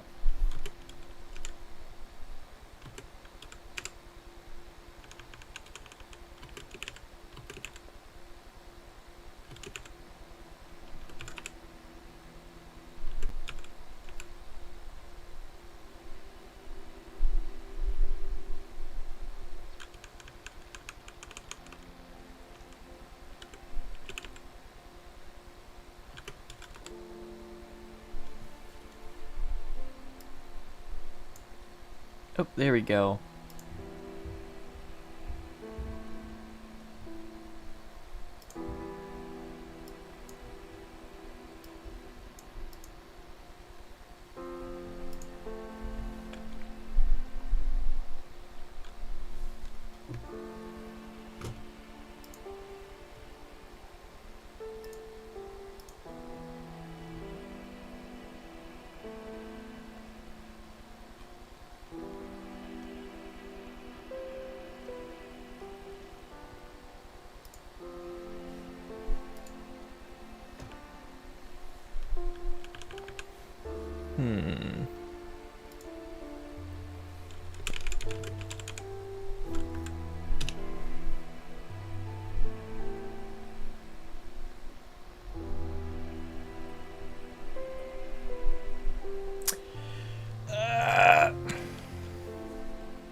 It's still not finding errors.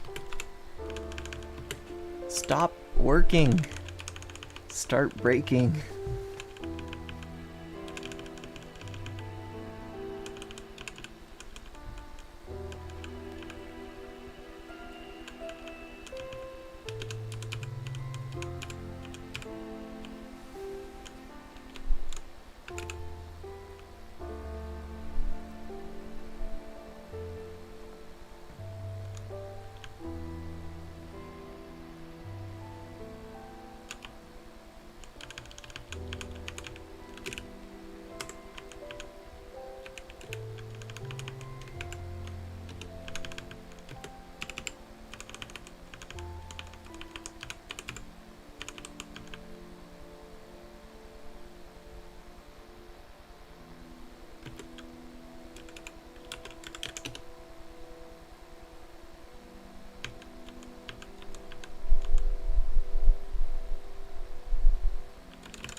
Why is my screen still dark?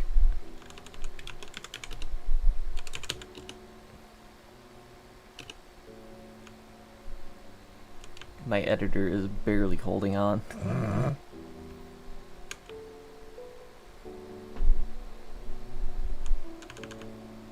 Yes, it's because of George.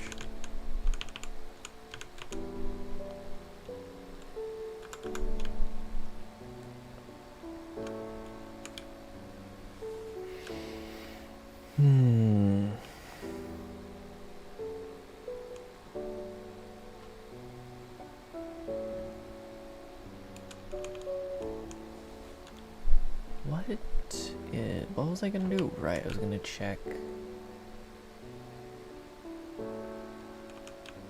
lower AST.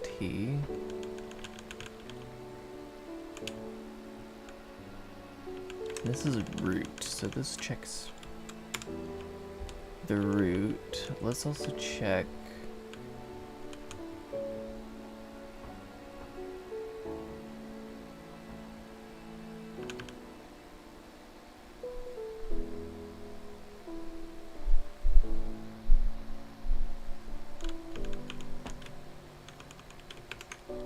also check inside a flower module.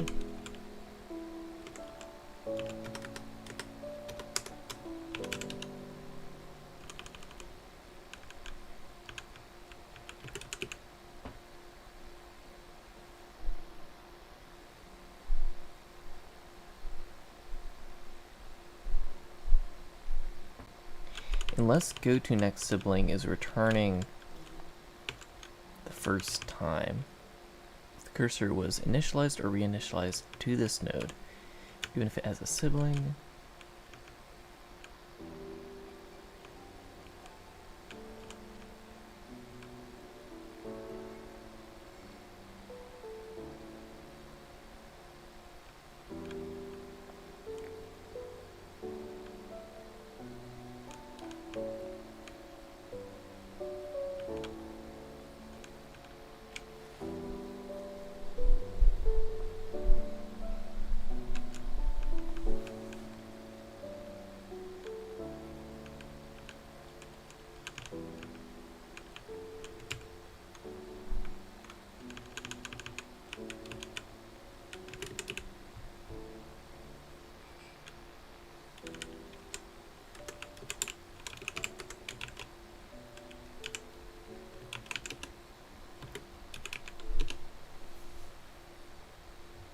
I was so excited to see pretty errors, and then my parser was stupid.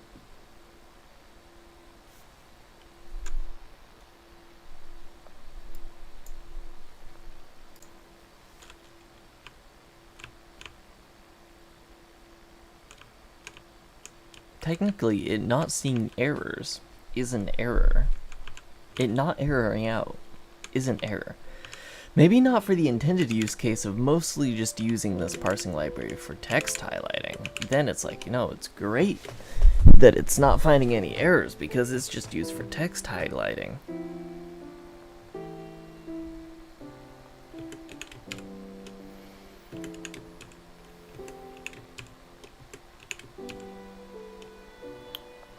Huh?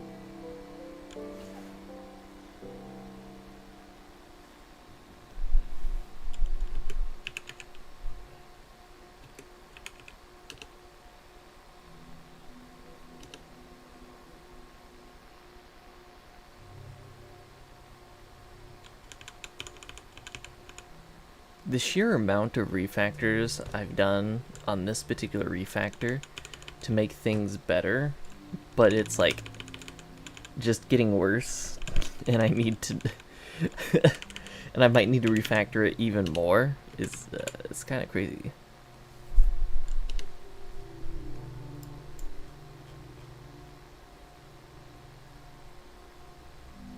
I forgot to put a semicolon.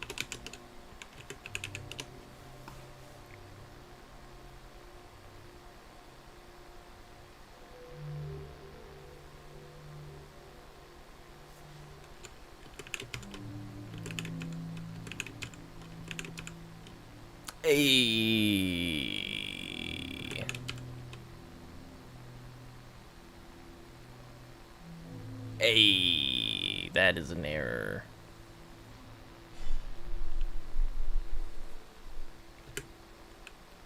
That is a rust panic. So we went from absolutely no errors to the entire thing crashing. Let's go. Oh, did I finish the... Did I tell it to continue? I did. Annotation range is beyond the buffer.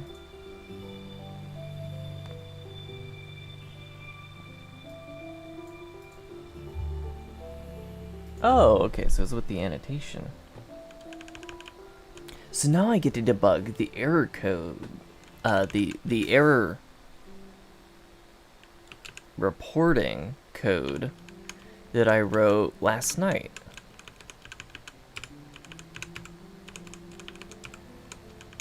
Which would be in compiler source. Errors mod.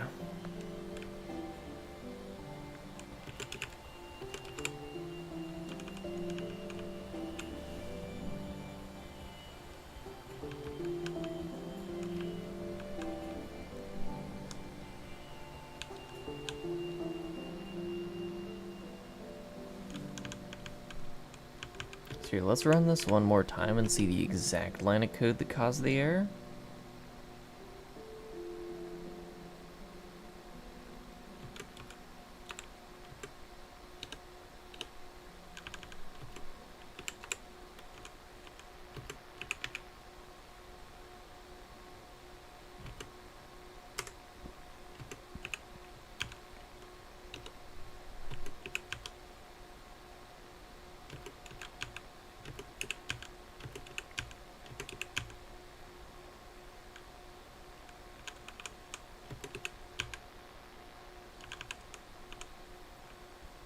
Source annotation range is bigger than the end of the buffer.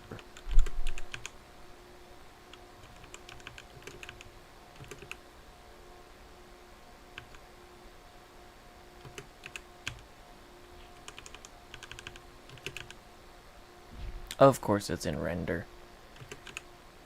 Inside of emit, which means I don't actually get to find out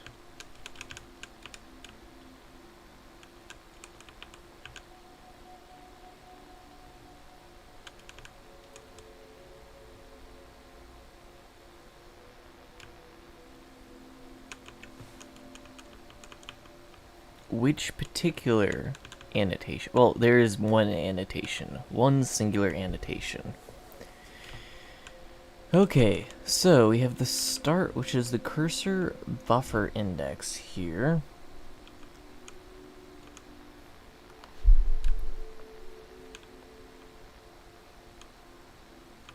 Which, since we pass a span of the source text,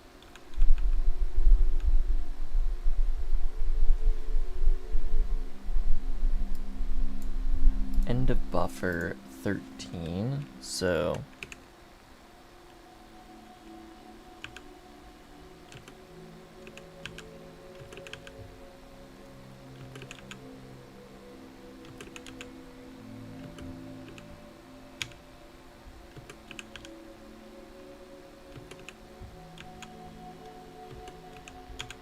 can I go back down the stack tree, please? Dang.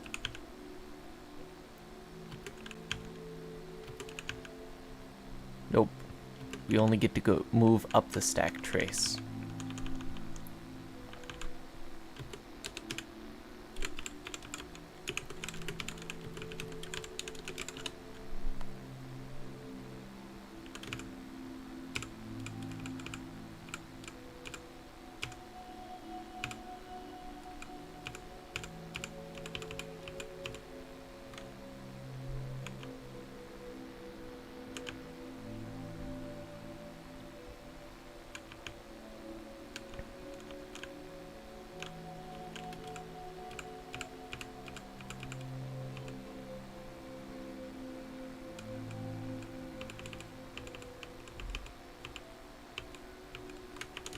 Yeah, so somewhere in here to do with this, let me check if the cursor values seem reasonable.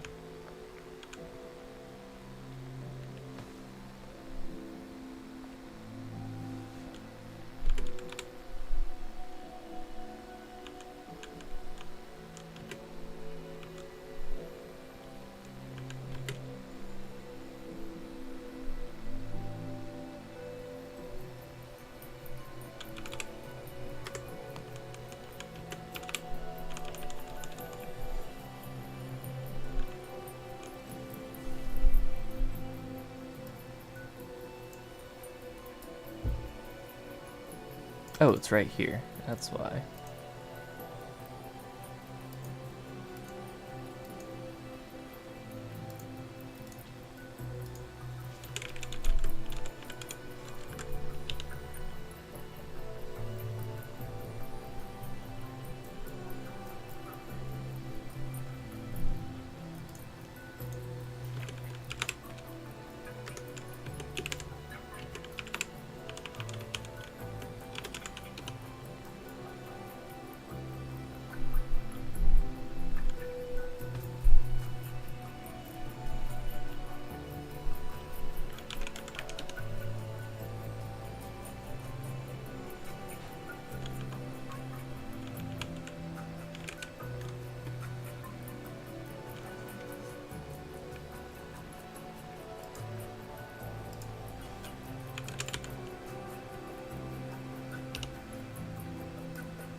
Alright, let's see the values of cursor.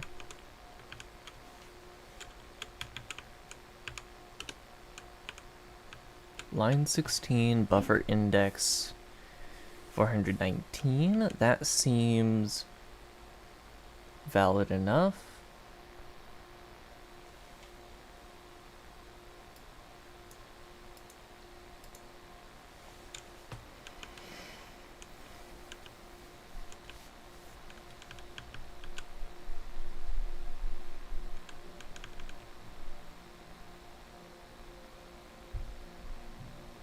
Wait a second, it's because currently when we're setting the snippet end range,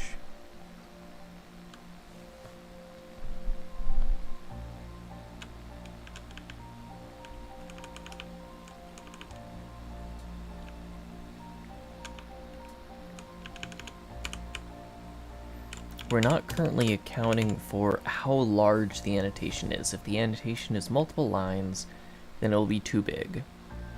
So line of index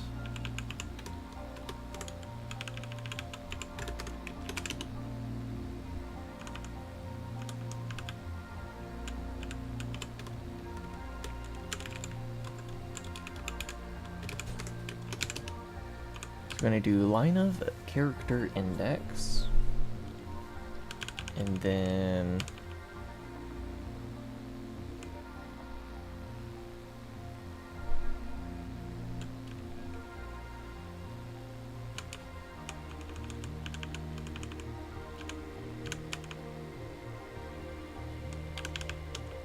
when we do line of, this is going to be a span start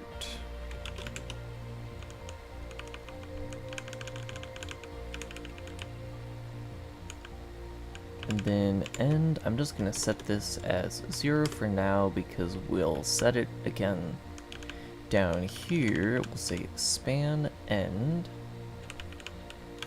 is equal to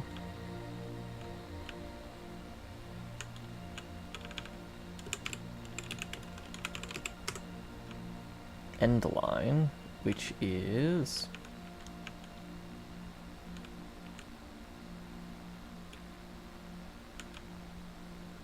self advance lines 1 after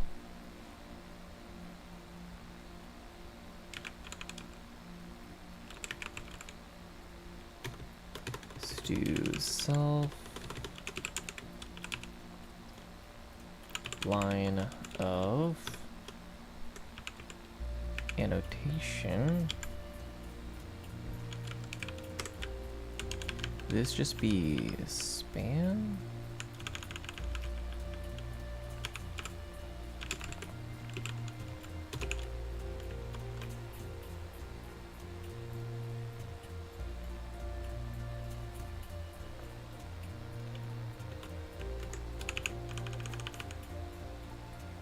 Actually, since we're not doing any padding,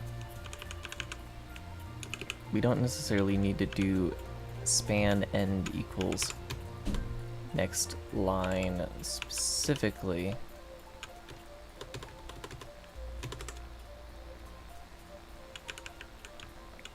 Span end can just be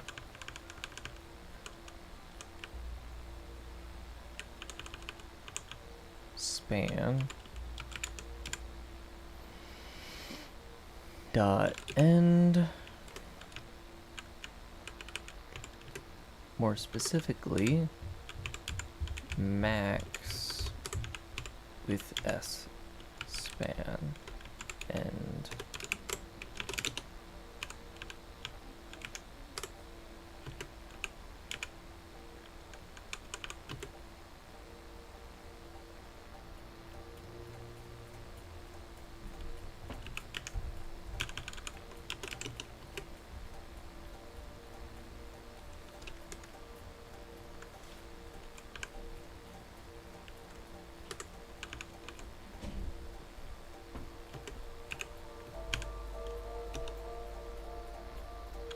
beyond the line end of buffer.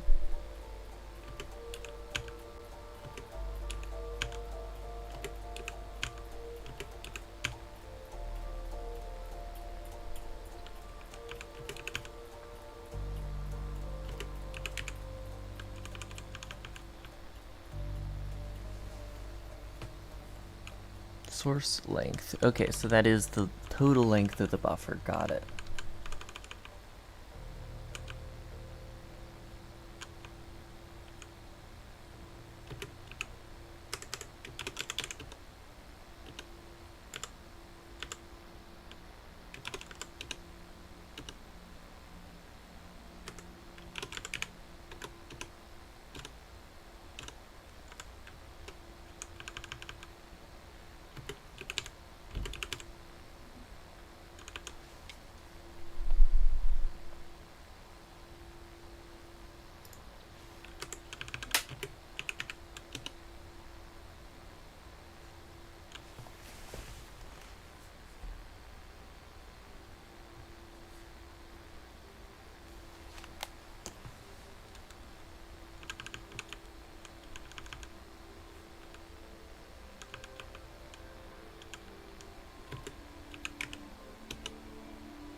So it failed. Access is denied. So it's still running somewhere.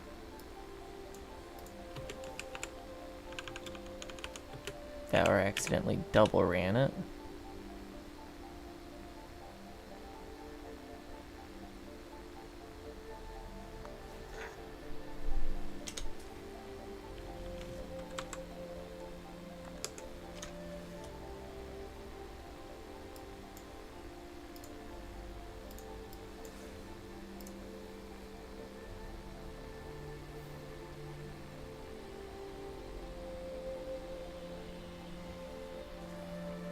There we go.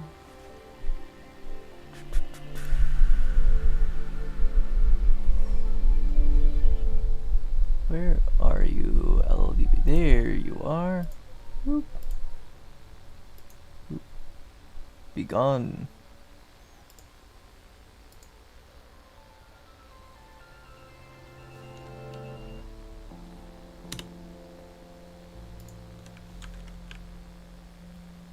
Oh. I deleted out from under my currently running executable.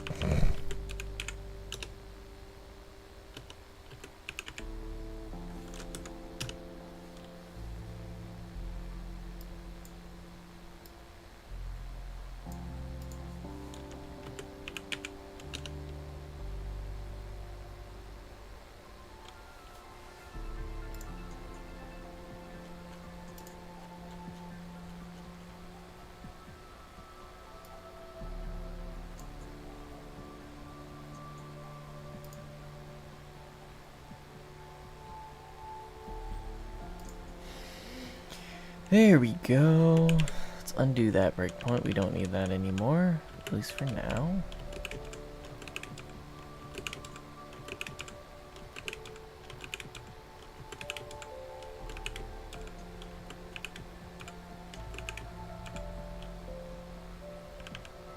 So S is the current snippet.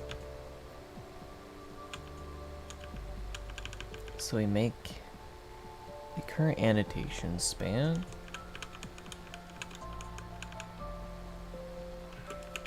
be less.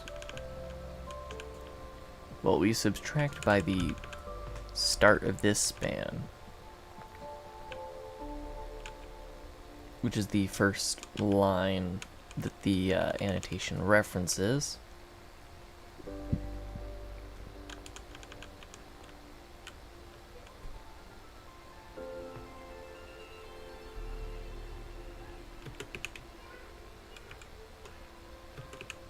And we push the annotation, end line, cursor line.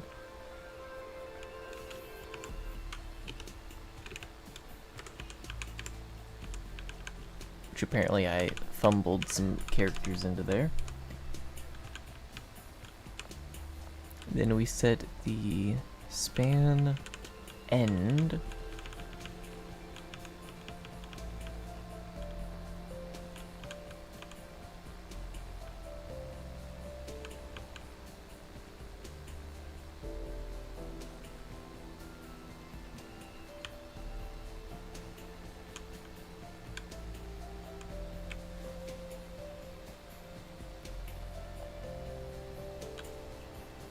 This line gap won't work for spans.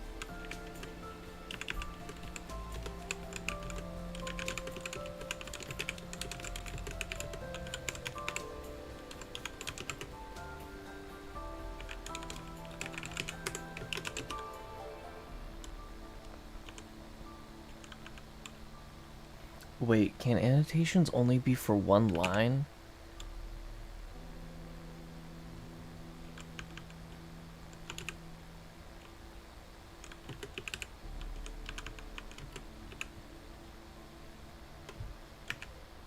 It's entirely possible that annotations can only be for one line. So, they're erroring out when I'm trying to annotate a multi-line thing.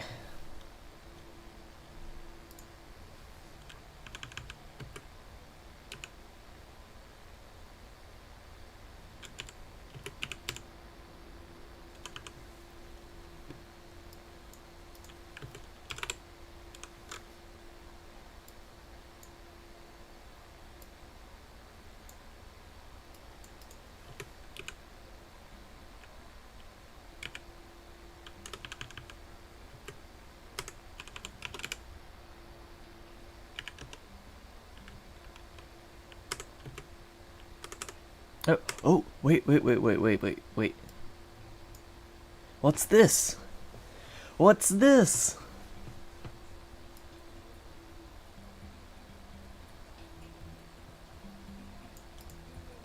Error, not expected. Module test 2.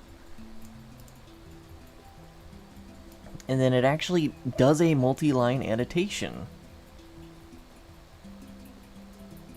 Let's go!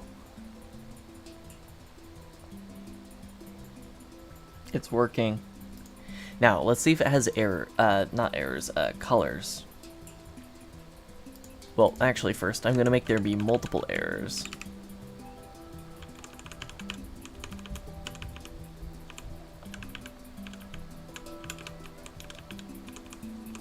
Wait, what am I looking for? Example scripts, test.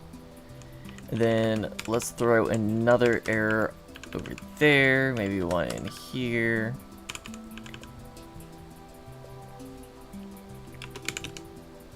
And then we'll do cargo run. Cargo run? Cargo doesn't run. A car doesn't run. Oh, I need to actually pass in a function, file. And it has color. It has colors.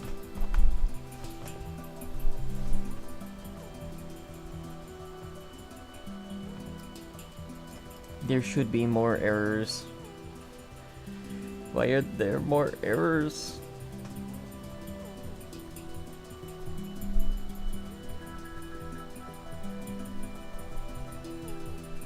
There should be significantly more errors.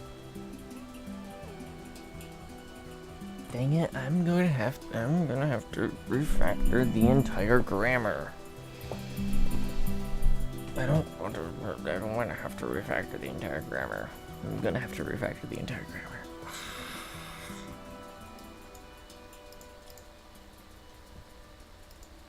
Sorry, tree sitter.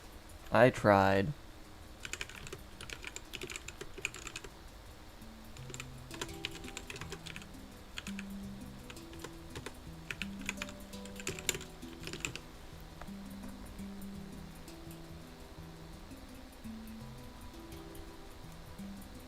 Now, Rust Analyzer uses a very specific parser.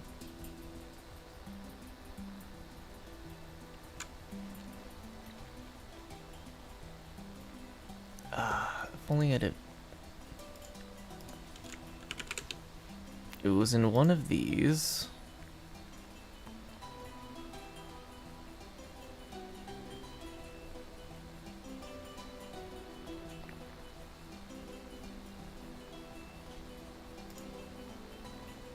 No, not that.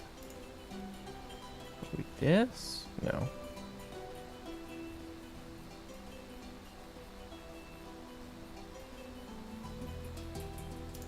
I think it was this conversation. Rest analyzer.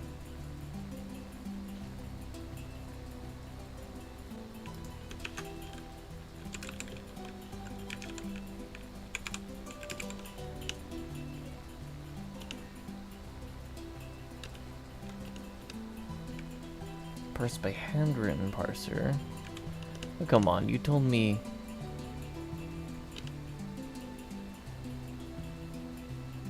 Rowan.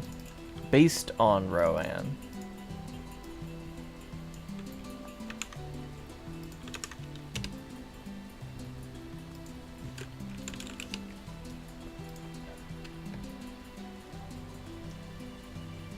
So there's Rust Analyzer Rowan for lossless syntax trees, inspired by Swift's lib syntax.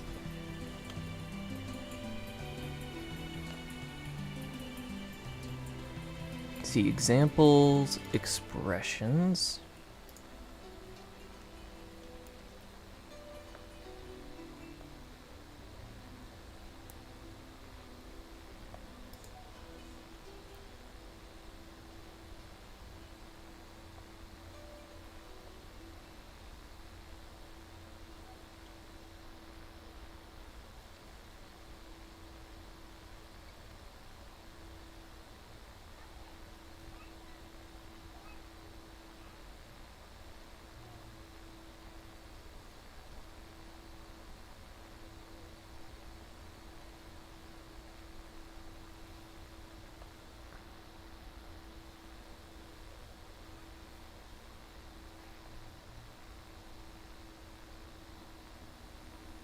Oh, so it requires something that's already tokenized. You guys want to write a tokenizer from scratch?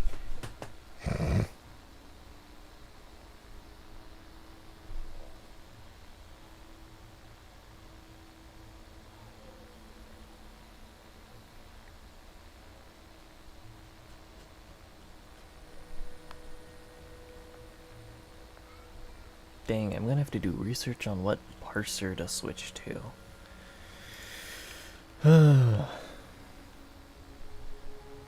Would it be good?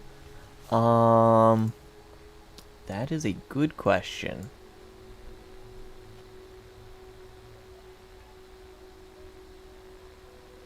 It would probably be mediocre. I mean, a tokenizer is... It's really creating the AST that's important. So the tokenizer is kind of an implementation detail.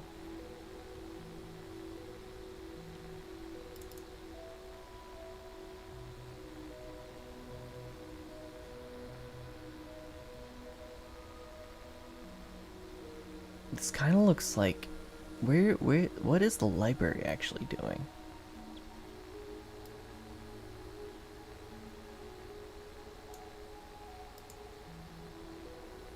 Creating green nodes and red nodes. So it parses it, and then we get an AST.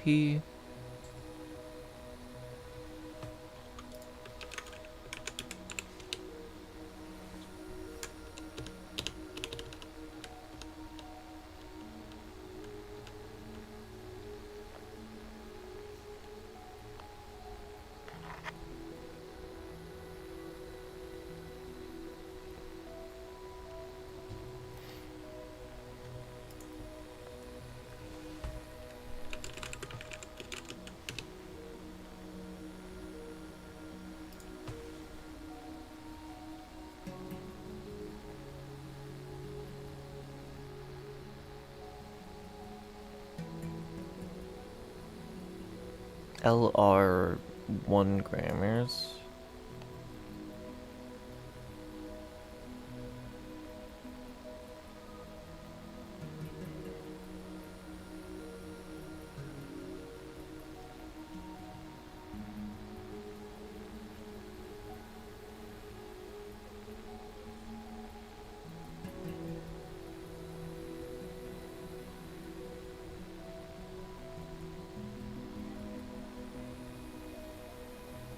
Okay, so a couple things for Chomsky, a couple things for this Larpop,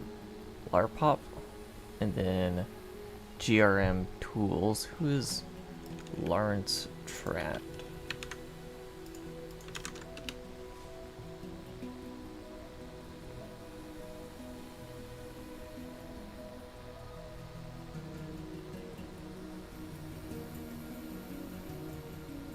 He's a researcher.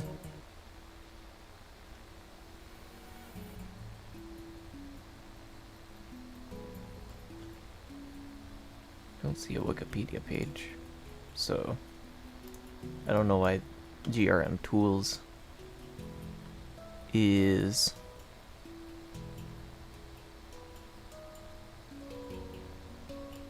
Yak features.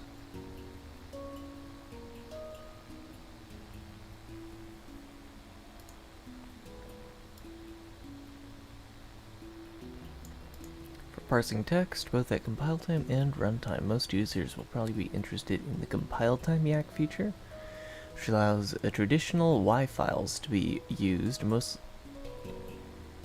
mostly unchanged in Rust. Oh, that's cool.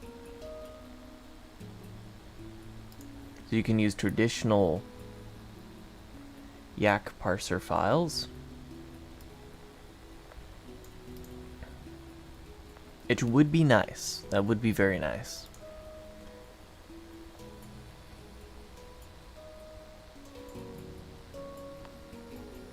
Wait, look at this. The error annotation is already part of this library. Ah.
I think I'm going to keep... While the idea of automatic error output is nice,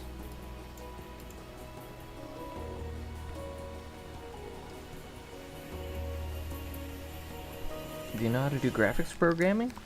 Enough to get by. I got like a full editor environment with Vulkan working, so I don't know if that counts, but I'm not like a graphics programmer by trade, but I can do it.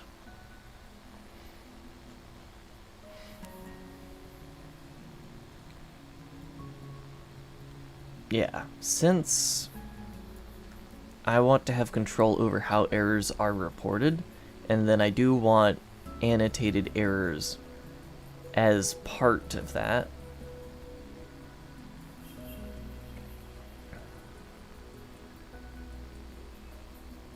I don't know, those are really nice errors.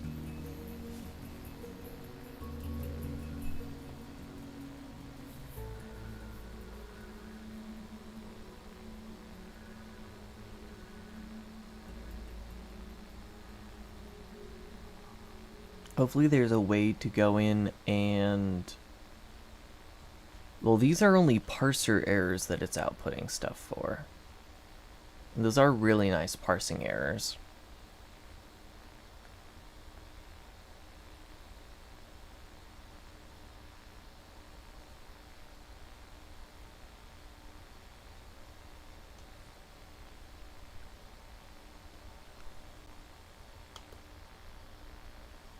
So what does it do for erroring? Can I... is it possible for me to intercept the errors? Because that's the main thing for me, is eventually there's also going to be like node editors for Brane script, and those node editors will be reporting errors in a graphical way. So we need an easy way to intercept errors without people. And now, if you're editing it through node editor, then grammar probably isn't going to matter, because these are just grammar errors. But I don't like the two different error types looking different. So if I was to use this, I would need a way to intercept those errors, and then a way to also have my own errors outputted with the same formatter.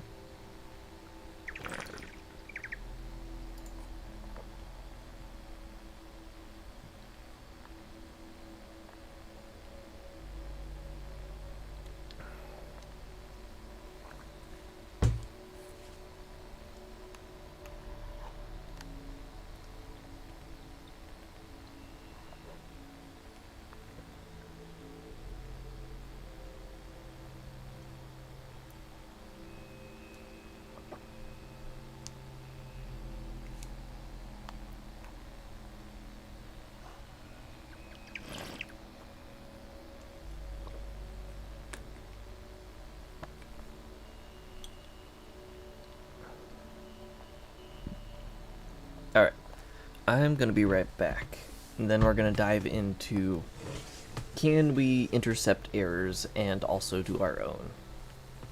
Or how are errors reported by this?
Alright, back into the madness we go.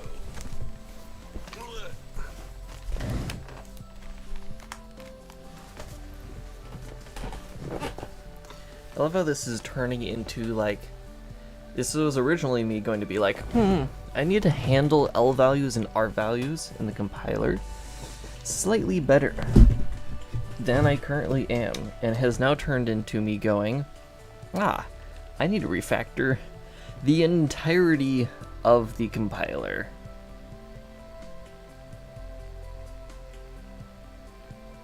Come on, let me recenter. There we go.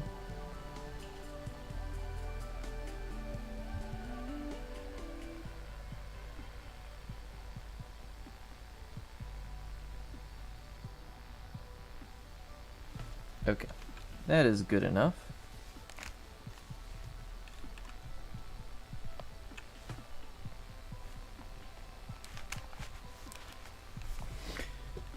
Avatar origami.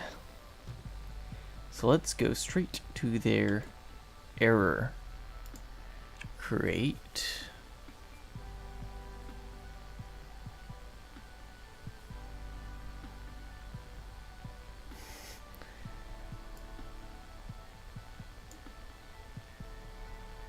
Hitchhiker's Guide to the Galaxy reference in the documentation. Good sign.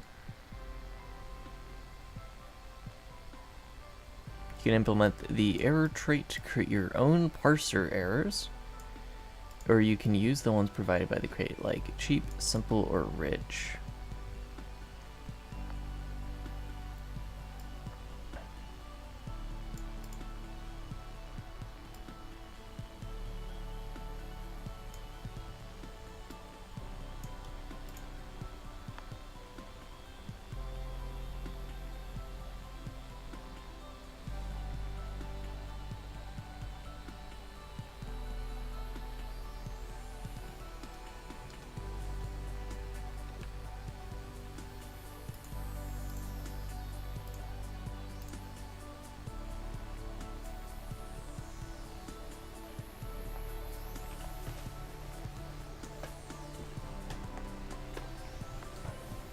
Well, if I can intercept the errors, and then pipe it into my existing error system,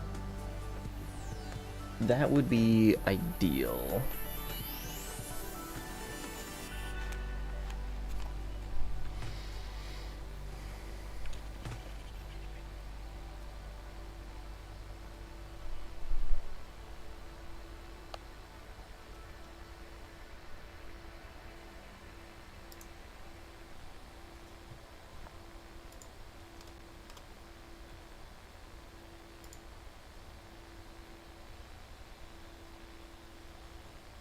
So let's see one of their examples.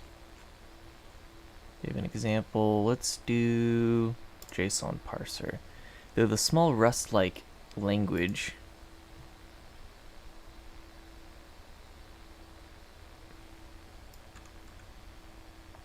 If we go to examples, Nano Rust.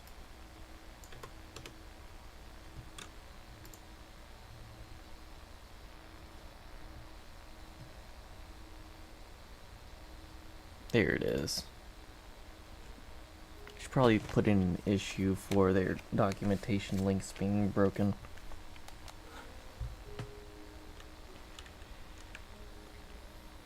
This is entire parser and interpreter for a dynamically typed Rust-like. sorry. Dynamically. Sorry. Rust-like expression-oriented programming language. Okay. Sample NRS for the example.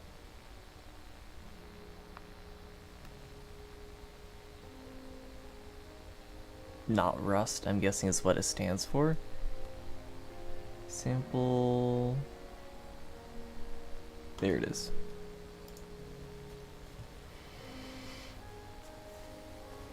Rust-like in that they called the functions fn and nothing else. Okay. So you have the tokens. So you do have to explicitly write out your tokens. Display for token. Then here is the lexer. Not the tokenizer. So lexer is what makes the... So there's parser and lexer.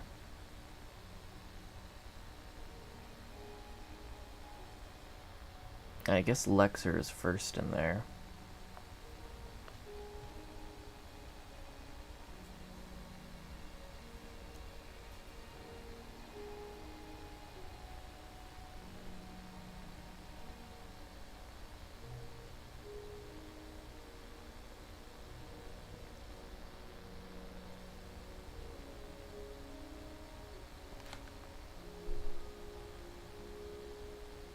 So this is the expression parser, and if I'm correct, the parser is what runs first. Let's go down to, functions parser. Okay, so there's multiple parsers here. This is very much kind of like writing your own thing. This what does the library do then?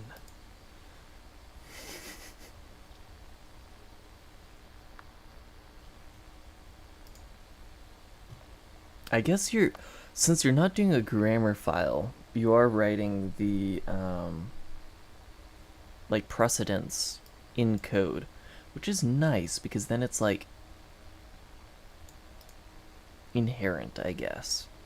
Or not inherent, implicit. You don't have to explicitly understand left versus right precedence and all that fun stuff. You just kind of write it, and it works.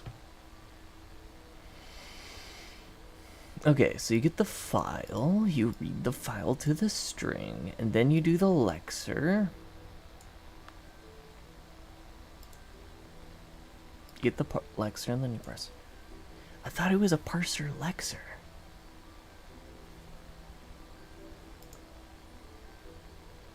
And 2 output errors. And that gets tokens. So I guess the lexer is the tokenizer?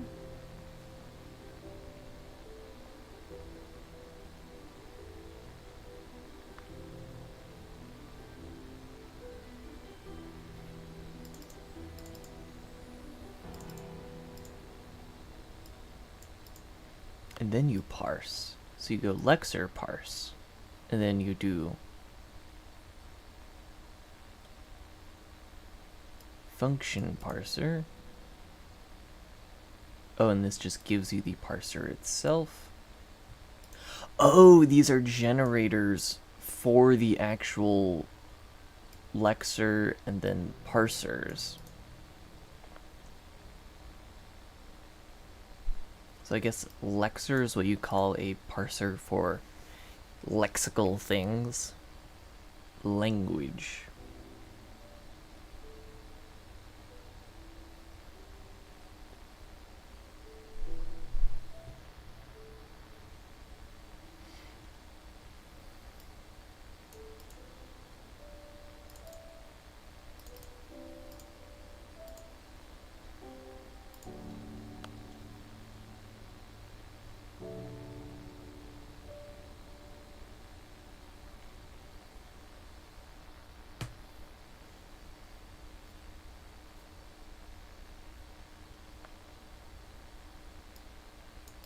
So you parse tokens.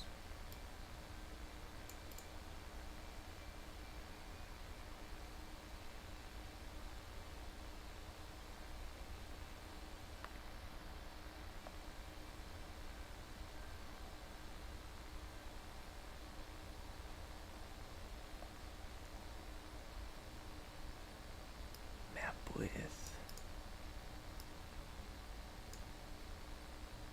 STE span.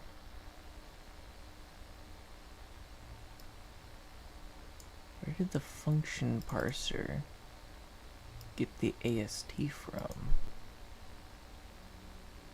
It kind of just went. Are there global variables? Function parser?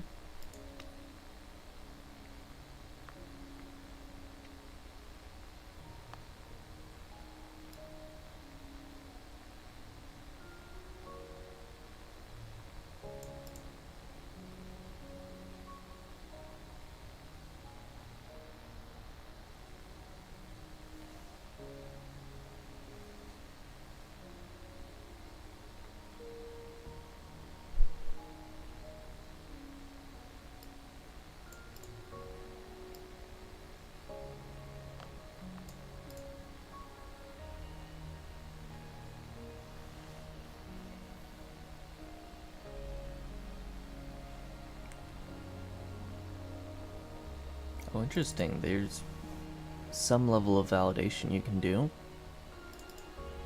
And there's the emitter.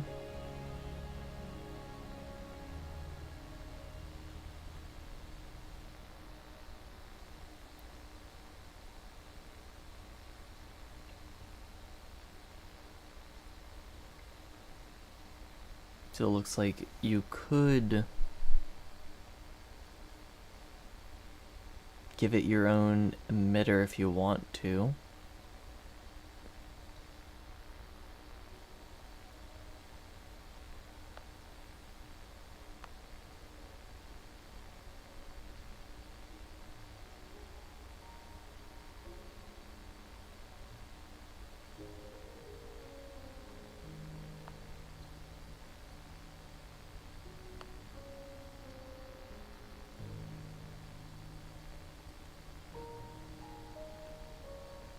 So yeah, that generates the actual thing that creates the tree, which I do like the idea of using not JavaScript to define a grammar, which is what TreeSitter does. Not grammar.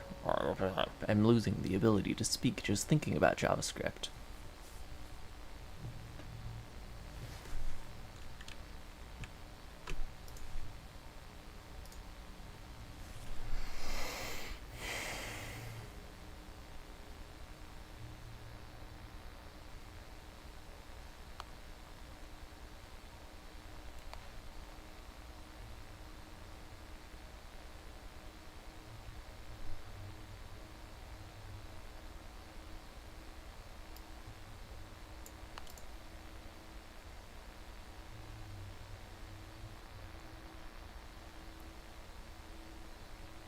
Oh, and here's where the errors get output.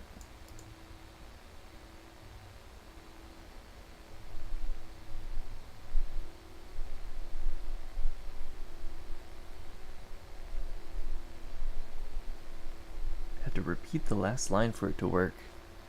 Just like of the program, like call the last function twice, sort of deal. That's in terms of cursed, pretty cursed.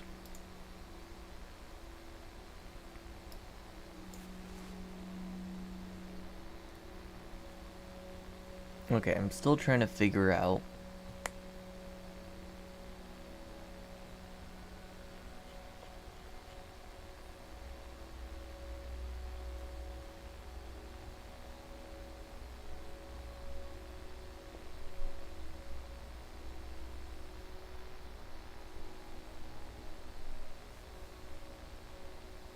all the details. It was as if the last line was being omitted. Huh. That's super weird.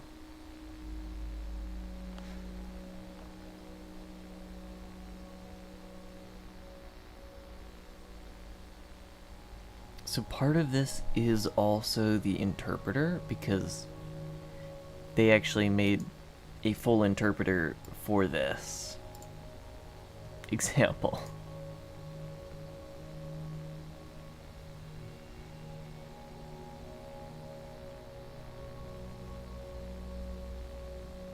Which means I actually don't need to worry too much about... Wait a second, errors.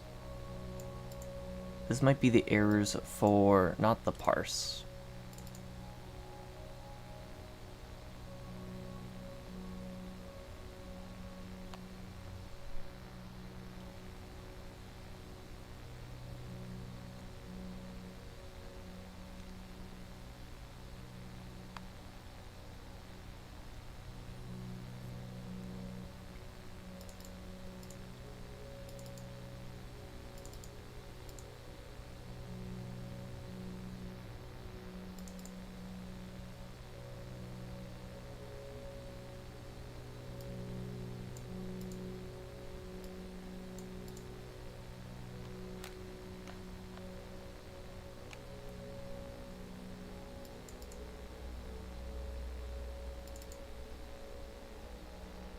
I'm just trying to figure out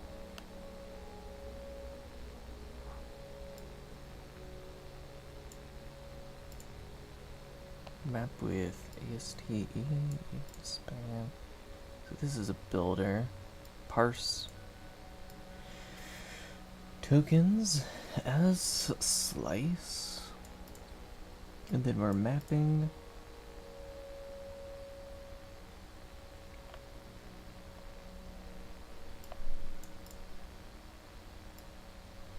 source length to source length into a range.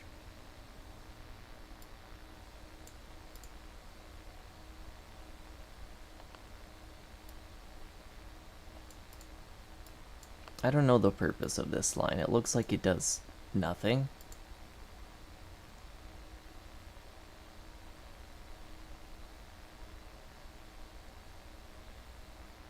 Oh, wait.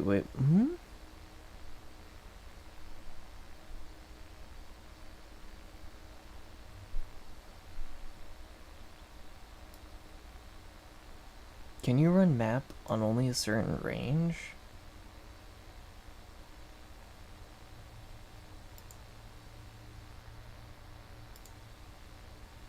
And then it's just doing, I guess, an implicit cast in here. Because this don't do anything. This just pass it back into itself. And then this is into output errors.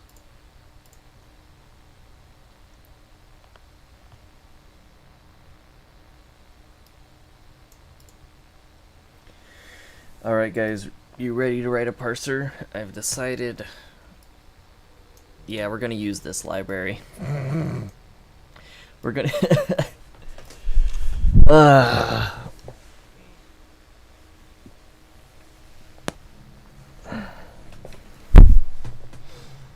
We're going to use the library. We're probably still gonna use the our own error emitter, but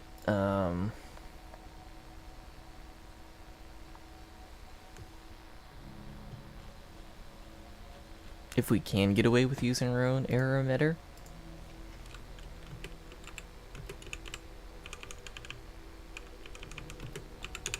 But it's just at the point where in the future when we're writing macros we need a tokenizer, and additionally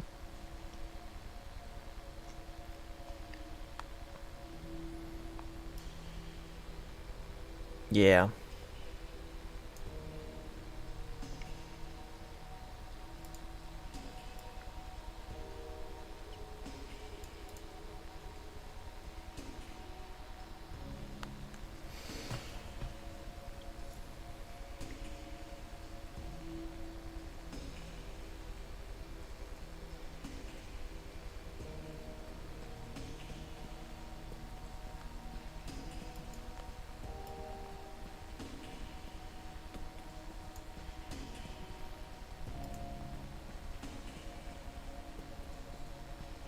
Alright, I am going to go eat something, but this was a good stream. I got it working, we got errors, figured out what was wrong with the arena allocator, we wrote some macros, a fair amount of cool stuff. But now I have realized I need to write an entire,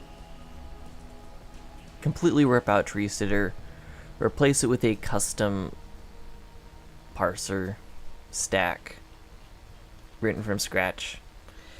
Yippee! And I need to eat some food before I can do that.